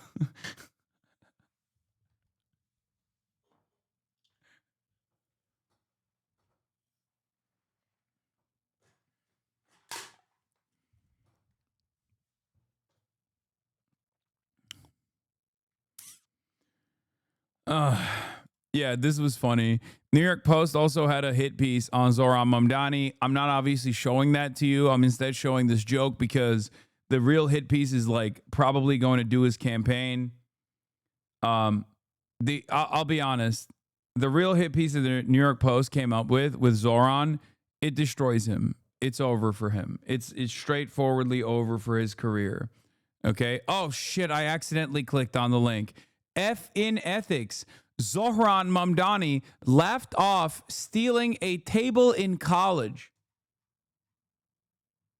That'll do it. No, it's over. No, it's done. It's done. It's done. It's done. Passing off his own self-deprecating college column as a scoop, and it's about borrowing a table from his old dorm room for a couple days to play beer pong.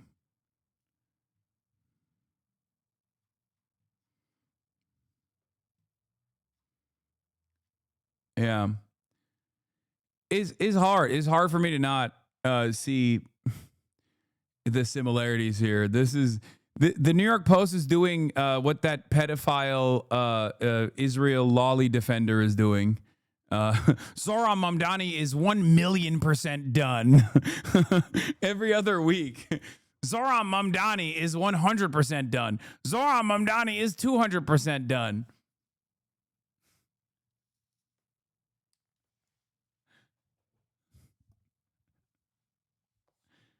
Which one? The VTuber one that's like a real freak.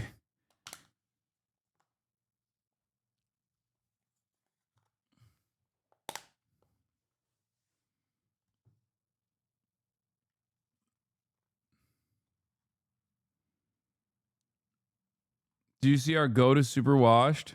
Who is our goat? Yeah. Former Vice President Kamala Harris won't run for California governor next year, but Minnesota Governor Tim Walz tells CBS News she would make an outstanding president, and then a 2028 presidential run would be good for the country. I don't want to hear it. I don't want to see it. I don't want to hear it. Wait, Tim Walz endorsed Jacob Frey? Oh, he's done. Oh, I'm done. I'm done with Tim Walz. Fuck him. That is the lamest shit. He endorsed Jacob Frey instead of Omar Fateh. He sucks, dude. Fuck you, Tim Walz. That is disappointing as shit. Wow. That is fucking so ass. Minnesota Governor Tim Walz endorses incumbent Minneapolis Mayor Jacob Frey for re-election.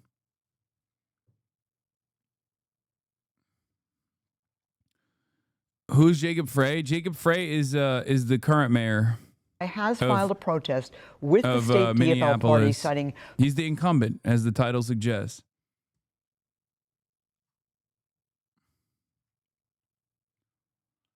We've been knowing this in Minnesota. Tim Balls is not it.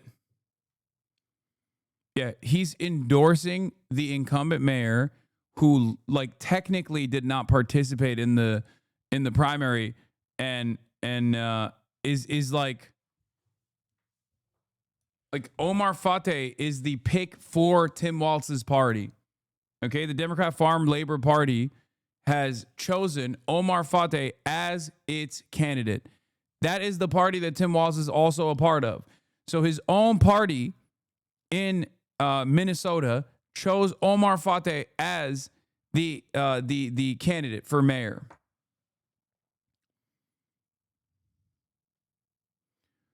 Ironically, this endorsement hurts Walz more than it helps Frey in Minnesota, in Minneapolis, because Frey is hated here.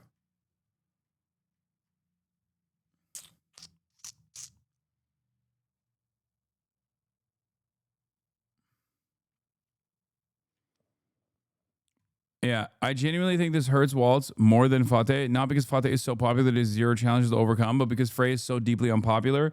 Walz is spending political currency he doesn't have on this endorsement for a candidate no one wants.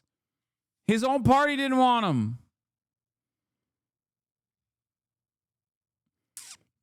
Even if we have a vastly different grievances, the group of people who don't want Frey is so large, his campaign associates have begun ripping right out of the Trump playbook at a desperate last grasp on the electorate.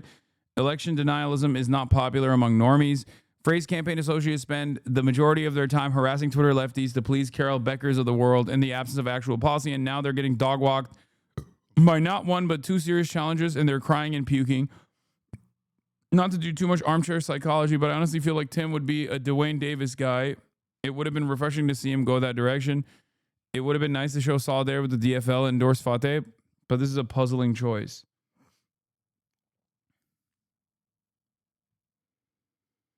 Usually DFL can't even come together to support one candidate, so it was powerful Fateh got the nomination. Minneapolis residents here, Walz and Frey are fucking toast because of this. Frey takes care of homelessness just like Gruesome Newsom. I really did think Tim Walz was a good dude. But, you know, once again, I don't love any politician. I don't consider any politician to be my friend. I don't have any parasocial relationships with politicians. And politicians will always hurt you. Politicians will always end up disappointing you, and Tim Walz has been a spectacular disappointment. That is shocking. It's also just a bad decision in general.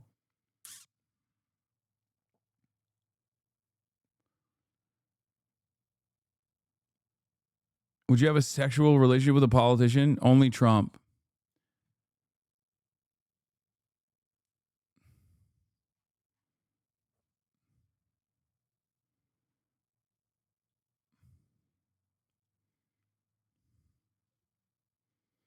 If Tim Walz isn't supporting Somaliopolis, then I'm not supporting him. Yeah, that's right.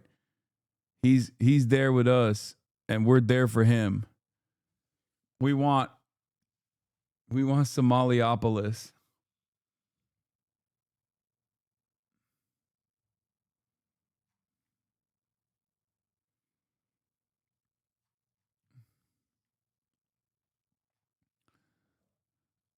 Yeah. Also, breaking news: Zohran Mamdani allegedly filled a water cup with Dr. Pepper at Wendy's. It's time. It's time for a non-criminal candidate like Andrew Cuomo or Eric Adams. Here, Elizabeth Warren. Elizabeth Warren also defending Zohran Mamdani. You know, I wonder, though, often we see this, and this is a local election. New York does not operate in a vacuum. It competes with other cities. And so this idea of somehow raising taxes on the wealthiest New Yorkers who... We have Omar Fateh on the stream. Yeah, I'm gonna do a Zohran style thing with him as well. I haven't reached out to his team yet, but I will. By the way, I would point out, pay roughly 15% of their income right now between city and state.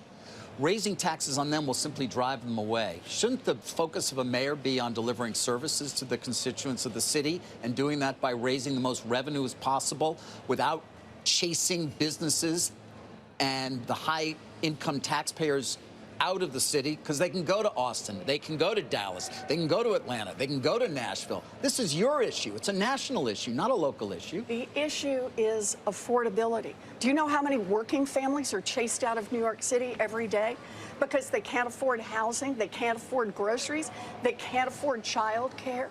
What Zohran is saying is, I want people to be able to afford to live in New York City. That's what keeps it a vibrant city.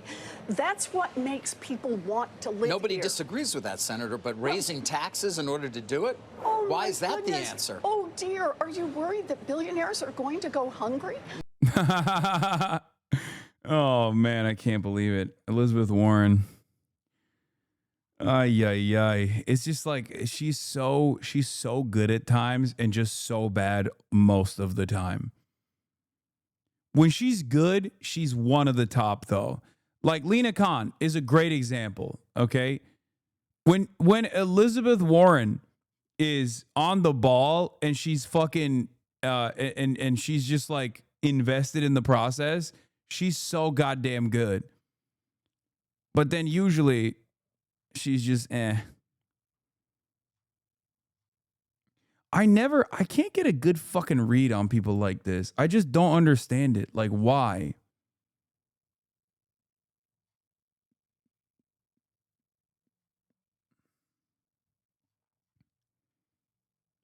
The Barbers and the Brendas in Nebraska are wildin'. Yeah, I saw the Mike Flood thing. Hold on.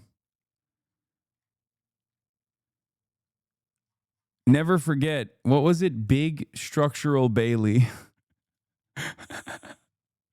Big Structural Bailey, chat. Don't forget. Who could forget Big Structural Bailey?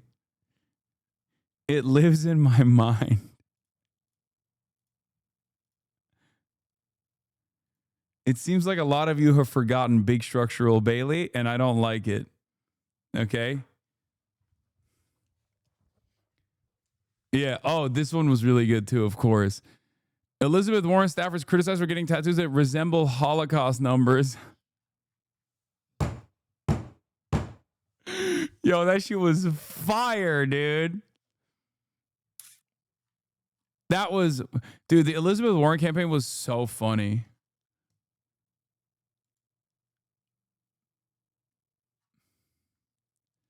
The blood and teeth.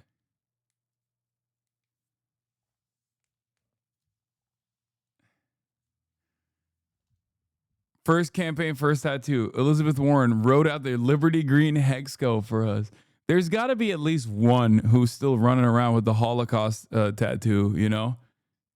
At least, there's got to be at least one Elizabeth Warren staffer that was just like, I don't have the money to get it fucking fixed.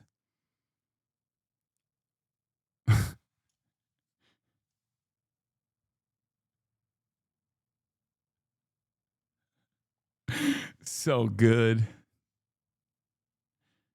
They're in the chat. No. Elizabeth Warren's like existing staffers hate me. Remember, I got kicked out of the room when I was at the DNC. And the only time where like a DNC staffer or a Democrat staffer straight up was like loud with me was some fucking Elizabeth Warren staffer who was like, you need to get the fuck out right now. I was like, excuse me.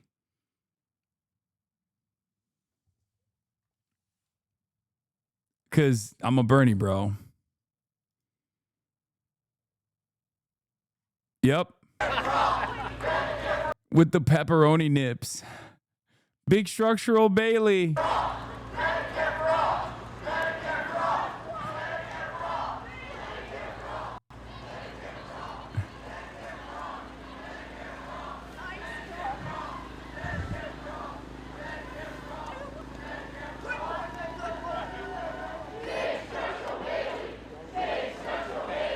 This and the Pete Buttigieg song lives in my mind.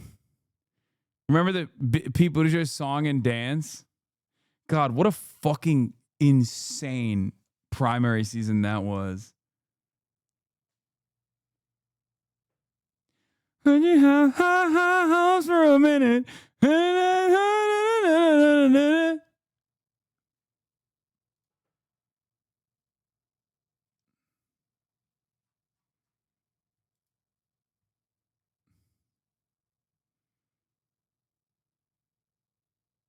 Yeah, this is the best Elizabeth Warren tweet, and it's not even Elizabeth Warren. It's Donald Trump's tweet about Elizabeth Warren.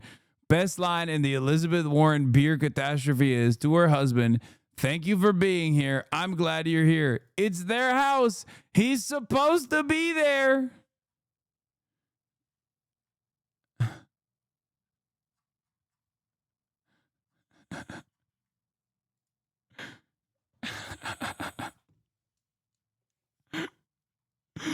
Oh, Jesus Christ. Yeah, here.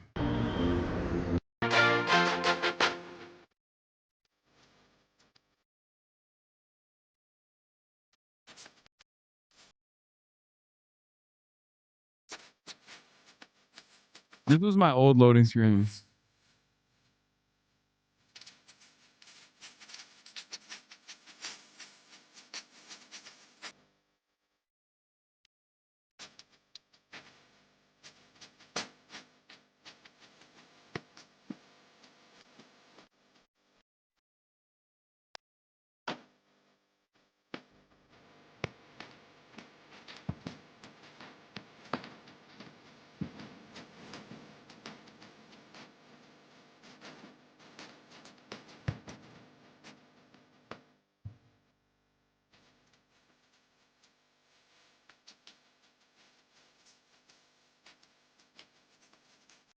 What's going on, everybody? Oh, I have to have high hopes for. Okay, we're gonna perfect that dance. I just took a shower. Okay.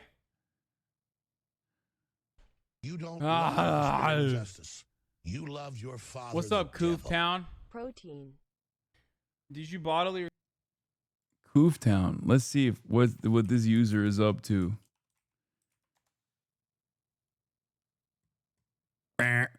Gone. Sweat. I literally hate you. I understand. Hate watching now. Okay. Hi.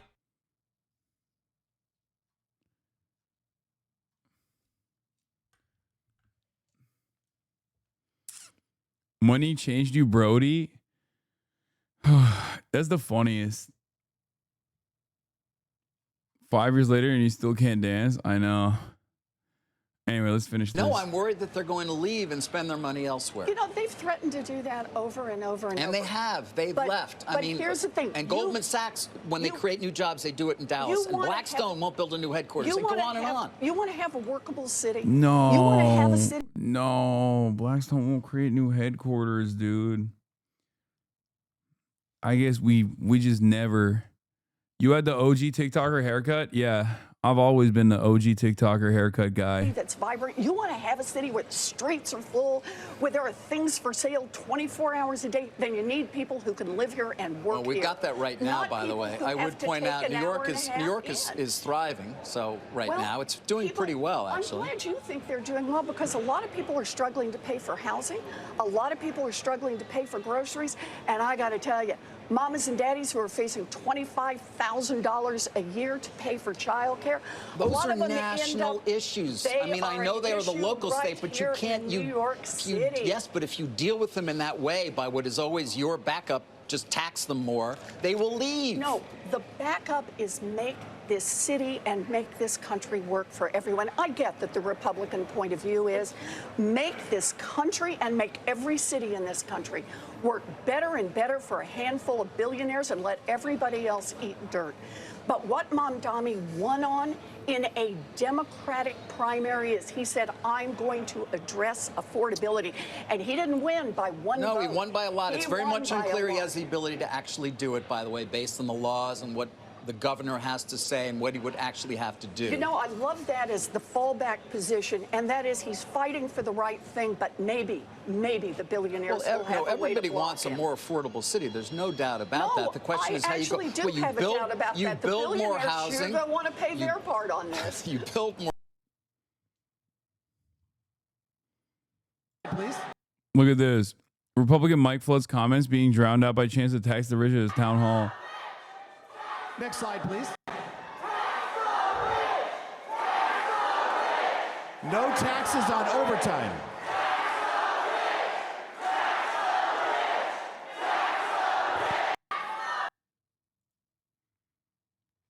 Some more choice moments. It's about two The people are rising up. big changes to the Medicaid program. One of those changes is that if you are able to work and you are able-bodied, you have to work. If you choose not to work, you do not get free health care. You do not get free health. Boo. Oh man. I do love these. This is like porn for me. Watching these motherfuckers get booed at. Oh, it's so good. God damn it, it's so good. Okay. So here's a question. Do you think that people who are 28 years old that can work and refuse to work should get free health care? I don't think that a majority of Nebraskans agree with you. Yeah. Yeah. The majority of Nebraskans hate free health care. Oh, Elizabeth Warren was asked about Hochul, and Jeffrey's not endorsing Mamdani yet. Says Mamdani's the one on the front lines fighting for the working class families, and it's a message Democrats should embrace. New York City is the place to start the conversation for Democrats on how affordability is the central issue, the central reason to be a Democrat, and that delivering on it in meaningful, tangible ways that will touch working families is why we're here. So New York City is Satisfying, but when push comes to shove, they release the hounds on you and label you as disruptive if you take action through assembly. Yeah, but that's just a part of the process, baby. Like I always say, you got to be undeniable. You got to be unavoidable, okay? You have to be a force to be reckoned with. And a part of that is going to be the system trying to stop you. It is what it is. We have numbers on our side. Okay? Don't forget that. Anyway, here's Donald Trump talking about Laura Loomer again. What is your relationship with Laura Loomer? What kind of influence with Laura Loomer? What kind of influence does she have in the White House? I think she's very nice. I mean, I know she's known as a radical right, but I think Laura Loomer is a very nice person. I've known her for a long time. And, you know, personally, I think she's a patriot. And she gets excited because of the fact that she's a patriot. And she doesn't like things going on that she thinks are bad for the country. I like her. Free spirit. She's a free spirit. You should see her at Air Force One. Free spirit, Laura. Okay. I love her and she loves me, an angel.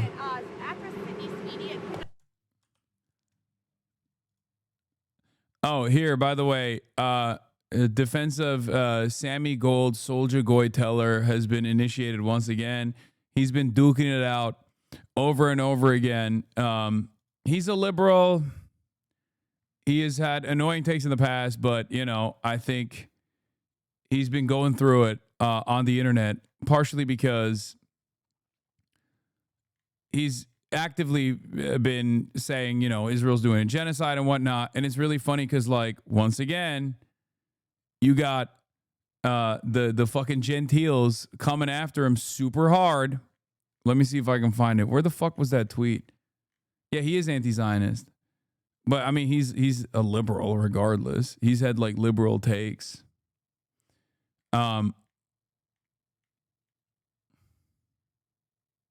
He's also young, I'm pretty sure. A lot of these guys are. Yeah, he said something where he was like, Marjorie Taylor Greene is somehow more honest about what's happening in Gaza than either Kamala Harris, Joe Biden, Hakeem Jeffries, Chuck Schumer, and Nancy Pelosi. And everyone is like eating his ass in the replies being like, dude, yeah, well, is she honest about the Jewish space lasers?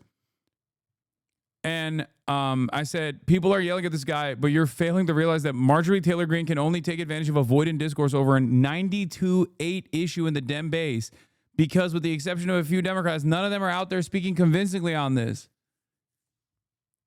That's it. That's it. It's an absurd system that we're in where, like, the Jewish space laser people are literally gaining momentum. And then, he says, he tweeted, I've been to Israel 3 times. Most of my mom's side of the family is Israeli. My grandmother was in the room when Ben-Gurion declared Israel's independence. My father met Ben-Gurion. I speak Hebrew. My third uncle was Israel's chief justice. It's an apartheid state.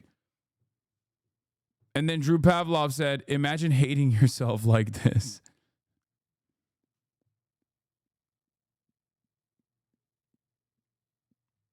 Oh, yeah. And then Cory Walker, too. which is crazy because it's like, it's called having moral principles, Mr. Pavlov, something I'm sure you have next to nothing as a clue as to what it is about. And it's just like, Drew Pavlov is literally about to go to jail. Okay? He's about to go to jail for the most avoidable sentence. And this motherfucker is spending his last couple of free days still tweeting about American politics, yelling at an American Jew with ties to fucking Israel for not being sufficiently pro-Israel. Dude, what is your life?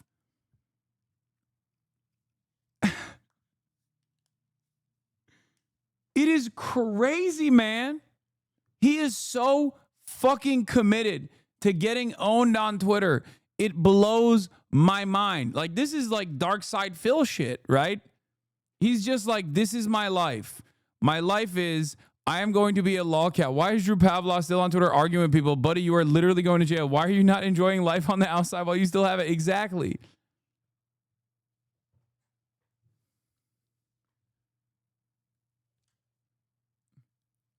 Wait, why is he going to jail? He's going to jail because he protested on private property, and I think he got like a $1,000 fine or a $500 fine or something for protesting on private property, and like it was like a minor trespass fine, and he refused to pay it, and he tried to make a bigger deal out of it, and then all the court fees applied turned into $23,000, including like the lawyer fees and shit. And now he can't even pay that. So now he's going to prison. Like, he's going to jail. Now it's up to $30,000. Oh my God. Dog, every time you address him, he gets crazier. What's he gonna do? Go to prison for a longer time?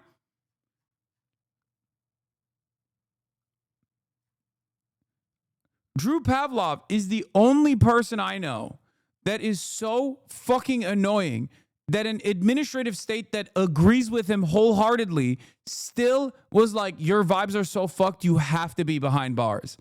Because, like, we're talking about Australia. It's not like Australia. The Australian administrative state is not like fucking anti-Zionist or something.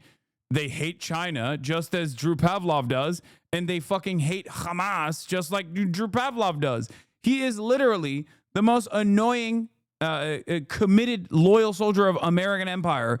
He is genuinely like the same as the Australian state. His positions are identical, and yet he still keeps getting into trouble because he is so fucking lame and so goddamn annoying that no one wants to be around him. So finally they were like, we're just gonna send you to prison. You have to be in fucking prison.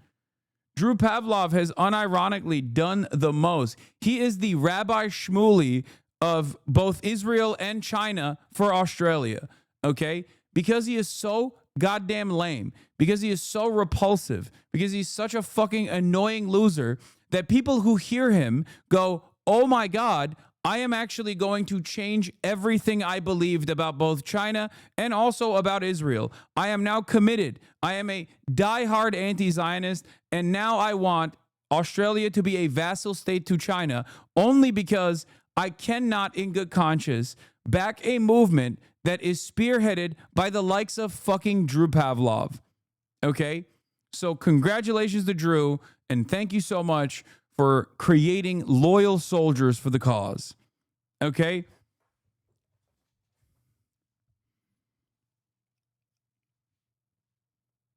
He almost single-handedly has made Australian politics relevant because of how fucking annoying he is. Like, just sheer lame-ass, repulsive behavior. Like, nobody actually gives a shit or cares or knows about whatever the fuck's going on in Australia. But Drew Pavlov is so committed to, like, yelling at Americans in the dumbest ways possible that we just keep up with Australian politics as a consequence of this. Regarding the chatter saying Drew is diamond hands on these fees, he's going to the moon, first moon prisoner.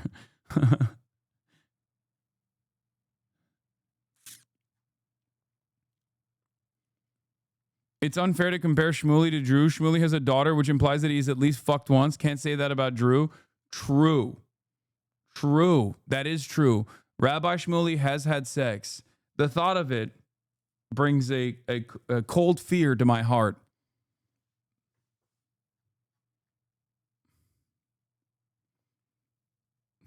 Drew Pavlov is so committed that he will most likely die a virgin.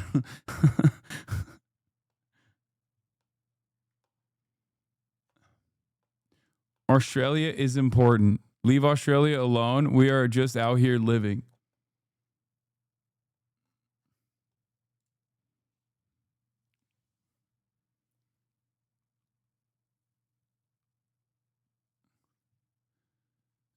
Anyway, India's mad about the tariffs. Oh, there was a massive protest in Sydney, by the way. Speaking of Australia, shouts out to Australia. There were apparently 300,000 people that crossed the bridge in Sydney in protest against Israel's genocide and starvation. I heard 300,000. It's probably not. It's probably like 100K, but it was a fucking insane crowd.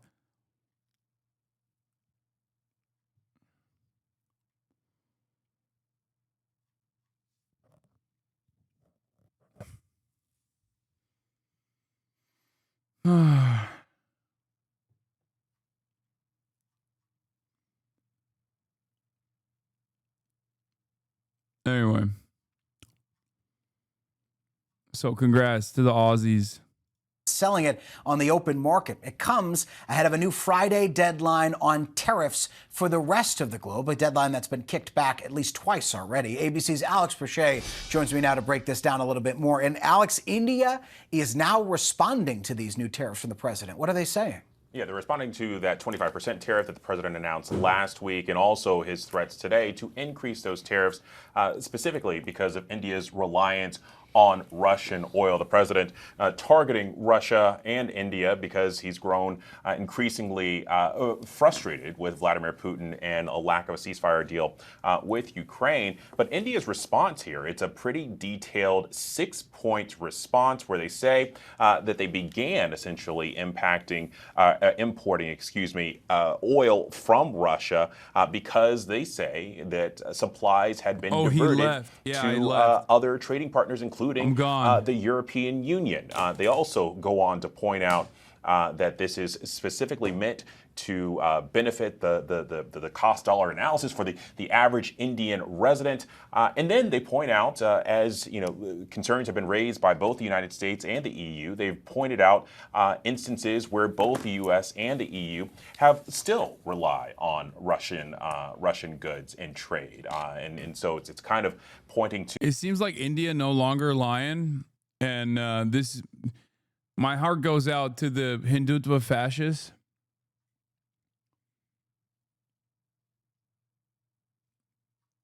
Because I feel like they probably thought that like Modi and Trump were literally the best friends on the planet. Like no one is a closer friend to India than Donald Trump. So like this is a unique predicament for all the BJP boosters. I suspect they're having a hard time coming to terms with this. Yeah. I didn't believe in magic until I saw my dogs turn into snakes type shit. To a little hypocrisy, as they put it. But ultimately, this Indian response calls the U.S. targeting them for tariffs unjustified and unreasonable. So, Alex, last Friday, this laundry list of tariffs on 70 or so countries was set to go into place. This is a deadline that had already been pushed back twice before that. Then we heard on Friday, well, actually, these tariffs are going to snap into place not last Friday, but this coming Friday because they have to do some logistical moves to actually get the tariffs prepared to be enacted. So what's going to happen on Friday now? What are we at least expecting? Well, assuming that deadlines stay in place this time, and certainly they have kind of kicked the can a little bit. Look, we're looking at a massive swath of some 70 countries that are in the process of making deals, according to the administration. And a lot of these are major trade partners. You think about 50% tariffs on Brazil, 39% tariffs on Swiss goods, 35% tariffs on Canadian goods not protected by the U.S. MCA. This is something that could have drastic impact on American consumers. We've heard a lot of big box retailers say that those tariff prices are going to be passed on to the consumer. Alex Boucher for us. Chris Hayes made an interesting point on this, but like when Trump was talking about how many dollars they're collecting in the form of tariffs, he said something along the lines of like, this is the first time I've ever seen in my entire career a Republican politician, like a popular Republican politician, actively celebrating how much they are gaining in additional taxes from the American working class. It is truly interesting. Like, Americans genuinely think that this is just a cost that like companies are incurring, and then it doesn't actually go up. It doesn't translate the cost going up in general. It is, of course, a regressive tax, for the record. Oh my God, he's been cut in half. Yeah. I unsheathed my katana. Omae wa mo shinderu.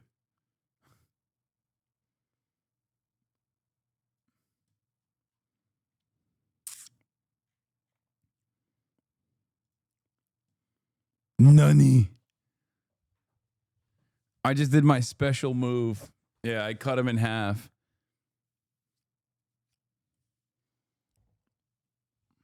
Your anti-Semitic sword? Yeah.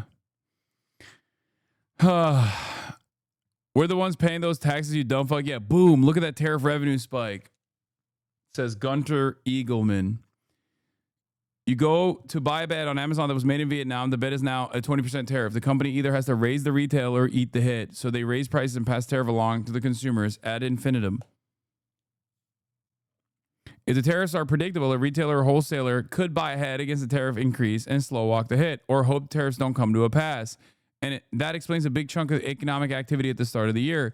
You can't do that into perpetuity. There's only so much warehouse space, capital, the cost to borrow the inventory, or in many cases, the code dating and perishable nature of the products in play becoming limiting, like with coffee. Tariffs make sense if you do this strategically. You do it predictably to build up or guard a sector or beef up control or diversify in a supply chain. And if you're willing to pair it with industrial policy to that effect. That's not at all what we're doing now. The opposite, really. As I've said over and over again, if there's no trade to protect, then you're not doing trade protectionism. You're just fucking doing a regressive blanket tax on consumers, which is literally going to hurt the working poor a lot more than it hurts the wealthiest people in American society. But good luck explaining that shit to the average fucking Trump supporter. Oh my God.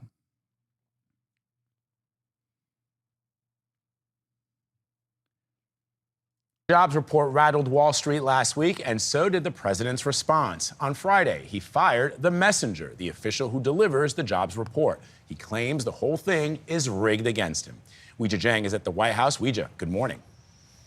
Vlad, good morning to you. Good morning, everybody. That jobs report was released on the same day the Trump administration's reciprocal tariffs were announced. Businesses had long warned that the uncertainty related to tariffs could lead to downsizing and job cuts. But Trump has a different explanation for the numbers, a, quote, scam within the federal government. Late Sunday night, President Trump defended his decision to fire Erica McIntyre, the now former commissioner of the Bureau of Labor Statistics. Trump accused her without evidence of rigging the July jobs report. We'll be announcing a new statistician sometime over the next 3-4 days. We had no confidence. I mean, the numbers were ridiculous, what she announced. The economy added 73,000 jobs last month, which was fewer than expected. May and June were revised downward by over 250,000.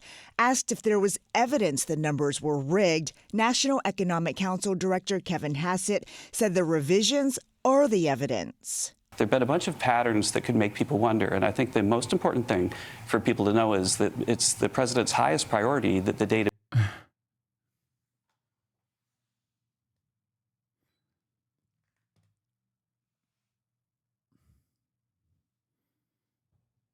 That's one new job right there. True. But also that's one layoff plus a new job. So I think it cancels itself out.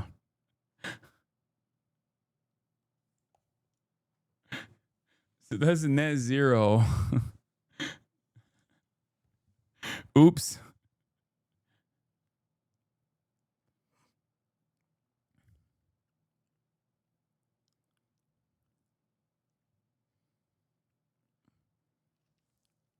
But don't worry. Next labor report is going to be a good guy, a Trump appointee. So you know it's going to be like next month's jobs report, 1 million jobs. You love it. You love to see it. America's hot. The Bureau of Labor Statistics said 1 billion jobs. It's hot, hot, hot. Too many jobs. Far bigger number than anyone can count. No one has counted such a high number, believe it. Be trusted, and that people get to the bottom of why these revisions are so unreliable. Trump claims it's not the first time McIntyre has manipulated the numbers. If you remember, just before the election, this woman came out with these phenomenal numbers. Dog.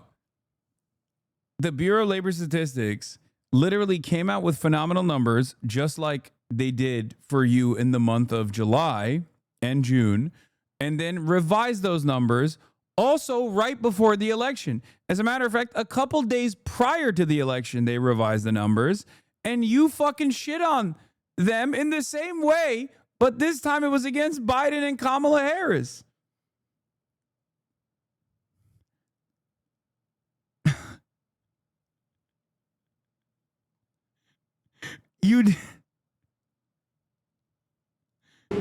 On so Biden's economy. Phenomenal numbers. But the jobs report that came out 4 days before the 2024 presidential election was revised downward.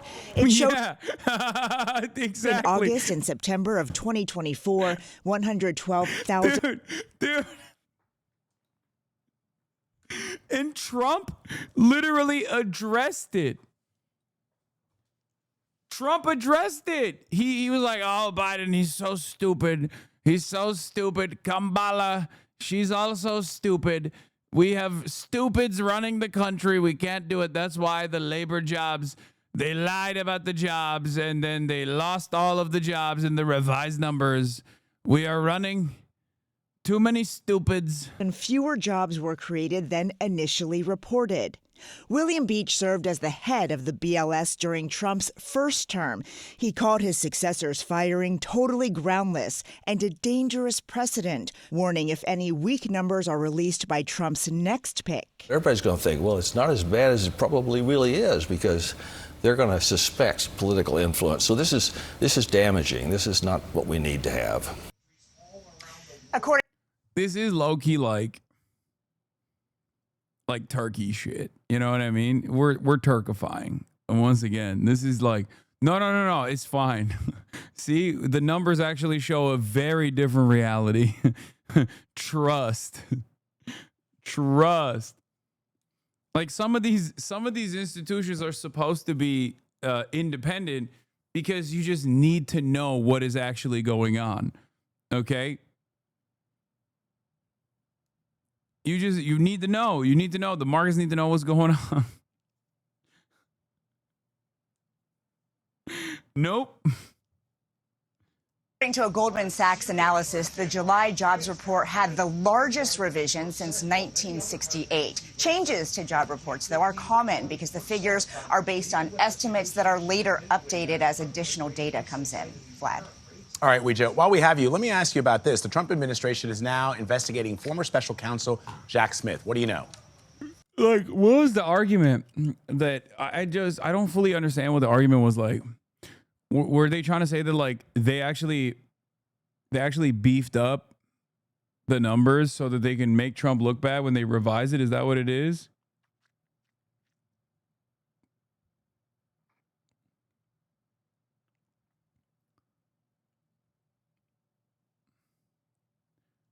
Like, what was the argument that they're trying to make? That's right. CBS News confirmed. But I'll make a decision. We already watched this. Oh, okay. We got to do the Sydney Sweeney. There's Sydney Sweeney updates. Ladies and gentlemen, my gins are so superior. Sydney Sweeney, as you guys know, did an American Eagle ad. Okay. And you're not ready. You are not ready for what has happened since then. Number one, she did the Nazi Eagle ad, right? A double entendre, a pun for superior genes, whatever. People got real mad. Not that there's anything, going on. Not that there's any sort of momentum on that side. Okay? I think it's more so indicative of the time that we're in, that corporations are like feeling... the corporations are just feeling comfortable with like making double entendres such as this one, right? Having said that, Republicans love the message. Okay? Republicans love the message. And there's one Republican who really loved the message. By the way, the Sydney Sweeney controversy can't get enough of this either. I mean, the jeans ad. Yeah, that's my clickbait. I mean, it's all over the place. You'll remember this ad of everybody talking. You said Twitch is going to be next? Brother, what are you talking about? Twitch is already there. Look at the environment. Look at the environment of political discourse on this fucking platform. I was talking to a couple friends about this. Like, in 2020 and onward, for quite a long time, a lot of you guys, a lot of liberals, maybe even liberals who didn't like me, enjoyed a very different platform. When I was the top political content creator on this platform, and I know this is going to get fucking clipped and posted everywhere to be like, he's so mad, he's so sad or whatever. But when I was the top political content creator on the platform, I think that the platform and the environment overall was like way more progressive. People were literally, because most people only care about trends, like most content creators only care about politics as a trend or a meta. They don't necessarily care about like the actual impact. They don't have like any sort of discernible ideology, or even those who do have one don't actually let their opinions be known unless it's like allowed, right? Unless the permission structure allows them. Back then, XQC was posting about Black Lives Matter in all caps, being like, hell yeah. Aiden Ross was posting about Black Lives Matter. There was an environment of fear amongst content creators as well, that like they would get quote unquote canceled, or they had to be brand safe. Okay. And even my fucking liberal haters, okay, would probably go back to that environment if they had the if they had the opportunity. It's over at this point. The permission structure has shifted so dramatically that people are terrified. People are terrified of saying anything that steps out of line with right-wing content creators. And there's almost like a reverse cancel culture, but this time it's a much more violent cancel culture, right? Because it's not just like, oh, you lose your brand deals if you're progressive. You get fucking doxxed and harassed by some of the worst right-wing monsters and their fucking audiences that are excited. They're salivating at the prospect of having someone else in their crosshairs, okay? That has made it so that many people who are progressive themselves, like content creators who are progressive themselves, have just shut the fuck up out of fear that they will get retaliated on if they dare to invoke the name of Asmongold or Aiden Ross or even fucking Ethan Klein or any number of different people. This has made the audiences think that right-wing content and right-wing commentary is the popular commentary. It has made people assume that this is actually the cool thing.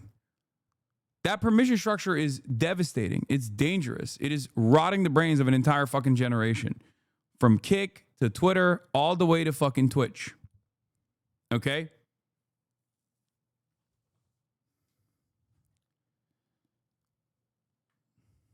I've said this before. some of the liberals wanted to attack the left so hard and attack myself and other leftist content creators so hard and disparage them and lie about them and actively put the beat on them that they played a role in this environment. They played a role in right-wingers gaining prominence.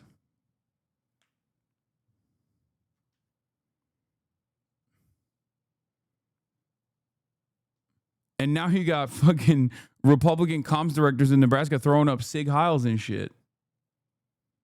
You know? And now you got fucking my genes are superior ads. And mainstream culture has shifted, swung dramatically in the direction of like open right-wing sentiment. So much so that they can just like fucking meme about it. I don't know, accusing the company American Eagle as being racist and all of the above. Well, President Trump is reacting to reports now that she is a registered Republican. Listen. She's a registered Republican? Oh, now I love her ad. Is that right? Is Sydney? Oh, now I love her ad. Bro, didn't you tell everyone you didn't care about the ad? Yes, I don't. Because the ad itself is not going to make people go, oh my God, I love white supremacy. I love eugenics. The ad itself is more devastating when you think about the environment for major corporations. A couple of years back, no corporation would ever fucking dare to entertain a double entendre about like superior genes with like a blonde woman with blue eyes, okay? Now, they're just fucking swinging from the fences because they know that this kind of back and forth, this kind of discourse helps them overall. And now you even got the fucking president leaning into it.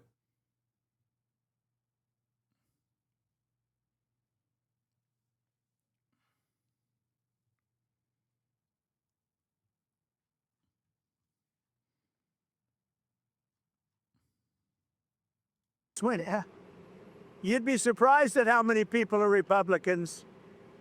That's what I wouldn't have known, but I'm glad you told me that. If Sydney Sweeney is a registered Republican, I think her ad is fantastic. So do you think she gets an invite to the White House out of that? There you go. In true Trump fashion. Look, this didn't even have to be a story. You had two competitors going at it. You had the American Eagle with Sweeney on the cover and Beyonce, who has taken over Levi's as well. And both of them are beautiful women. And people were buying both of them. They have turned this into some type of scandal. It didn't have to be that way. The woman wasn't even talking about her politics. Now we're going and looking at her voter history. She was a private person. I mean, I just think it's a little bit ridiculous, but I think it's great for American Eagle because now their value is going to go up all because of the outrage. Now Republicans are. Dude, this man has one of the worst jobs on the planet. It is crazy. It is crazy that he just like has to sit there and just be like, yeah, I mean, white genes are superior. What's the problem?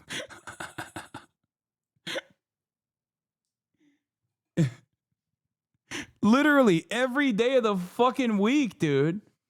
He just has to sit there and just be like, yeah, white is right. I'm so confused as to why people are even making a statement about this.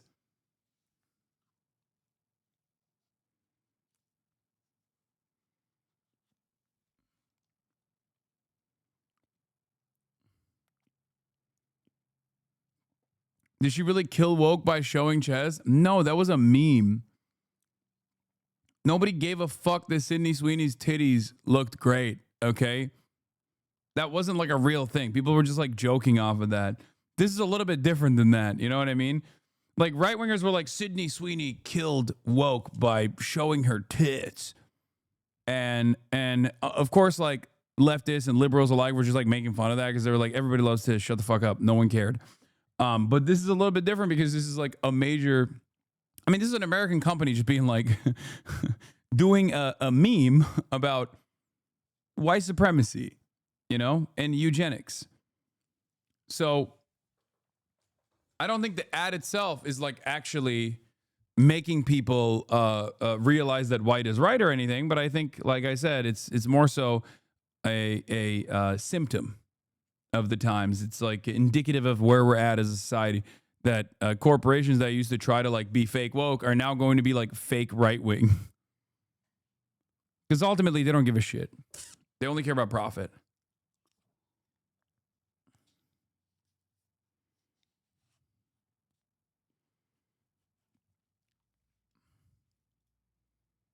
Are going to be buying American Eagle. And of course, Democrat politicians took the bait and decided to weigh in and get all upset about it. And Vice President J.D. Vance had some advice for them on it.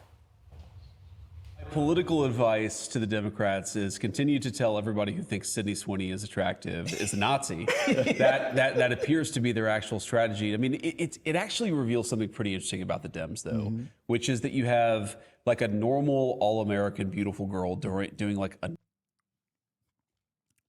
I will say this. I think the Republican politicians like actively talking about how hot Sydney Sweeney is so gross, and it's going to backfire. Because like Ted Cruz was posting about it. He's like, Sydney Sweeney is a looker. She's got titties for days. It's like, dude, you're like 68 years old and you liked porn on 9/11. Famously, you liked cuck porn on 9/11. I remember, okay? Pepperidge Farms remembers. Calm the fuck down, man. Yeah, he did. You guys don't remember Ted Cruz?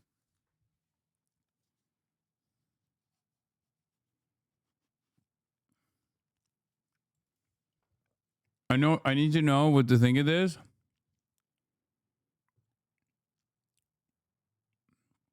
What? No. What? Her jeans, her story. We'll continue to celebrate how everyone wears their AA jeans with confidence. Their weight. No, dude. No, I don't think this is a reach. Oh, God.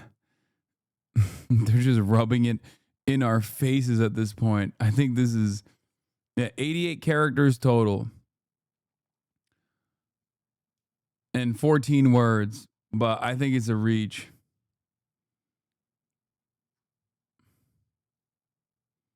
Normal jeans ad, right? They're trying to sell jeans to kids in America, and they have managed to so unhinge themselves over this thing. And it's like, you guys, did you learn nothing from the November 2024 election? Like, I actually thought that one of the lessons they might take is we're going to be less crazy. The lesson they have apparently taken is we're going to attack people as Nazis for thinking Sydney Sweeney is beautiful. Great strategy, guys. That's how you're going to win the midterms, especially young American men. Yeah,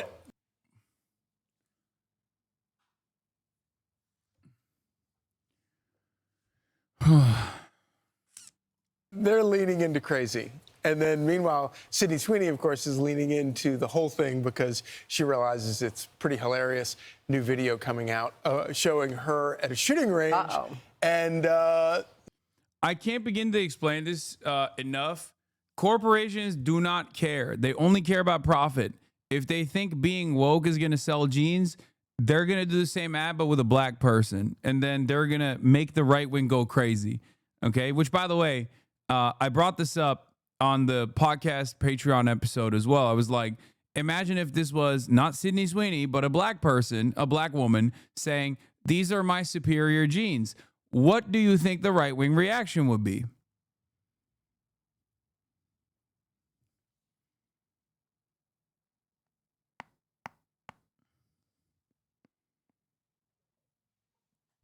And that's what it is. It's just like, they don't give a shit. They don't give a shit. They don't give a shit. Corporations don't give a shit. Even right-wingers don't necessarily give a shit until they're primed to get mad. Okay? I'm sure there was a similar ad campaign in the past, but ultimately, as long as there isn't like a Matt Walsh and a Tucker Carlson and a fucking Ben Shapiro like constantly gearing people up, to lose their minds, they're not going to care. But ultimately, remember, corporations do not care. They do not care. They do not have, like, some corporations have, like, real ideology. Like Ben and Jerry's, I would say, is, like, actually woke, right? They're not fake woke. They're real woke, right? They care about this shit. And they'll put their money where their mouth is every now and then. But ultimately, corporations are only doing this because they think this is how you make money. Knocking it up pretty good. I mean, you love to see it. For me, as a single guy, anytime I see a young woman that can shoot, her value goes up. Right? That means I can take her home to Texas. She understands. That means when I'm away from the family, she's going to protect the family. Yeah, I'm going to keep it $150, dog. If she's a fucking registered Republican and she's talking about superior genes and shit, I don't think her family's going to be as inviting and as accepting.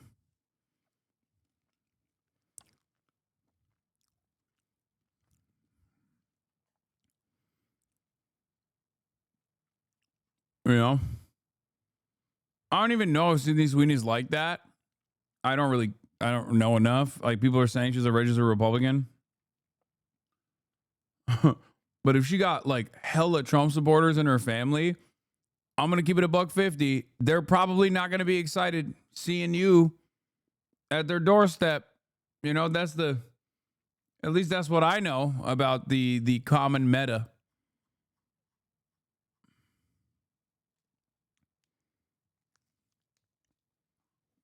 Okay, bro, this is reaching. It's a genes ad, not Hitler's manifesto. I don't think you need to be a fucking descendant of Adolf Hitler to be like the average Republican that hates when their blonde daughter dates a black man in Idaho, where she's from. That's just regular racism, you know? Feel me? Yeah, look at Hulk Hogan.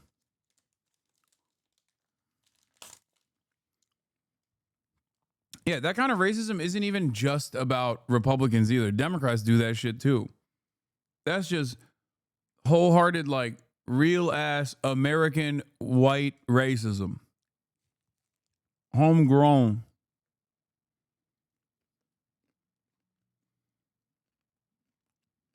No wonder there are no black people in this community. There are black people in this community. I don't know why you're saying that.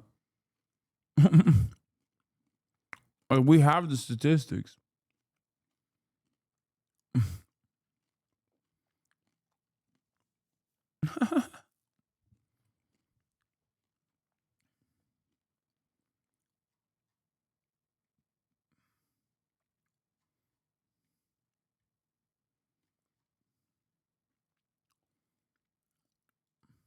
And I just think this is beautiful. That they tried to destroy this woman, and her value is going up. She is just not beautiful, but she can shoot too.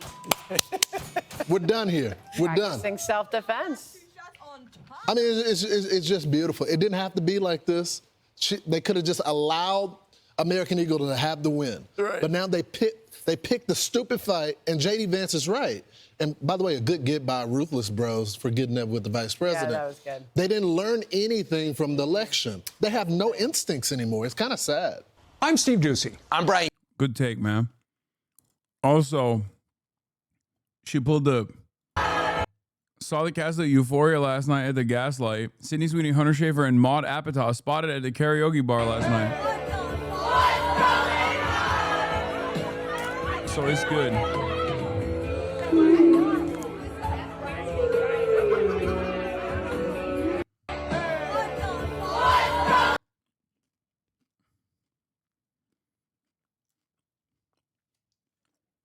Maybe this is her way of saying she's not a Trump supporter.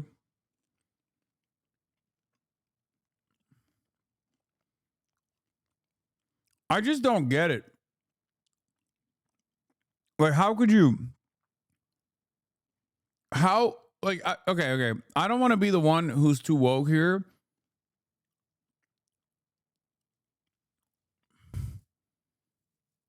Because people are saying Hunter Schafer is white. Y'all are so stupid, man.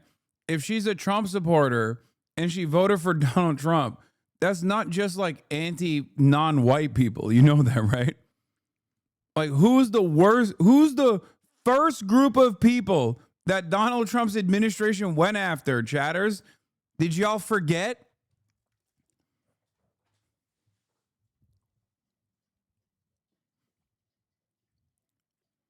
Trans women, trans people in general. What the fuck? Yeah, Trump literally reset Hunter Schafer's passport to M on the gender marker. Like, that was one of the first things that the administration did.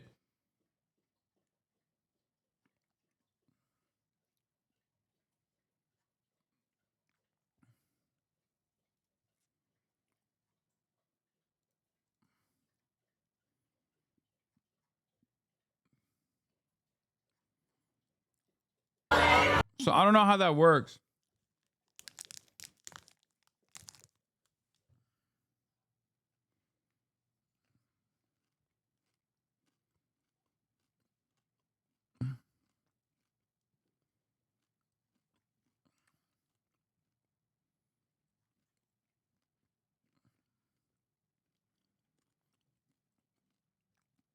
So I don't fully get it.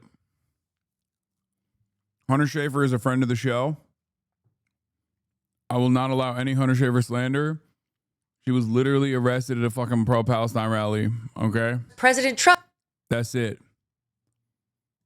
Don't forget that. Tweeted about it, or posted on Truth Social, which also makes its way over to X, the following. This is one of the classic Trump tweets of all time, and that's saying something. Now, he found out that she's a registered Republican. That hit the news this weekend. Sydney Sweeney, a registered Republican, has the hottest ad out there, he writes. It's for American...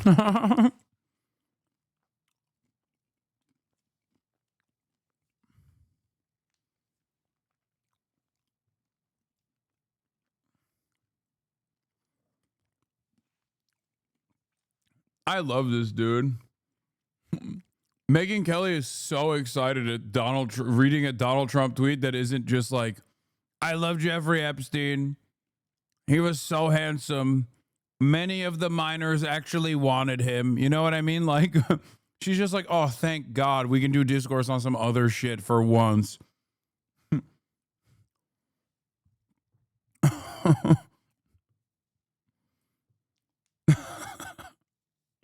I will never release the files. All the minors that he stole from me, I wanted to use myself. It's very messed up. He stole the minors from me, so we fought.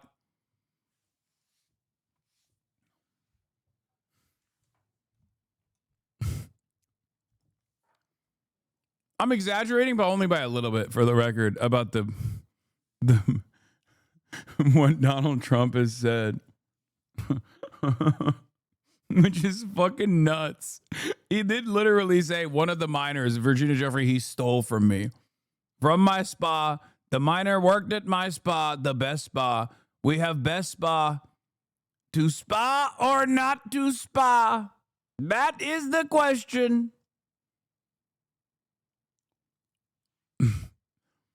I told him, don't do it again. And then he stole another minor from me. Donald Trump, operator of the greatest spa with a lot of minors, many of which were sex trafficked by Jeffrey Epstein later on. Like that literally is what he said.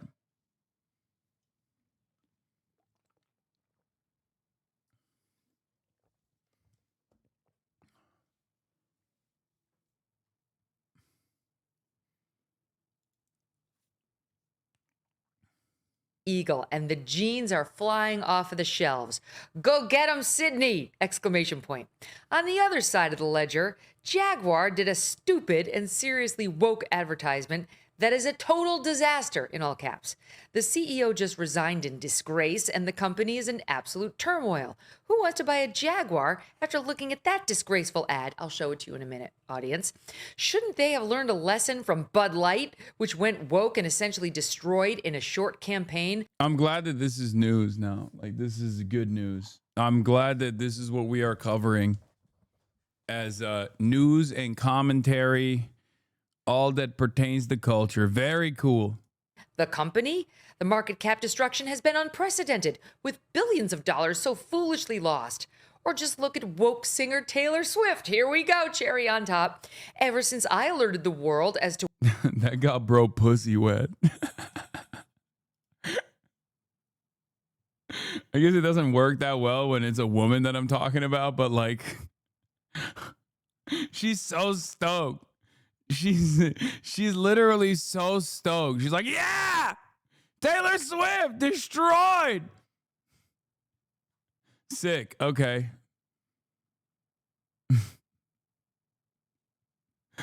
You're like 55 years old, man. Why the fuck do you care about any of this shit? You've been a political commentator for like longer than I've been alive. Why is this so exciting for you? Oh my God. The leader of the free world is shitting on Taylor Swift. Oh, thank God, finally. what she was by saying untruth that I can't stand her. Hate, in all caps with an exclamation point. She was booed out of the Super Bowl and became no longer hot, in all caps. The tide has seriously turned. Being woke is for losers. Being Republican is what you want to be. Thank you for your attention to this matter. It's the greatest. It's so right. He's right. What did he say that was wrong in there? Absolutely. Yeah, meanwhile, you go to a Republican town hall and like the Republican town hall and you got fucking the Deborahs and the Barbers being like, we will kill you. We will kill you dead with our weapons. We do not even have our weapons, so we will use our hands. If you take away our health care, we will actually shoot you in the streets. And Megyn Kelly's like, yeah, woke is dead. Yeah, definitely. No, definitely. Things are so good. Everyone is so stoked. Yeah, keep talking about fucking Taylor Swift and shit. Don't fix the cost of living crisis, which Donald Trump ran on. And people will eventually only focus on this shit.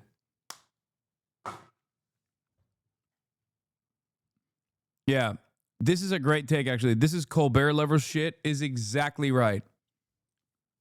That's exactly right.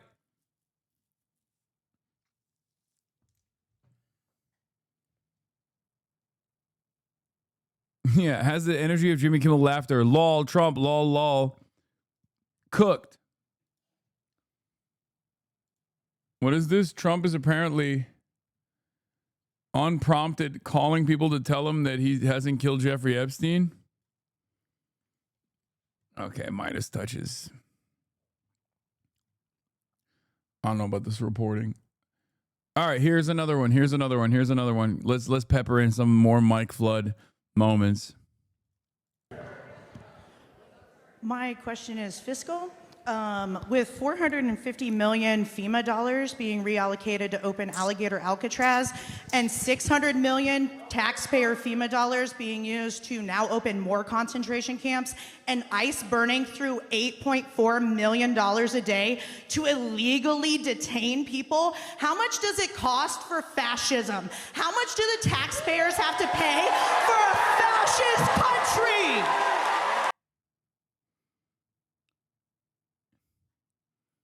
Hell yeah. Bro, this is Nebraska, okay? You understand me? This is Nebraska. This is a Lincoln, Nebraska, Mike Flood town hall. This ain't the fucking DSA. This is not like this is not the woke Maoists getting together. These are Deborahs. These are Barbaras.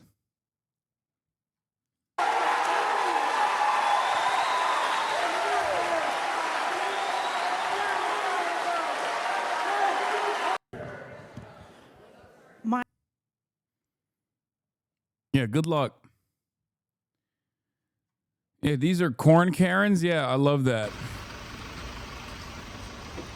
I'll be honest. I'm kind of farming this story. Like, people really want to fucking give a hot take on this shit. I don't fucking care about this shit, dude. I don't. You can say it's because I think Sydney Sweeney's hot or whatever in your mind, but like it's just crazy how much people care about this. It's like American politics is so hyper capitalist that like even the anti-administration, anti-establishment political movements are still organized around commodities and around consumption. Like, oh, fucking, I'll never buy an American Eagle jean ever again. I'm taking my business to like Aeropostale or Aeropostale, whatever you say it, or Abercrombie and Fitch. Okay. Like, we are a very English is my second language. Don't make fun of me for not being able to say Aeropostale or whatever correctly. Shut the fuck up. You're monolinguist. You're monolinguist cucked. Okay? I'm language maxing. You're literally fucking monoling cucked.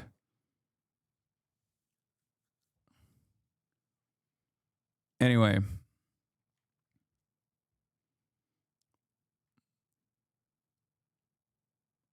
That shit ain't even English, dog. Shut up.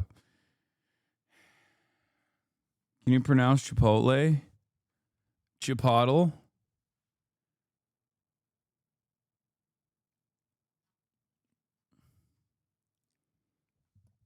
Yeah, I'm tongue maxing. Your tongue can't even fucking turn around. What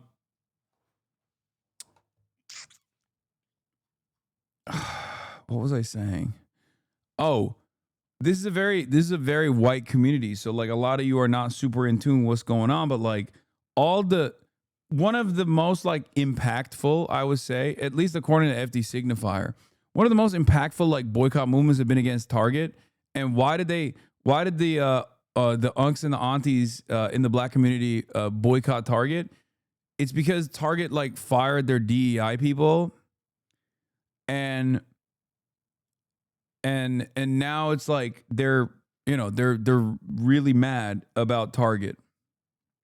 Okay, and they've been boycotting it, and I know because I've been seeing people yelling at Kai Cenat because he did a collab with Target. And I've been seeing black content creators on TikTok yelling at Kai Cenat, and they're not even like young. They're, Gen X and like elderly millennial black content creators and stuff on social media, just like yelling at Kai Cenat for doing like a tone collab with Target. But even then, even my not so woke friends are boycotting Target. That's what I mean. No, you mean we've been boycotting Target. I mean, I boycott Target every day, but I didn't know about it until FD put me on.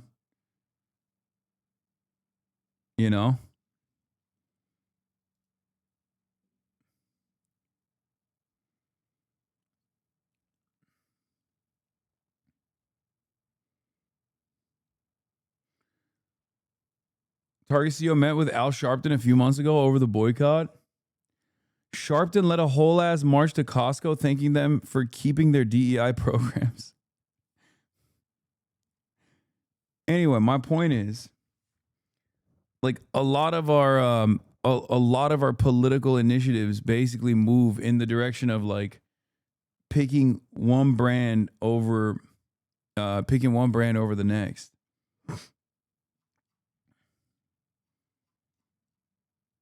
Like I wish we could just do more advocacy in the direction of like actual legislation.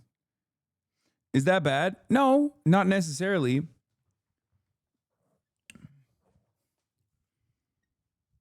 I mean, I have a boycott initiative that I'm obviously fond of, and I actively support it. It's BDS, right?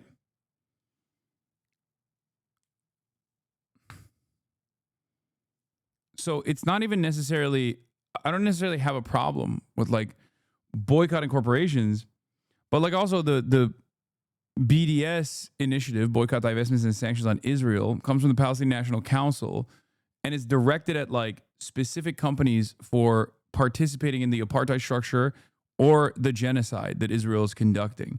It's not because they like fired the DEI people. Not to say that like firing the DEI people is not an indication that the company is moving in an anti-woke direction. So there's truth to that as well. But I wish that we would do more political initiatives, both outside of boycotting, because boycotting is only one aspect of BDS, right? Demanding divestments from the state of Israel is another very important one, and demanding sanctions of the state of Israel is another very important one. Without the D and the S, if you're just doing the B, you're not going to get a lot of movement. So I feel like I wish there was more of a, targeted initiative that didn't just like revolve around like one corporation that people are focusing on, but instead like actively pushing for legislation change. Yeah, consumer activism is potentially the weakest form of engagement. The results you get are fickle. Yeah.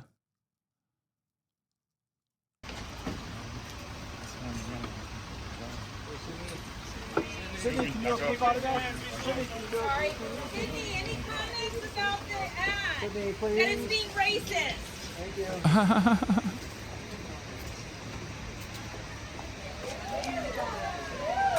Look at that movie, Americana.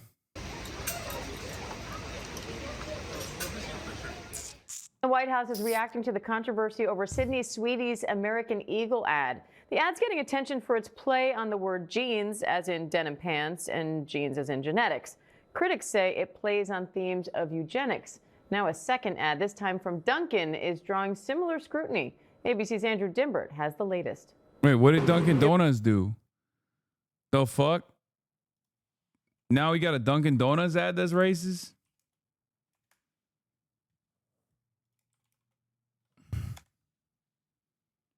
Dunkin' Donuts did one too? Wait, what the fuck? I didn't ask to be the king of summer. It just kind of happened. This tan? Genetics. I just got my color analysis back. Guess what? Golden summer. Literally. I can't help it. Every time I drink a Dunkin' Golden... What is this real? No. This is not a real ad, is it?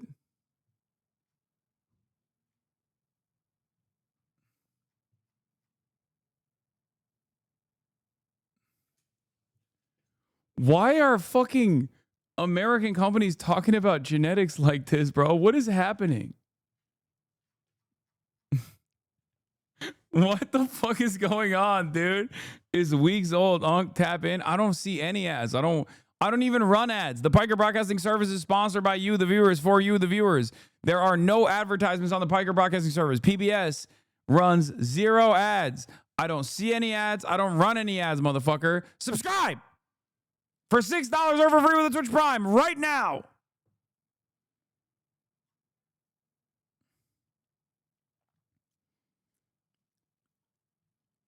The Fourth Reich is here, and as you say, it's the Burger Reich. Yeah, this is some crazy ass shit, bro. I love my genetics. They're so good and so much better than other inferior species who I don't even want to call human if you really think about it. Like, what the fuck? I feel like I'm going crazy.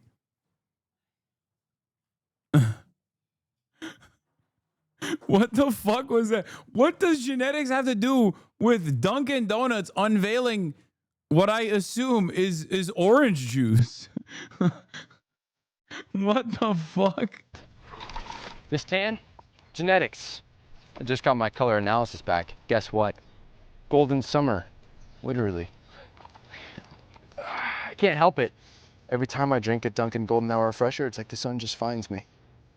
So if sipping these refreshers makes me the king of summer, guilty as charged.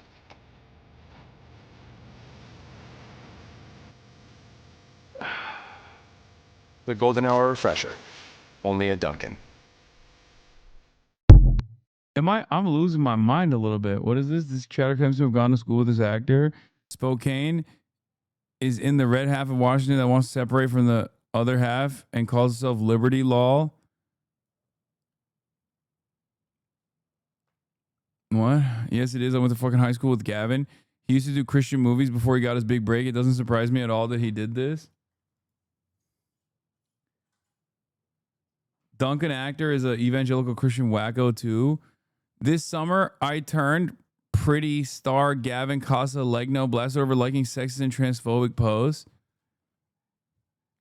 Dude, oh God. Monoculture is so awesome because, like, if I saw this dude walking down the street, I would think he's like a gay twink who is the most like pro-LGBT person on the planet. You know what I mean? Like, what do you mean he's a Christian evangelical who hates like gay and trans people? Like, what are you? You can't look like that. You're not allowed. You know? That's crazy. Oh, he's bisexual in the show? Shut the fuck up. That's crazy. Even the evangelicals are twinks in 2025. Yeah, 100%.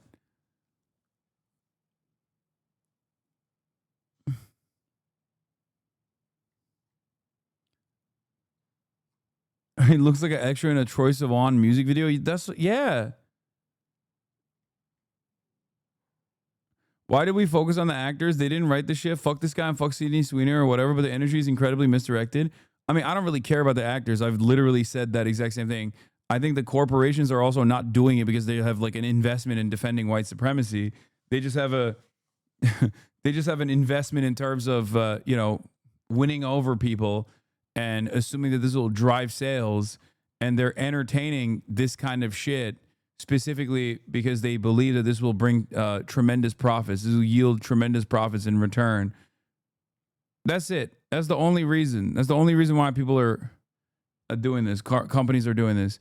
Companies do not give a shit about wokeness, and they do not give a shit about racism either. You know, it's just marketing. Sydney Sweeney is a registered Republican. I think her ad is fantastic. The controversy over Sydney Sweeney's American Eagle ad has reached the White House. My jeans are blue. Sydney Sweeney has her jeans. The ad gained attention last month for its play on the word jeans, as in denim pants, and genes, as in genetics. Many saying it plays on the themes of eugenics. The American eugenics movement in its prime between like 1900 and 1940 weaponized the idea of good genes just to justify white supremacism. My genes are superior, and by that, I mean white with blonde hair. But some saying that connection may be going too far. That might be a bit of an overreaction. Although Hitler did briefly model for mine comfort fit jeans. As far as I'm concerned, y'all be looking way too deep into. The controversy has gone political, pitting right-wing. The nonsense where you are not allowed to ever celebrate someone who is white and blonde and blue-eyed.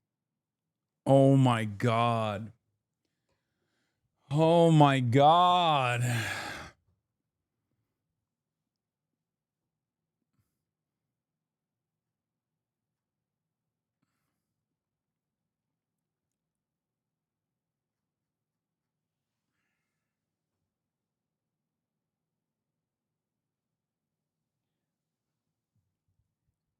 Every advertisement, with the exception of like Dove or whatever the fuck that really triggers the shit out of conservatives, has always heavily featured white people.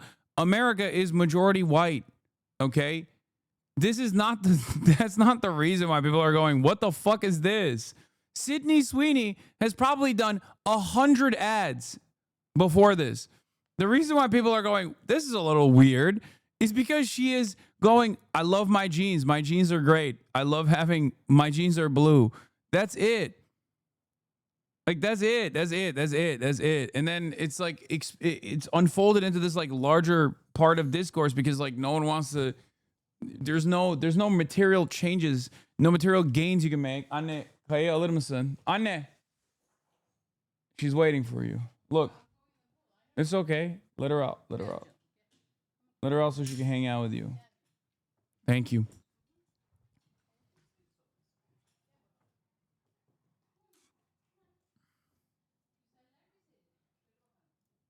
Against left wing. It's not that they want to see more white women. It's that they want to see none of anyone else. And now a second ad, this time from Duncan, featuring actor Gavin Castellano, drawing similar scrutiny. This tan? Genetics. I just got my color analysis back. I don't understand what that line has to do in this ad.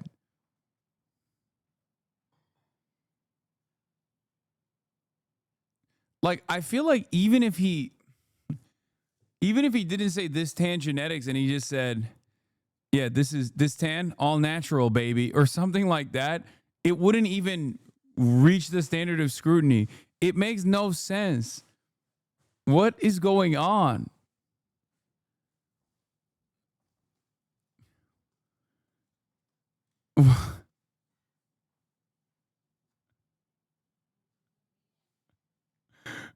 Did they write this? Oh my God. Okay, 5-head play. Are you ready for this? Are you ready for this? Hold on. Hold on. I know what happened. I know what happened.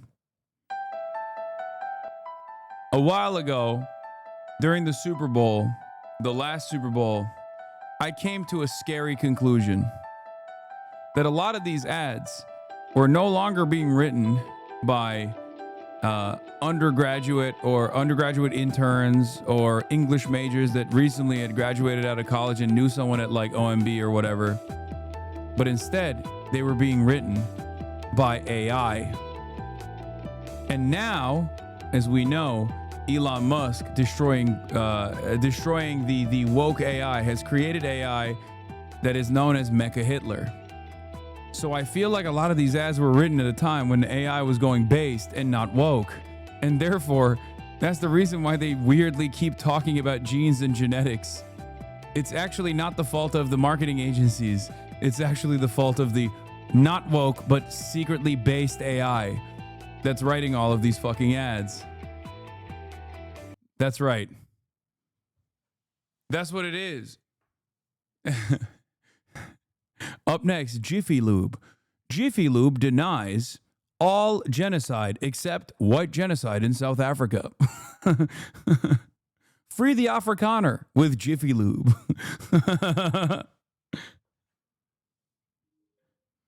Yeah.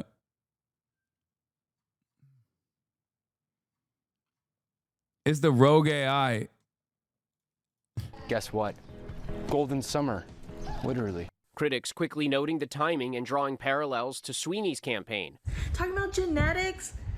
It's weird. It's weird. No comment from Duncan, but American Eagle is defending its ad, saying it is and always was about the genes, her story. Great genes look good on everyone.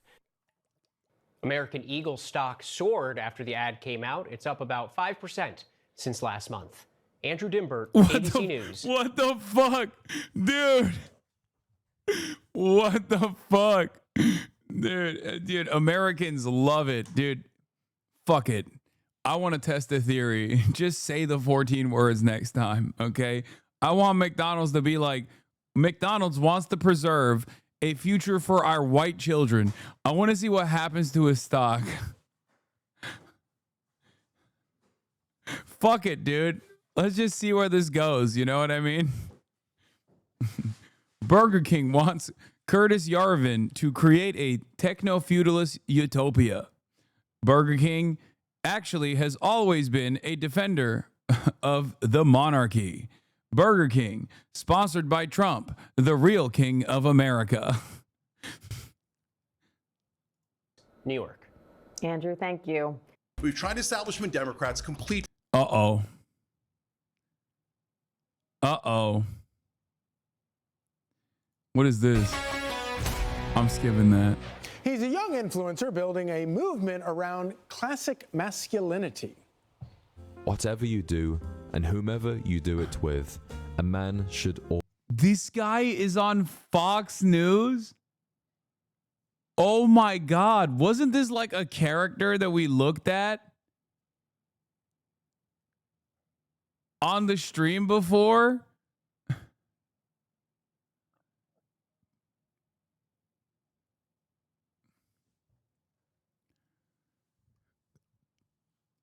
Oh my God. Always dress well. Today, there's a bizarre misconception that being concerned with your appearance is feminine, but it wasn't always this way. Back in your granddad's time, looking your best was an essential part of taking pride in yourself as a man. It's time we brought those standards back. All right, James Lawley, aka Gent Z, is gaining a massive following on social media, offering advice to young men on dress etiquette and more. And he joins us live on the couch. James, this is awesome. So I don't understand. Isn't he just like I don't want to say nothing, but like I can't really remember exactly what his deal was, but like I just thought he was corny, right? He wasn't like, he was just teaching, he was just like telling people that they should shave and like wear a suit or whatever, and his advice wasn't even that bad. Was it Jarvis Johnson who covered him a while back?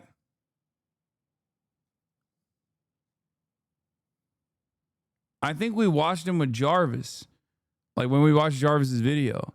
Did he have like a heel turn? Did he do like a heel turn and he's like weirdly talking about like his great genes?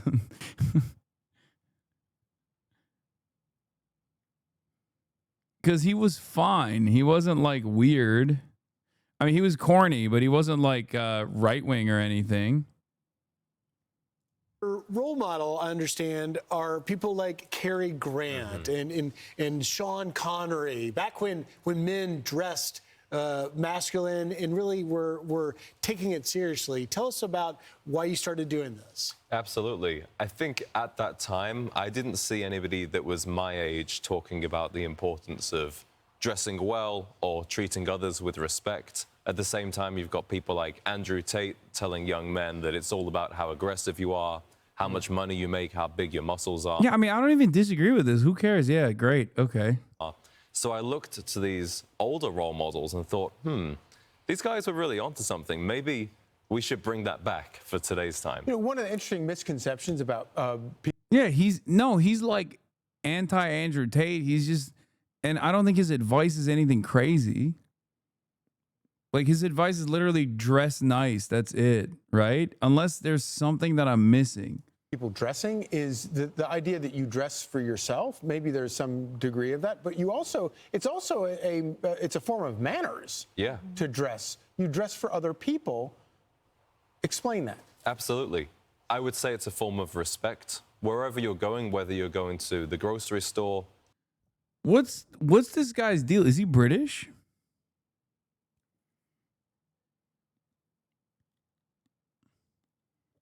What is this accent? Is he faking it?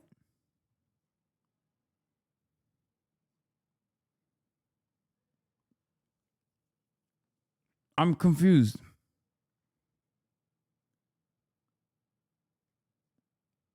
So he actually is faking his accent to sound like he's British? To sound like he's a British man living in America for an extended period of time or something? Like, is that what it is? Going to work, going to church, you're communicating a message of how important the other people are to you. When it's a wedding or a funeral, we all understand that you wear a suit, you wear a tie to show respect. Right. Why don't you do that with everything else that you do? All right, so if you have 3 quick tips for people watching, or maybe parents who have younger kids are trying to get dressed to respect everyone else, what would they be? Absolutely. Obviously, follow you. Follow me. 2 more. Start wearing maybe a polo shirt or just a button-down shirt instead of your T-shirt. Take your clothes to a tailor, $10 a piece. They'll get them look. He also, wait, what the fuck? He must be faking it because he does the thing that I do all the time. Swapping between British and Australian. He's faking the accent, right? Or is this real? Hello and welcome back. Yeah, this is the video we watched. But if you really want to blow her away, Sorry, guys. Dude, he got kind of twisted for a second. It's crazy to make a joke like that in front of all of his constituents. Okay, so I'm not going to do this where you do a week and clean them again if you're expecting a guest. I think that it's actually good that there's a random guy telling men to like wash their giving a presentation. She's wearing a double-breasted suit. Wait. Now, what particular style of clothing she should wear is totally down to your personal preference. Wait. What style of clothing she should wear is totally down to your personal preference. Now,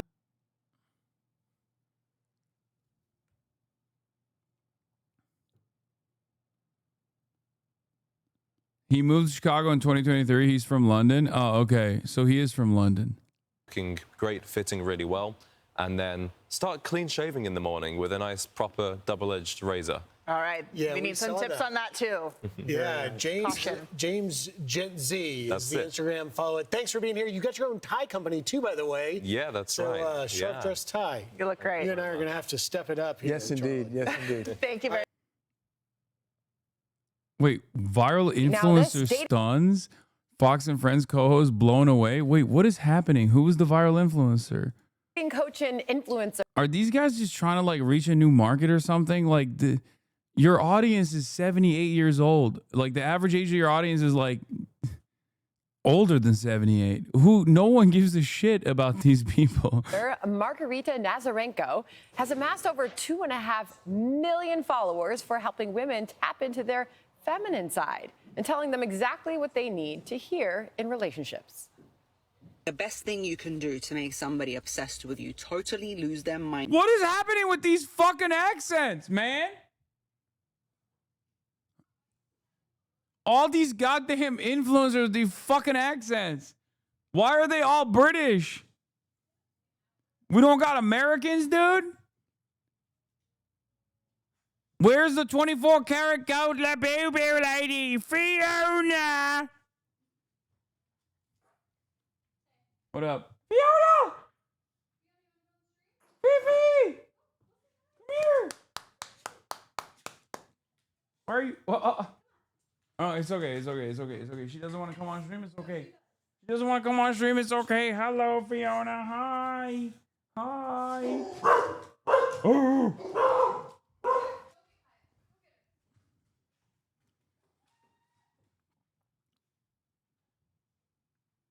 He spent $20K on this. Yeah, I think they're doing the same PR package I'm doing. They're doing the same PR package that I'm doing. The 20K PR package. About you is by disappearing. Feminine energy is magnetic. It is beautiful. It will get you everything you want in life. Glow up instead of running your mouth, and you will get your power back. And she joins us now. Great to have you this morning, Margarita. So what is your most important advice? My most important advice is that women spent a lot of time in our girl boss era. We know how to get a job. We know how to strive. We know how to move forward in life. And we apply the same type of energy to dating. But unfortunately, it just doesn't work the same. Chasing a guy down does not get you the relationship that you want. I mean, I'm like... I gotta agree with her. She's right. I mean, we're lions at heart as men. We like the chase. And so when you take that power away, it doesn't end too well. As I say, it's not as fun if the moose that you're hunting is standing on your doorstep as you leave the door to go on your hunt. She's good. So how would you explain, what did you mean by women should glow up? Well, I always say a lot of women, I don't know where we got this idea from, but when a man does something wrong in a relationship or in dating, we start to nag him, we start to explain, we start to give him long texts. Wait, what? Is there dating advice? Just suck it the fuck up and serve your man? Great dating advice. Just keep pushing it down. Fuck it. Take the abuse. You're a woman after all. Know your place. Messages about what he's done wrong. And what I say is, instead of doing all of that, tell him once what you don't like and then just start looking better. So, What? What? That is crazy. What the fuck? This is Lawrence is blown away. This is kind of a dangerous segment for Lawrence and me. But I was wondering, so what do women say when you give them this advice? They feel finally liberated because we've been taught to communicate, and it's great to communicate. I'm all for that, but it just doesn't work. It's not real. The real advice is that men respond well when you tell them once, when you don't nag them, and they will action it if they like you enough. And women always asks me, what if they don't action it? Well, then maybe he's not the guy for you, because if he liked you enough, he would change. My only thought there is this is dating advice, maybe not marital advice. Yeah, but dating leads to Oh, dude, even the lady on the Fox News panel is like, yeah, this is a crazy. She did not. She's like, this is not great advice. And the dudes are like, yeah, it's fucking sick. Yeah.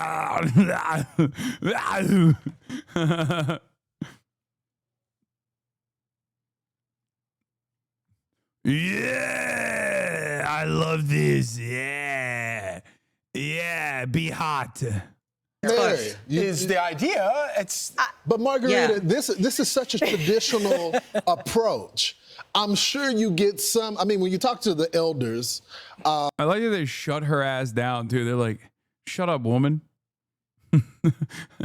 What do you know? Another woman that says women should be servile is talking. Shut the fuck up. With experience, they say a lot what you're saying, but this new generation, my generation, they don't really subscribe to this. I think they do secretly because it works and people are tired. And for me, I would Oh, they're loving it. Jesus Christ. encourage women to date to get married, because at the end of the day, it's about marriage and about family. There is nothing more important than that. And women get exhausted, burnt out, and tired from dating guys who are not interested in them in the long run. So when I give them this advice and they end up getting the guy who actually wants to marry them, they end up happier overall. What do you say to women who say it's impossible to date? HasanAbi is back, baby. Okay, I'm not in agreement with the fucking dudes on the panel, nor this lady, okay? I'm like, wait, what is this? Him cheating on you is probably like the best thing that ever happened to you. Trust me, I am so grateful for when my ex cheated on me. You know why? Because people like you and I, we work hard and we try really hard. Like if something epic didn't slap us in the face and make us shift and come out of that relationship, I would have still been there. I mean, that's like silver lining shit, kind of. Like, that's not... Like, she's basically... First of all, you wouldn't need someone to cheat on you to fucking cut the relationship if you communicated with this person and stopped just trying to be hot after every single instance of like bad behavior that you did not think was appropriate in the relationship. You know what I mean? Like, that's like all the other advice that you were saying kind of leads to this moment, don't you think? Yeah. I guess you should have just been hotter. I don't know. Oh, your man cheated on you? You should have said, don't cheat on me ever again, and then just been hotter.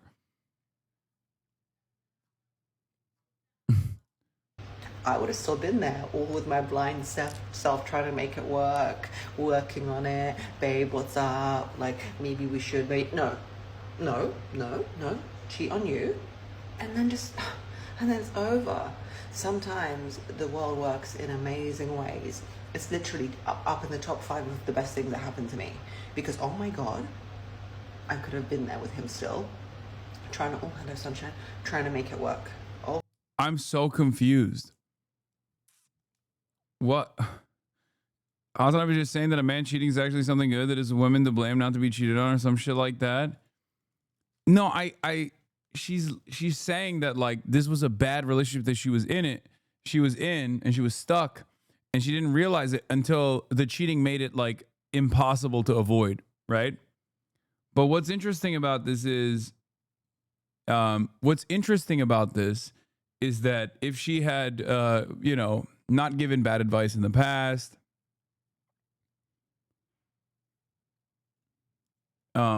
if she had, you know, if she had a healthier attitude about relationships, maybe it would be, maybe it wouldn't get to this point for her. Oh my God, imagine.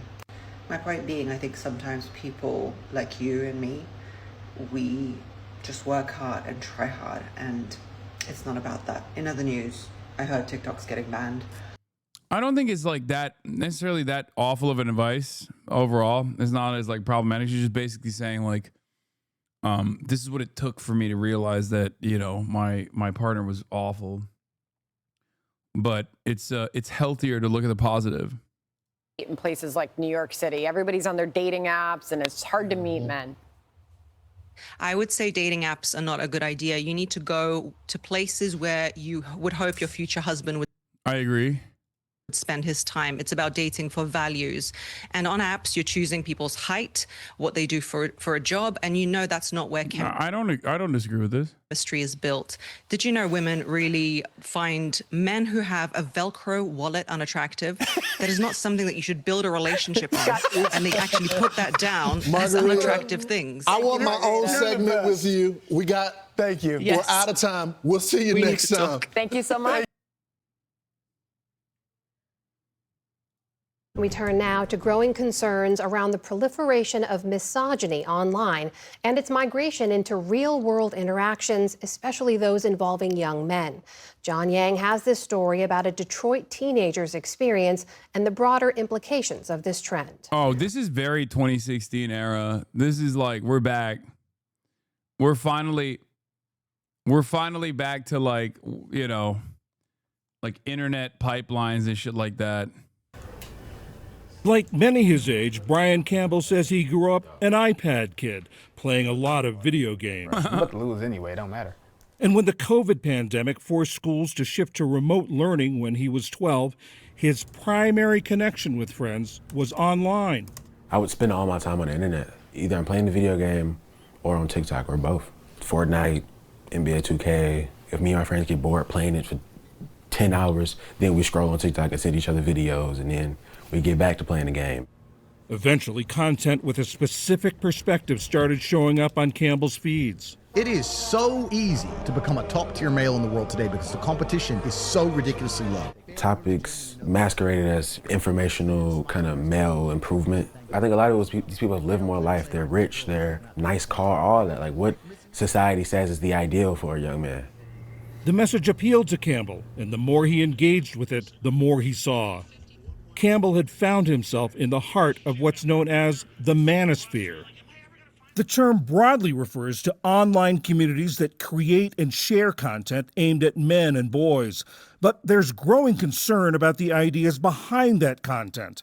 Misogynistic, often conspiratorial beliefs about gender roles and masculinity.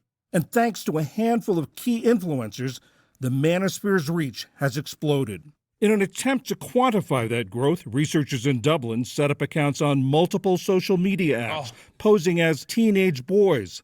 Last year, they reported that in less than half an hour, every one of the accounts was fed manosphere content, whether they sought it out or not.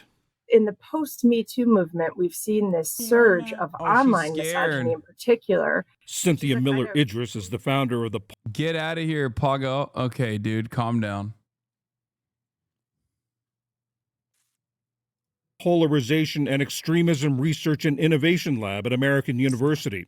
Her book, Man Up, The New Misogyny and the Rise of Violent Extremism, will be published in the fall. They land on an influencer who's offering them often very tangible and real help that makes a difference, right? Like get 8 hours of sleep and drink water and get to the gym. And they package that with scapegoating of women or treatment of women or an idea of success as being, you know, dominant. And so, you know, your life is improving while you're starting to believe this other stuff. Women sell purity, men sell success. 2016 era was like Jordan Peterson. We live in the post Andrew Tate world where the manosphere that came after Andrew Tate is somehow even worse than Jordan Peterson. Like the Fresh and Fit, Andrew Tate, Like, it's not even like there was a lot of hatred of women in the Jordan Peterson era as well, in the manosphere or whatever it was they could consider the manosphere. But nowadays that's turned into like, instead of like trying to impress women by being traditionally masculine or whatever, now it's just straight up like hating women. These guys don't even want to fuck women or be around women or to date women. They just want to like harm women, pretty much. Like there was already incel culture that existed in these spaces, right? You had like the red pill, black pill, all this stuff, all the way back in Gamergate. And one could even say that like a lot of the Jordan Peterson adjacent content was also like undermining women, right? But nowadays, like the incel, black pill, like school shooter ass attitude has completely captivated the entire space. And it almost feels like a lot of these guys, like Fresh and Fit, doesn't even give advice on like how to fucking date women or fuck women at all. They basically give advice on like just shitting on women and telling that you should debate women. You should debate bitches. You should debate them. This is seen as a more dominant position. A woman wants sex more than the guy does. The average woman will always cheat more than the average man. That's the sort of content Facts, bro. Campbell was seeing. Soon, he was echoing those ideas. How like women want to control us, and you know, us as young men, we have to not be at the whim of women and stuff I didn't really know what I was talking about, but it sounded good. Campbell's dad, Al, and his older brother, Brandon, who had fallen down similar rabbit holes when he was younger, noticed a change. He started mentioning a lot of things typical of someone who believes that the world is against them, where you think that if you are not, I'll say in quotes, superior, then something's wrong. He was kind of taking on opinions that didn't sound like his own. They were opinions that I myself once had because I had gained them from someone else. While Brian was seeing this material, were you aware of it? I guess I didn't really pick up on it at first. But over time, you know, you say a few things, it gets a little concerning, like, you know, hey, my wife's gonna clean up after me, being the alpha male and the this and the that and the type of... Dad posting your L's on the timeline. Sad.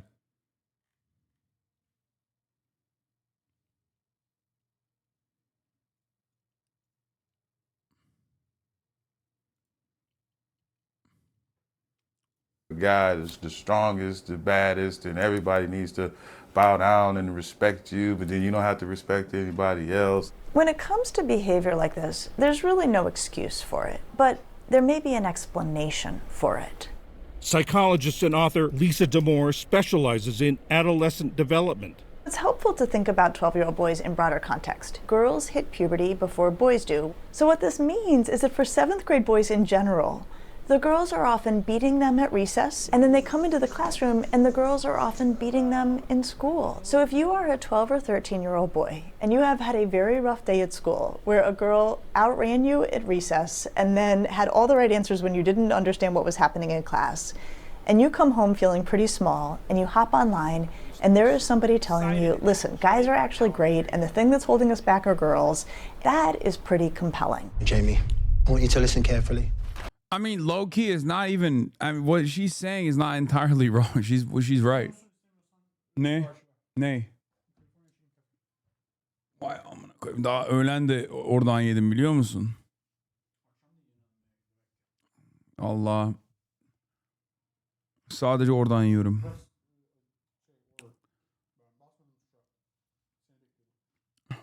Siktir lan. Murad is threatening to take my seat because you guys go crazy apparently.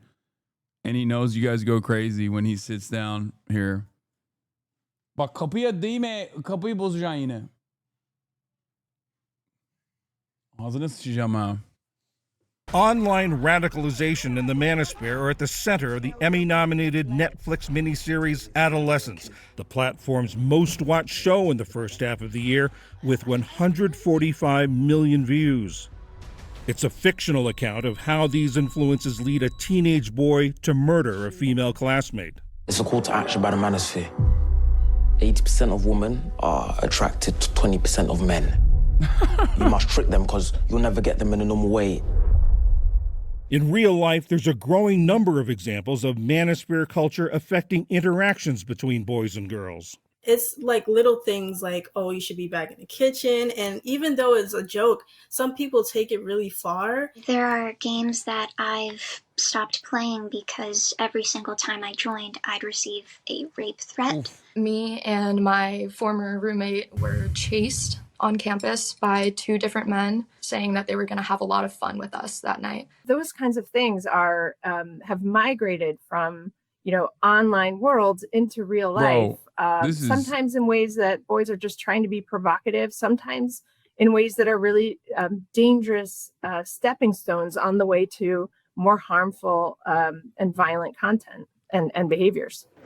Experts say the key to combating the spread of these ideas and preventing their worst effects is to engage with young men. Don't start with a lecture.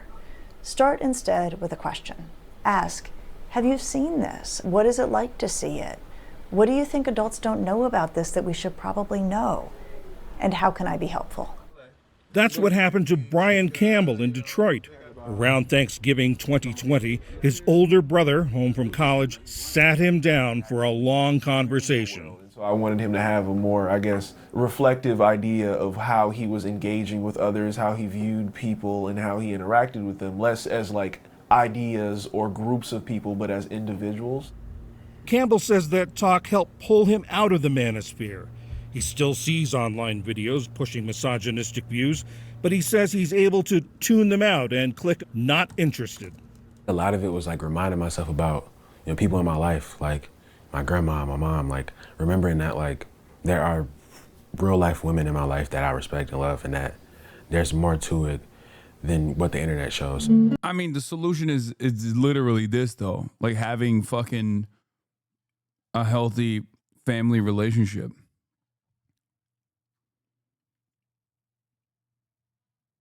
Like, that's it. So if you got like younger brothers, younger siblings, like going down this fucking right-wing pipeline, you got to pull them out of it.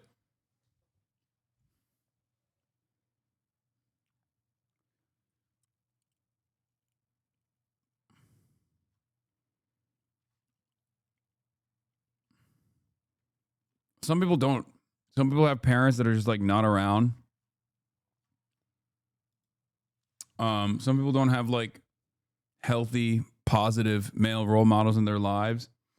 I think having female friends that they are not trying to get with would be beneficial to every single young man, to be honest. Just healthy cross-sex relationships are super important in general. That too, for sure. But I'm talking about the first step, because some of these dudes are a threat, okay? Some of these dudes are like an immediate threat to the people around them, specifically the women around them. So I'm talking about the first step. Okay, that's the next step. That's like, this is like novice level. That would be expertise. Okay, that's when you've already maxed out your stats of being like normal. So that you can move on to the expertise level, which is just being around women that aren't your immediate relatives without being a fucking freak.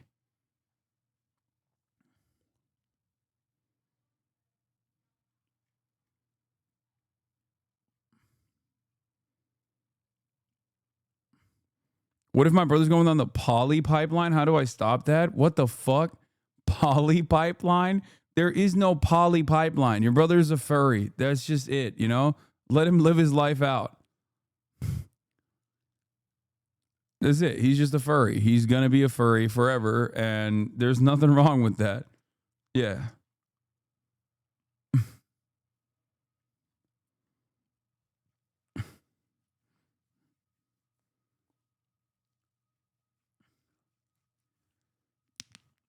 He's going to do content in a couple years about his polyamorous relationships. It's too late. Some people are destined for that lifestyle, and there's nothing you can do about it. Okay?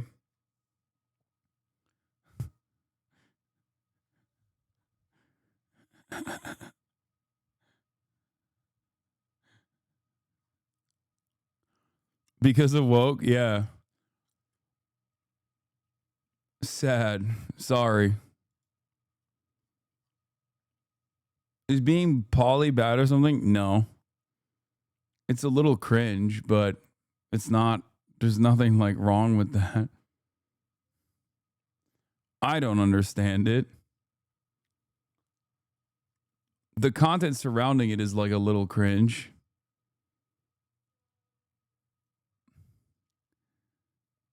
My dad is going down the gay rabbit hole. How do I save him before he's too far gone? It's over.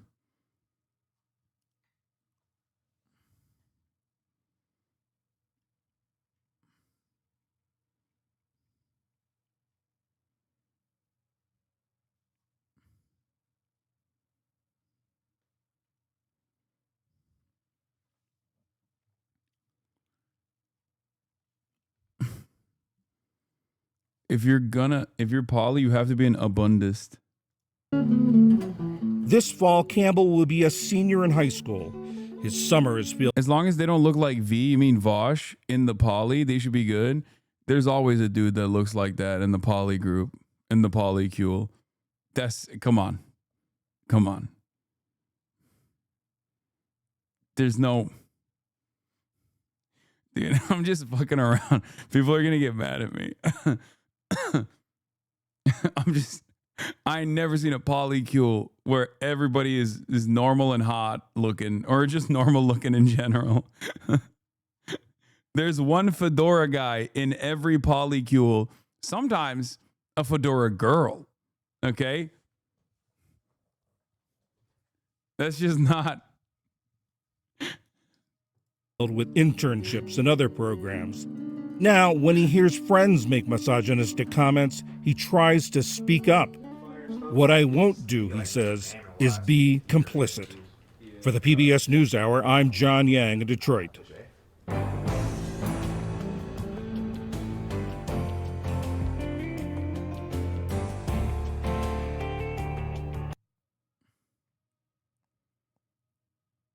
Are we back to the gene discourse? No, we were doing how the fucking gender influencers are trying to do gender warfare on the internet. But that's all I got. My family's here. I'm gonna go hang out with them. Love you guys, and I will see you tomorrow as always. Okay? Bye, everybody. Bye-bye. All the shadows trickling in has helped people hate. Sunny Los Angeles, California, says Hasan. The starlock to the starlock to the topic just begun. There he is again, Hasan is streaming. Hasan is streaming. There he is again, Hasan is streaming. Hasan is streaming. Reviewing the P.O. box, Uncle Uger's face. Sudden discord at your prop, great names take embrace. Tiny Bernie Sanders, LGBTQ Air Force. The whole left at your fingertips, Ane at your door. The Stage 3 crowded debate, the Young Turks online show. 3 full fucking years of this, plenty more to go. 90-day fiance, talks of champagne bourgeoisie. A Trump rally live reaction, a mass riot at DC. There he is again, Hasan on the street.